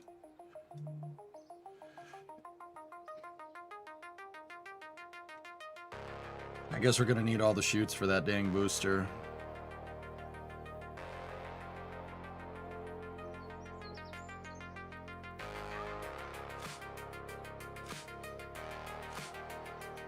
Probably the wrong chat, but do you have any recommendations for space-based VR games? VTOL VR is what you want, Kelly Joe.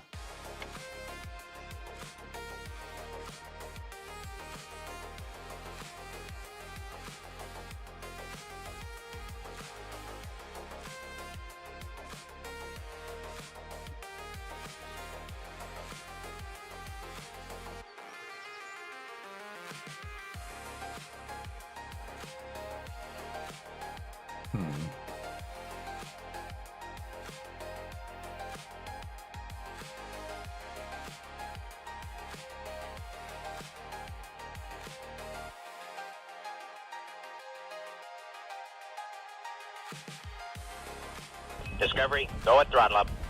968-month resub. I sent the message earlier. Edmund had a 35-monther a second ago too. Dude, I still can't speak straight. My brain's going too fast. I'm gonna need the weekend to get back into the groove. But yeah, dude, there's probably the wrong chat. But do you have any recommendations for?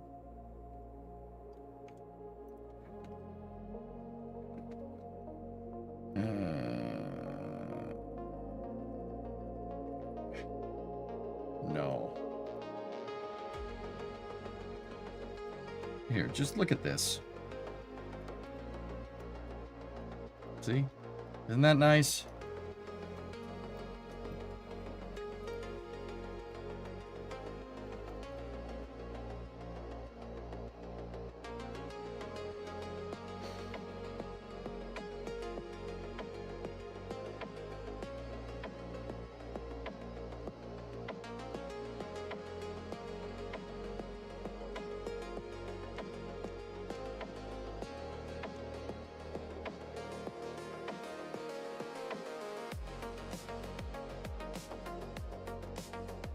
Oh, very nice.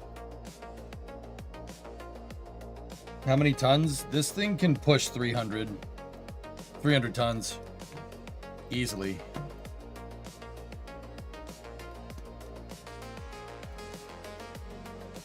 Kind of want to make an architecture around this thing, around this dang rocket.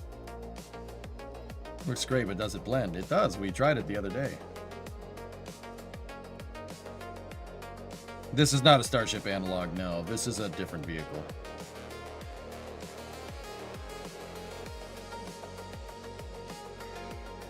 Launch it, you won't. I know. I won't.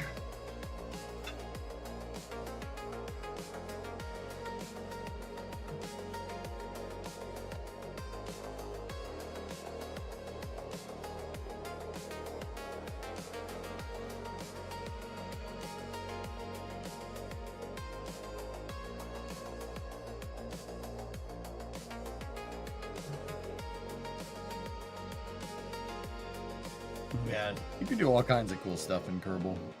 See, the thing is that we got to start getting ready for Flame Trench, dude. So I think we've done enough testing for the day.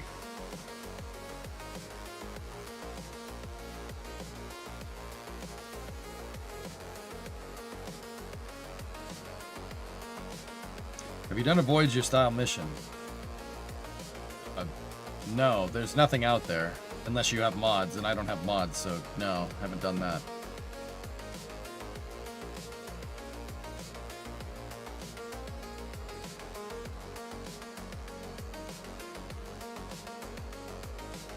Frickin' Star Raker. That was a fun project. Here's the Starship analog here. Or, it's not really, but...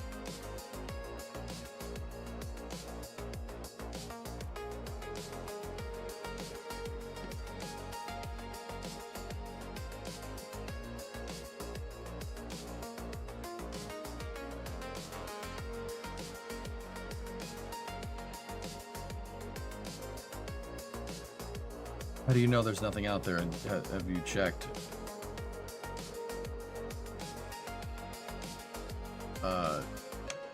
Yeah. The developer of the game told me. Not the developers, the developer.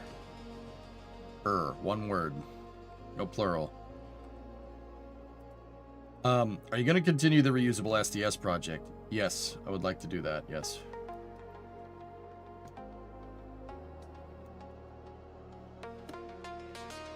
What's the best SSTO you've built? I'll show you.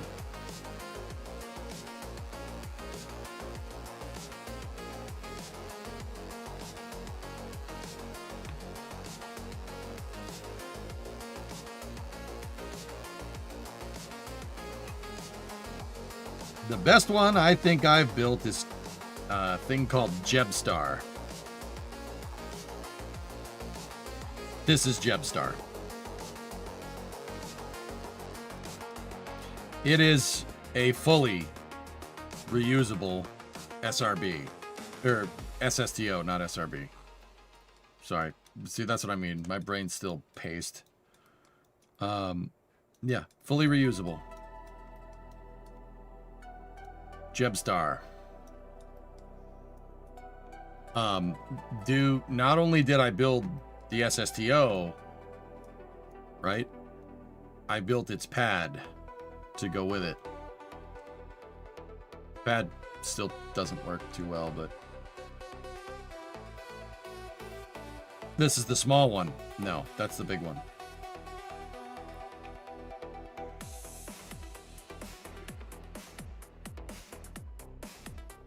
Oh, that's not the right launch pad, but that's the launch pad for the small one.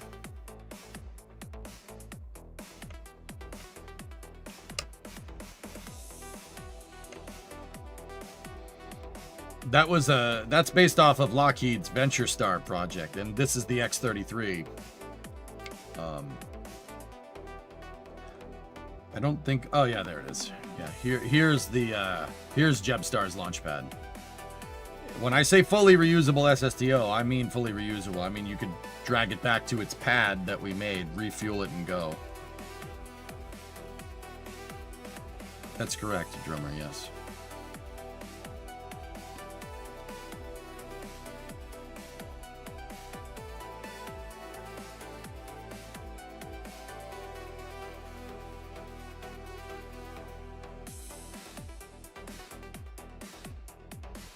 Yeah, I think the reason why I haven't been working on the shuttle project is because, like I said, guys, my brain's still paced.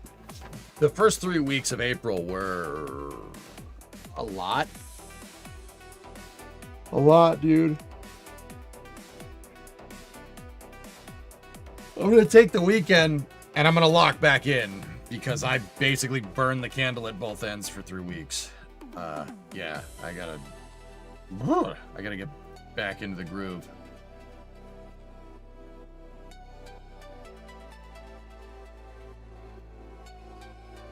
Whatever's fun. I would like to do the shuttle launch pad, yes. You're trying to make a crane for a rover on the moon to take payloads or base components off of a cargo lander. Do you have any tips for making it stable? Counterweight, man. Counterweight. I can't help but looking at your Nova and think, could you make it fly back? Of course I could. Do you think they will ever use a rail system to launch from? Like an aircraft carrier? Disregard if it's a rabbit hole. The thing about that, Nubs, is that you have to get that thing to do. If you were going to launch off of a rail, right, you have to get it to do what a first stage is going to do. So it needs to get up to like 40, 50,000 feet, right? And you need to accelerate past the speed of sound. Good luck doing that down here. That's why nobody does it. So pragmatic for after hours? No.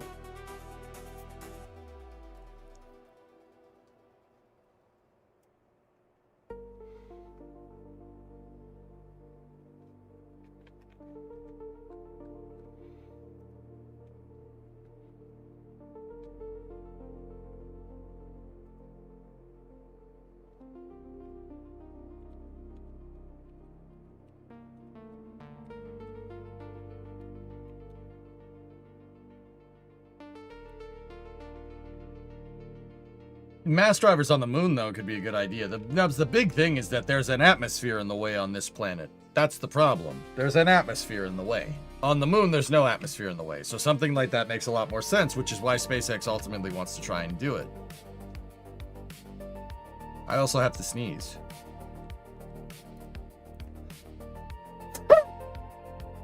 Okay, now that we've done that...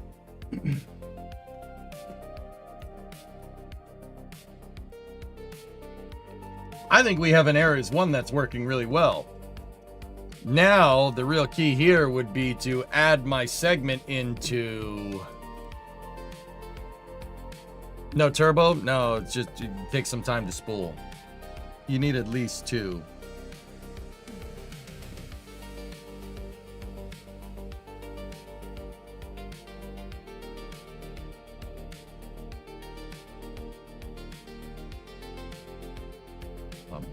So now what we gotta do is take those 5-segment boosters and please hold.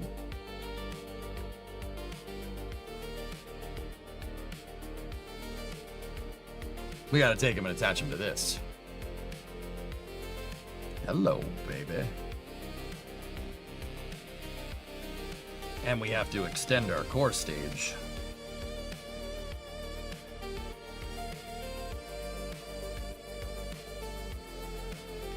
Or a high altitude launch system in a mountainous area, but still too much atmospheric resistance. I mean, nubs, think about it like this, dude. All right, and so this is what I was talking to people about in the tutorial stream the other day, dude. Look, what's the tallest mountain? Everest. Everest is the tallest mountain.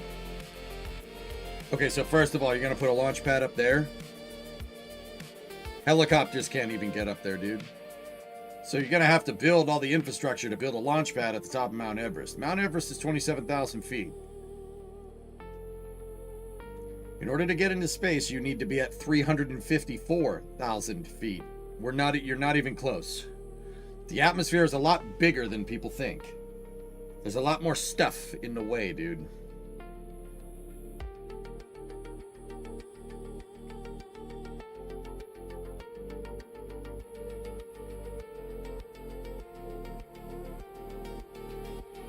You launch a rocket to get the rocket to the top of the mountain. I mean, Zeko, yeah. I mean, you know you're joking, but also, you know, this is the diminishing return here, dude. That's the diminishing return.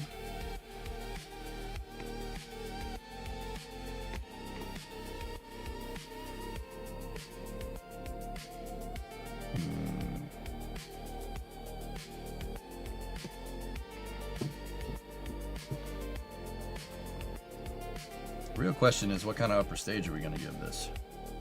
Nubs, and I want to be very clear, it's not that it can't be done, but you're taking all the things that a first stage does and making it like way more complicated. A first stage gets you up and out of the atmosphere in about 45 seconds. 45 seconds, give or take. No thermal protection system required. You know what I mean? Like, why go through all that trouble when you could just build a launch pad at sea level and use the first stage to get you up there? It's easier to make a first stage that burns for 30 seconds longer than it is to build a catapult on top of Mount Everest. You know what I mean?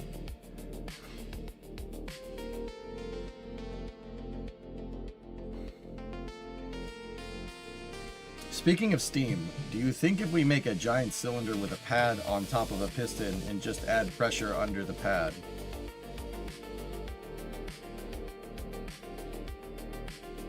Is the first stage the highest cost? For a launch vehicle, usually yes. I mean, think about it, dude. Like, take Falcon 9. Falcon 9 first stages are worth way more than the second stage, and definitely more than the payload fairing. Why? They got 9 engines. For that reason alone.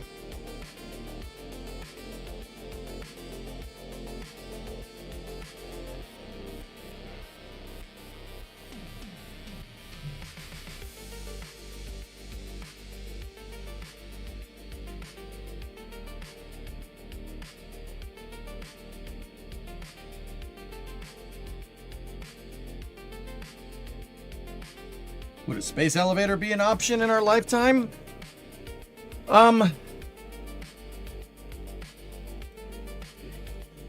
We could, but once again, the reason is why. Why do that? Why bother? Why are we doing this? It's the reason why we haven't built the space elevator, guys, is the exact same reason. It's the exact same reason why,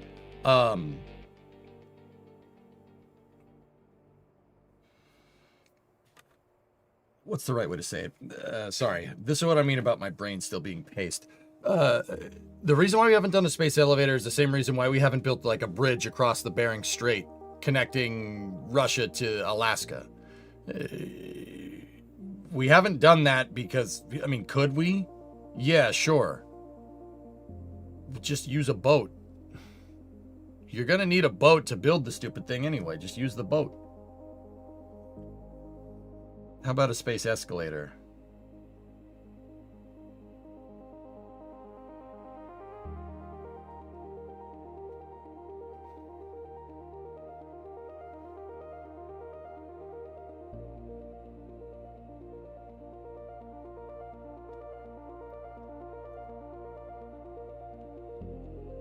I think I'm going to get ready for Flame Trench now.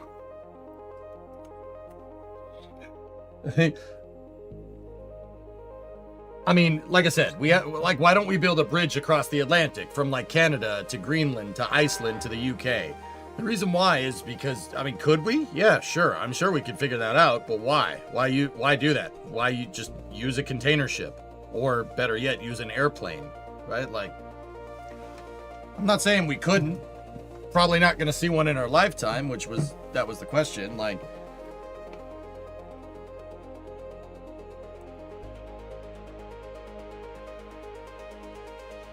how about a very tall staircase? Okay, I do believe we've built our 5-segment boosters for Aries, and then the next time I choose to work on this, what we're going to do is I'll modify this. I'll modify the CTS-5 HLV stack to have a better upper stage and have better boosters.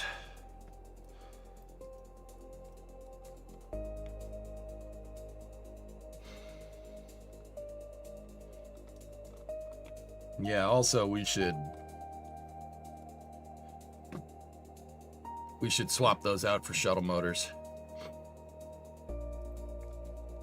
Or we could just stick with our 68s. We just stick with the skipper motors because, you know, whatever. But that is going to look sick. That's going to be a big freaking rocket. I wonder what its max payload capacity is going to be in KSP. It's going to be pretty rowdy.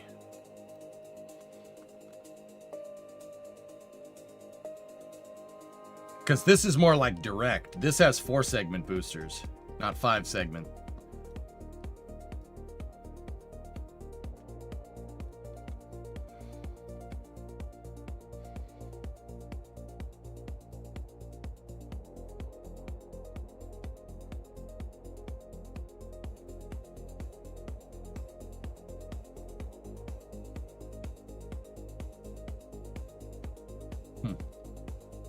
Yeah, it's gonna definitely be a rocket that packs a punch. Are you gonna have to down fuel the SLS upper stage too? No, I'm gonna build it out with the stage that SLS deserves and kind of go from there.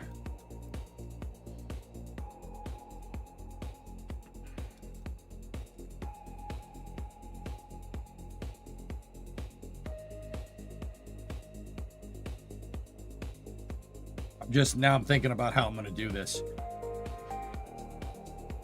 We are going to have to add more fuel to the core stage. Oh yeah, that's going to be sweet, dude. That's going to look really good. Right now, this direct rocket can put that into space. It could put an S3 4000.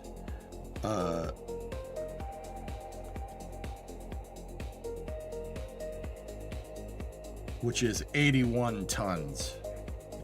I'll bet you we could do 100 with the SLS variant.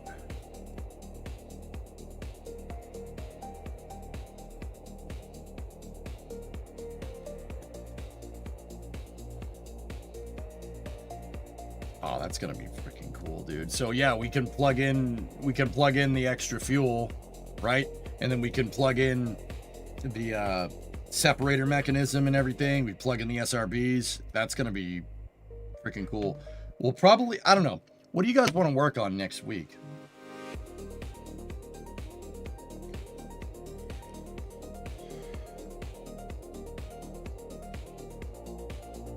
I don't know. We have a lot of open projects right now. We're working on the 5-segment boosters. I'm working on the shuttle launch pad. And then we have endurance.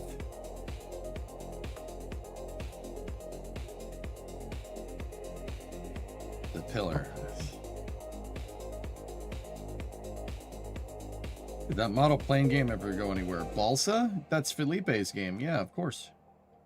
Been in and out, clearing and sorting the shed. How was Brima's birthday? It was good. Coronet, it's uplifting. Are you guys like trying to piss me off with puns today? Be honest. This is getting ridiculous. Maybe the car. All right. Don't forget to order the coronet parts. Oh, I'm not going to forget to do that, Raris. Don't worry. Tutorials and SLS considering the occasion.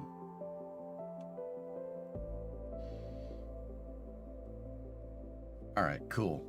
Let's get ready for Flame Trench here. This is fun.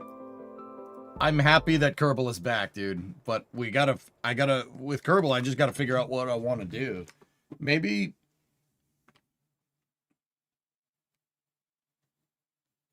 I don't know.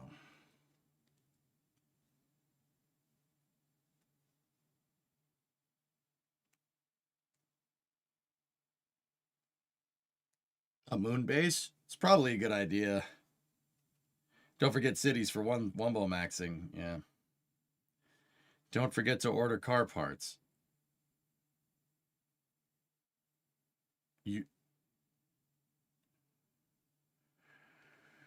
I don't know, X-Wing.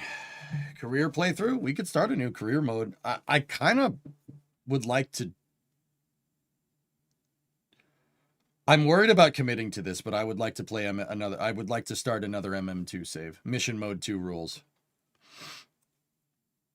I would like to do that.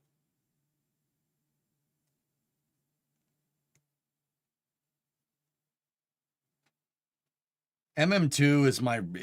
Mission Mode 2 is a rule set that I use, Bimch. It's a really, really, really hard rule set to play with.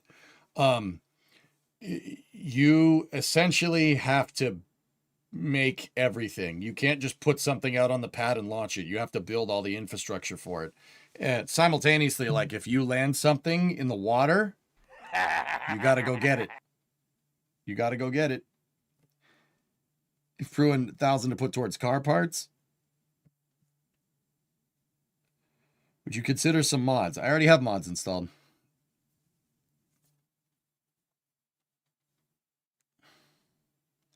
Yeah, it would be tough. I don't know. I don't know if I'm ready to commit to that. We'll see. We'll see. Speaking of car parts, any news on the lift? The lift isn't coming until the coronet can roll, because the coronet is in the spot where the lift would be. So we have the money for it. I don't know. We'll see. We'll see what happens.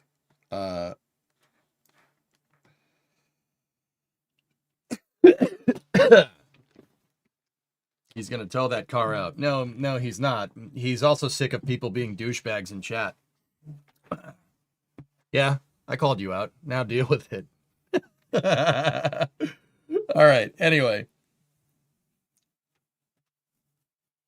I'm going to go do Flame Trench. So, guys, what's going to happen is you're going to get about a 30-minute pause here. On the YouTube side of things, I'm going to shut the VOD down. Because I don't want to double stream on YouTube. So Flame Trench is, if you like the Artemis 2 coverage, Flame Trench is where me and a couple of my buddies talk about what's going on in the spaceflight industry. Oh, well, didn't want to do that. Just yet, at least. So we're going to jog the VOD, and then we'll probably, I think after Flame Trench, I'll see if anybody wants to play Battlefield with me from TFT. And then if we don't, then I'll play Battlefield with you guys. Darn it, I hate it. So yeah, stand by for loss of signal on YouTube as expected. If you're on Twitch, just chill here. And yeah, get ready for the Flame Trench. It's pretty fun. It's a good time. I will be back momentarily.